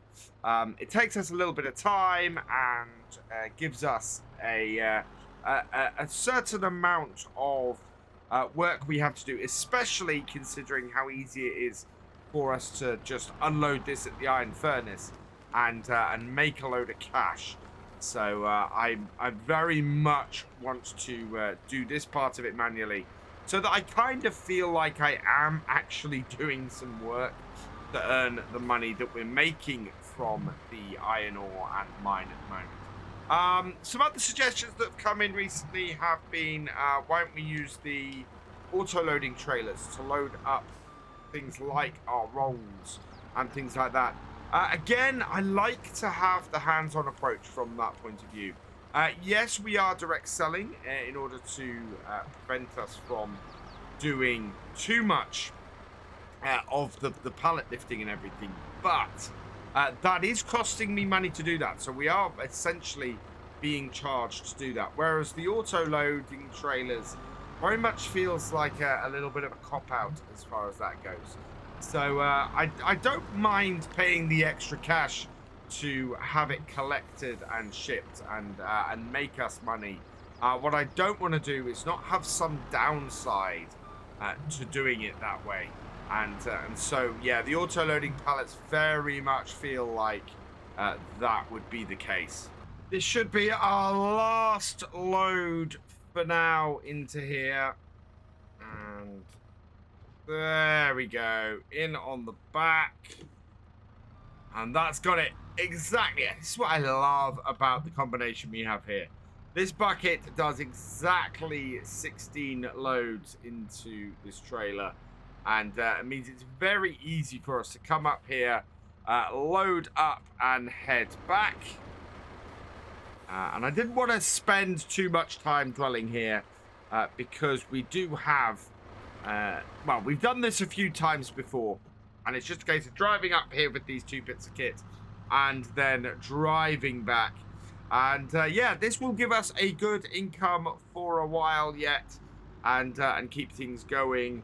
And then as I said, our big thing next is that we should have enough stuff, I think, up at the sawmill to complete stage 2 of the roller coaster. And we can then start to see what we need after that. It'll take a little while for it to process it, but we'll be able to go and get some bits that we need for up at our logging camp for the grass area, and to start replanting some trees once we have done that. One thing that got pointed out to me, which we might be able to see from here, is that we do own the area around the sawmill. And looking at it from here, there might be a few trees around it that we could cut down and use for our own purposes. So we're going to be investigating that when we head up to the sawmill in a moment, and see exactly what we have kicking around there. It may be quite useful to get some trees and things into there. We're certainly going to have to start cutting some more trees soon in order to keep our roller coaster supplied with goods to keep it being built. Got a fair amount of stuff sitting up there at the moment, but we could do with a little bit more. We're coming down to the train line, and I want to be cautious here because I don't want my truck to get caught on the train line with the train coming, but it seems to be nice and clear. And just up the side here, and we'll drop off the wheel loader first and just get that back, or we'll put that just inside our area, and then we can go from there with our truck. So this wants to come in here. We'll just pull just inside the entranceway and then stop there. This here, then we'll take the hire off, and I'll just go and drop this down at our base of operations, and then we'll go and tip that ore. Now this should keep the money rolling in for a fair while, I think, by keeping this supplied. It is a little bit of a cash cow for us, and getting this up and running has more than paid for itself at this point. But I want to make sure that we do keep the money rolling in, and that we are able just to keep things going. Lots of really good suggestions over the last couple of videos as well on various bits and pieces. Lots of information about building the ships, and I think that is definitely something we want to look into doing in the near future. There we go, tip that there. But this here, this will keep the money flowing in. We've only got, well, we only had about 1,000 liters left. It is now going to put another 48,000 liters in. I hope it's going to fill this, actually. We really, really want it to. So 28,000. I don't think it completely fills it normally, so that is good. And there we go. Yep, full 48,000 in. I actually watched the rear wheels on this rise as it, or the whole distance here rise as that unloaded. That was really, really cool. I'm going to take this back to our yard and switch trailers, get the skid steer loaded up onto here, and then we'll head down to the sawmill and see what we have kicking around there, and see what we have in the way of wood that we can go and harvest from around there as well. Because, yeah, as many people have said, that would be a really good way for us to go. Somebody asked me in the comments, I think of yesterday's video, how am I disconnecting and connecting these pipes? That is the manual attach mod that we have running on here. It is one of my favorite mods in game. It came out very early in FS22's lifespan, and it was one of my favorite mods from both FS19 and I think FS17 as well. And yeah, it is just absolutely brilliant. For me, it adds just that extra little bit of realism to the game that otherwise wouldn't be there. that down and out. And we can now switch round. We want to drop this header off this. And, oh, actually, I want to get this refueled as well. So I'll do that before we head out too. But yeah, this all needs a little bit of work before we can get, before we can go and get anything loaded up down at the sawmill. It's really beeping at me. So I've set up my fuel and repair trailer here. We've got the little motor running on it. And if I place this inside here, we should be able to refuel it. Yep. And you can hear this going. Can you hear that going? And yeah, you can see we're down to 396 litres, but that is all done. So we'll back this out and get this onto the trailer now and get it up to the sawmill so that we can get any pallets we've got up there loaded onto here and taken down to the roller coaster. We actually have enough money now for the JCB teleskid that we saw yesterday in the used equipment. And I am so tempted by that. My biggest problem and my biggest worry is that we need the money to buy other stuff. And we do have a perfectly serviceable skid steer here that we've been using. I think eventually I would like to get the teleskid or something similar. It would be really cool actually if we could get the Kubota skid steer instead. Although that doesn't have the telescopic arm. That's the thing about this. This does have the nice telescopic arm. I can get it. Oh, I can get this in black. Completely in black, this little skid steer. But it's, yeah, oh wow, there are so many options on this. It is very, very nice. Yeah, there we go. With the grid, make it safe for, oh wow, with the full forestry grid on it. That would make it 39,000, which we can't afford at the moment. That is such a cool little skid steer, that. But I'm going to stick with this at the moment. The idea that I could go and rework that one, though, is really, really cool. I like that a lot. Now, we're going to take all of these down to the roller coaster. I think it only needs...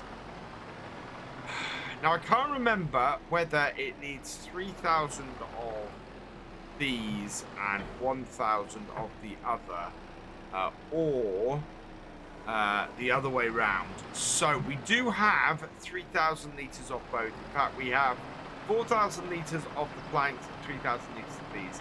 So what I'm going to do is load all of them on there, take them all down there, because I cannot believe for a second that the roller coaster in further stages isn't going to require more of these. So yeah, we can load up all of this and take it down there, and that will be a really good idea. So let's trundle over the other side and go and grab the ones that are sitting in the shed over there, because those are gonna need to come on here anyway. Grab the extra beams and the extra planks. We will bring these over here and try and load them on. Easier from third person to load these on. You can do it from first person, but it's just that little bit more fiddly. If I do it from there, that's down a little further in. Yeah, like that, and lift that one off, and then take it a little bit higher and push that straight. There we are. Drop down and like that, and then we will do these two high. We've got two sets here.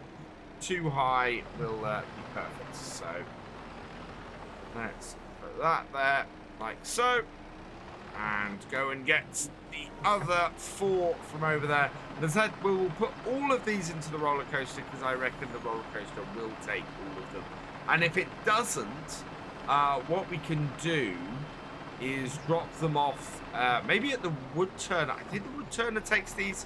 If the wood turning doesn't take these, the floorboard does, and yeah, we can then just make money, extra money from actually processing these boards than we would if we straight up just sold them. Last set, and I'm quite pleased that we've got all of these out of those few offcuts and few trees that we were just clearing up last time to get all of the grass area prepared. That is quite cool. I'm very, very pleased with that. That this is that it's not taken a huge amount to get this. Strap those down, and now we can just load this up on the back, and yeah, continue with this. We're nearly 6 hours on this little Kubota. It has cost us a little bit of cash. How much would it cost us to buy it at the moment, I'm wondering. So to buy that at the moment would cost me 54,000. That little JCB is really, really tempting. It's only got 9 hours on it, and it's, yeah, it would be as versatile as this, if not more, because it's got the extra ability to extend the boom on it.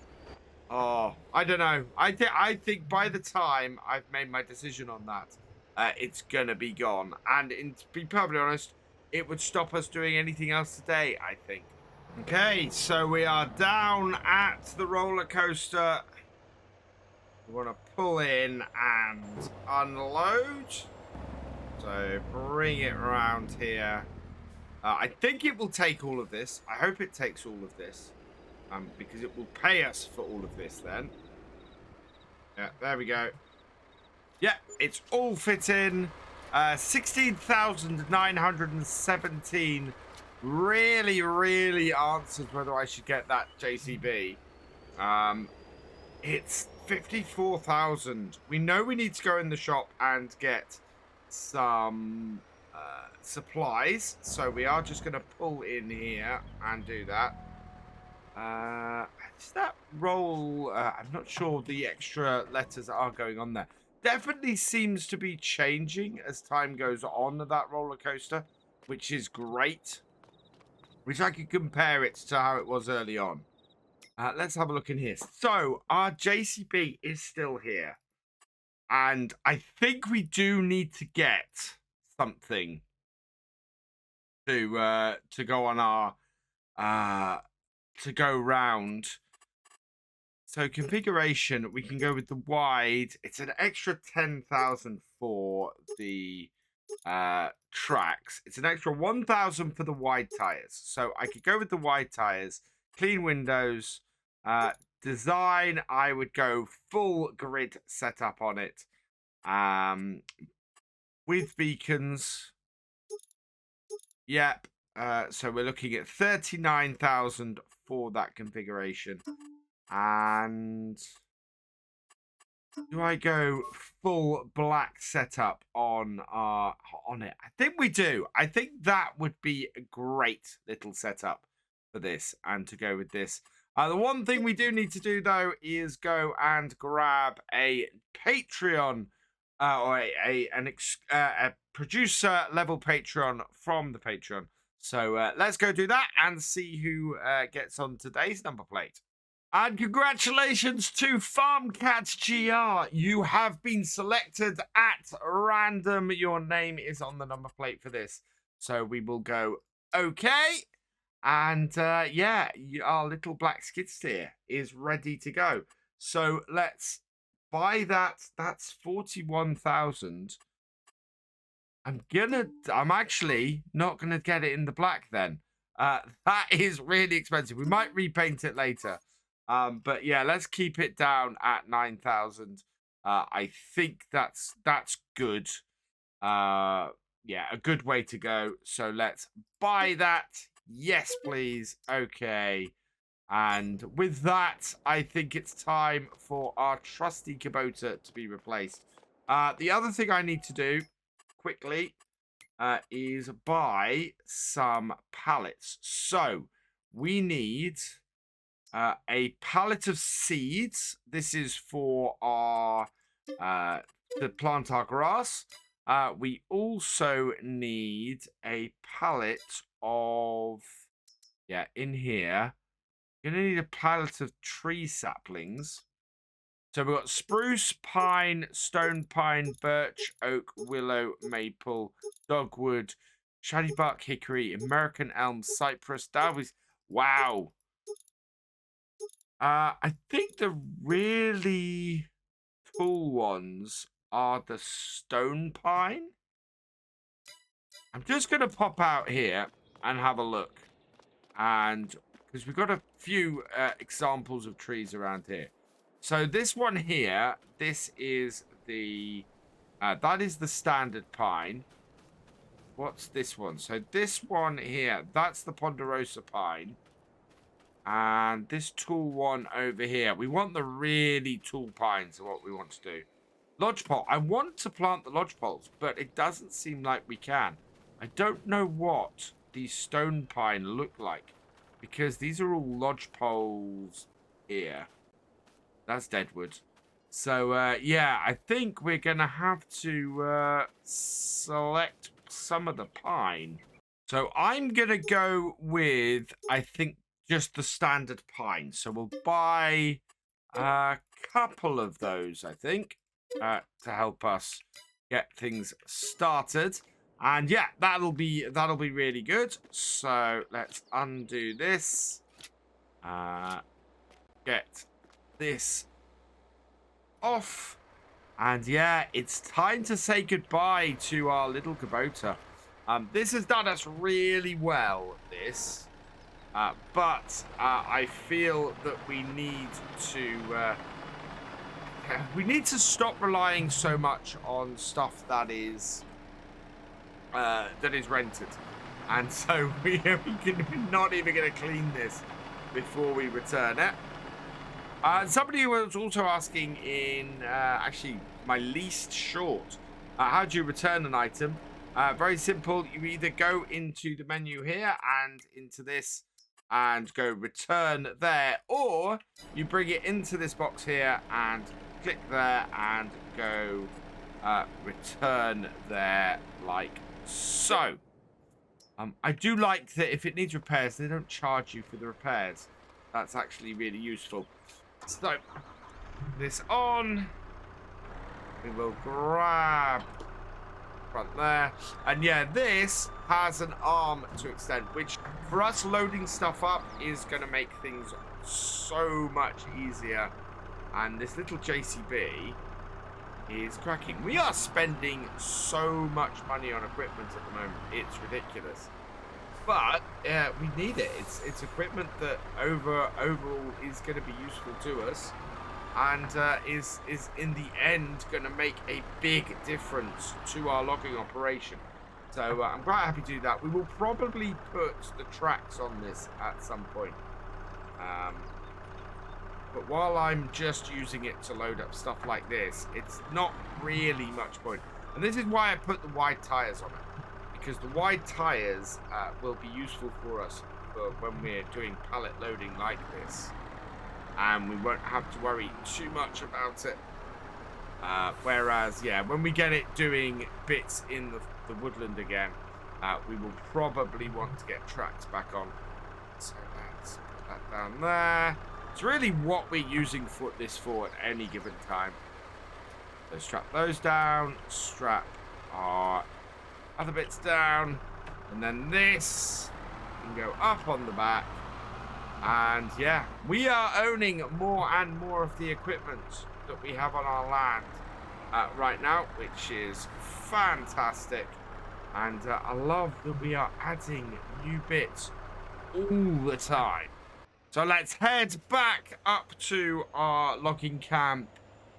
We can get this stuff up unloaded, and we've got a little bit of time today.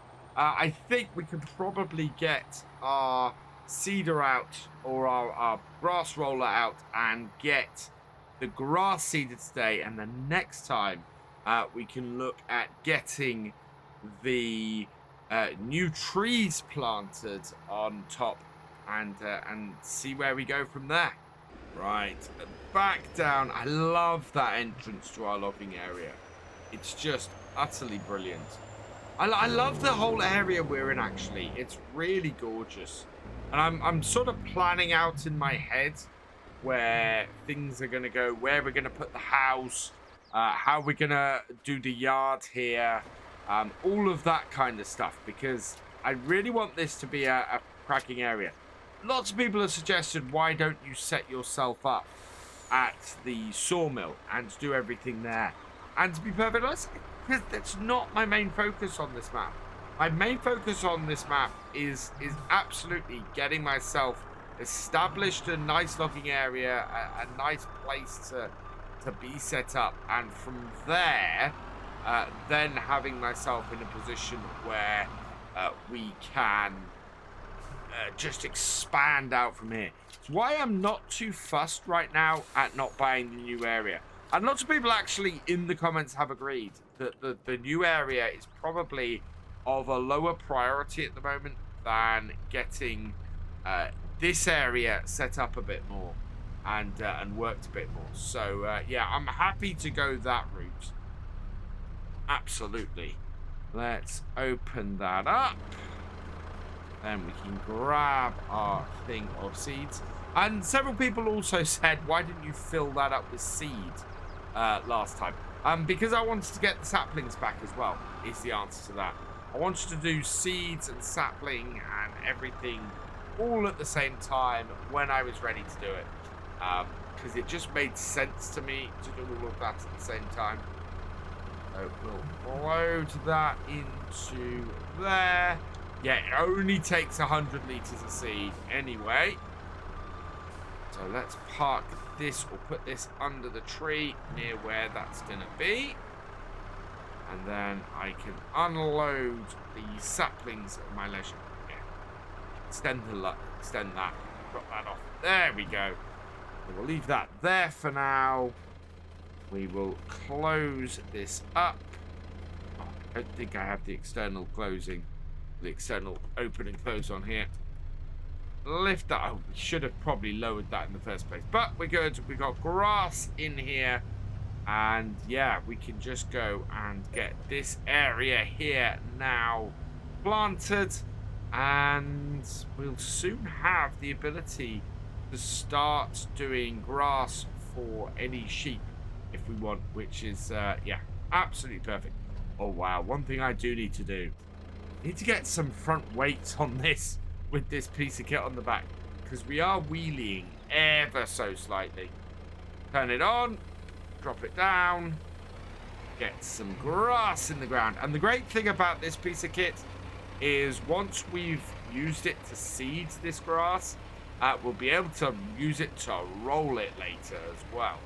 There's one function that I wasn't sure that this little seeder roller would do, that I'm very, very pleased to see it does actually do. We have a load of little stones that were brought up by our mulcher when we were clearing this area last time. And it does actually roll them in. You can see there I've missed a patch because it's not quite done them properly. But if I bring this over it, oh, those must be bigger ones then. Yeah, most part on this field, it's getting rid of the stones. It's rolling them in. Which is great. I fully expected to do that with little ones. The larger ones, the medium-sized one, we do seem to have pulled up a few of those here. And it's not handling those for obvious reasons, because it can't. But I don't mind a couple of medium-sized stones in here. Just clearing up the small ones takes a huge amount of work off us. And let's see, does it get everything there? Yeah, so you see, everything behind us, we have no stones in any of that. And that is perfect. That makes me really, really happy to see that it's clearing that up. This little M6 has been perfect for what we needed it on here. It is rolling and planting this without issue, and going forward, it should be great for when we want a mower on here as well.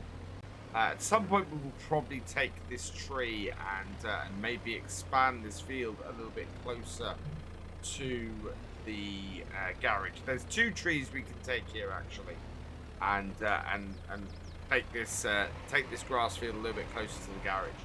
So there's that as well. So if we need to expand things, we have got this roller seeder on the back. That will do that for us fairly easily, and we know that we can create a bit more usable land with the mulcher, so that's good as well. And yeah, this is now in a position where we are really well set up for the future. So I'm quite happy with this. It's a good setup to keep us going, and means that we are a little bit future-proofed for what comes next. Coming to the end of the field and the end of the day, not much left to get planted here. Just this last little corner. Look at again, our grass roller is looking pretty mucky at this point. Did that get the very tip? We'll just get it quickly. There we go. In there. And yeah, there we are. That, I think, has got our field all done. Our new grass field, yeah. Nicely planted with a big plot of grass there. You can see here, we can go further across here and sort of do that corner. But I'm not going to worry about that. That should be enough to get us started for now. And as I was saying earlier, this little M6 has been perfect. But that is everything we have to do today. I'm really quite pleased with our progress. Tomorrow's video, we are back on Spruce Mountain Farm. So come check that out as we continue our American Survival series. We'll be back here on Wednesday, continuing our series here on Silverrun Forest. For now, though, all that remains is for me to say thank you for watching. I hope you've enjoyed this video. Please leave a like, drop us a comment, and give it a share. Special thanks to all my patrons and channel members. Your support is invaluable in making these videos and helping the channel to grow. For more from Virtual Farmer, check out the links below, follow on Twitch to watch live, and for more videos, subscribe and ring that bell. I will see you next time. Goodbye.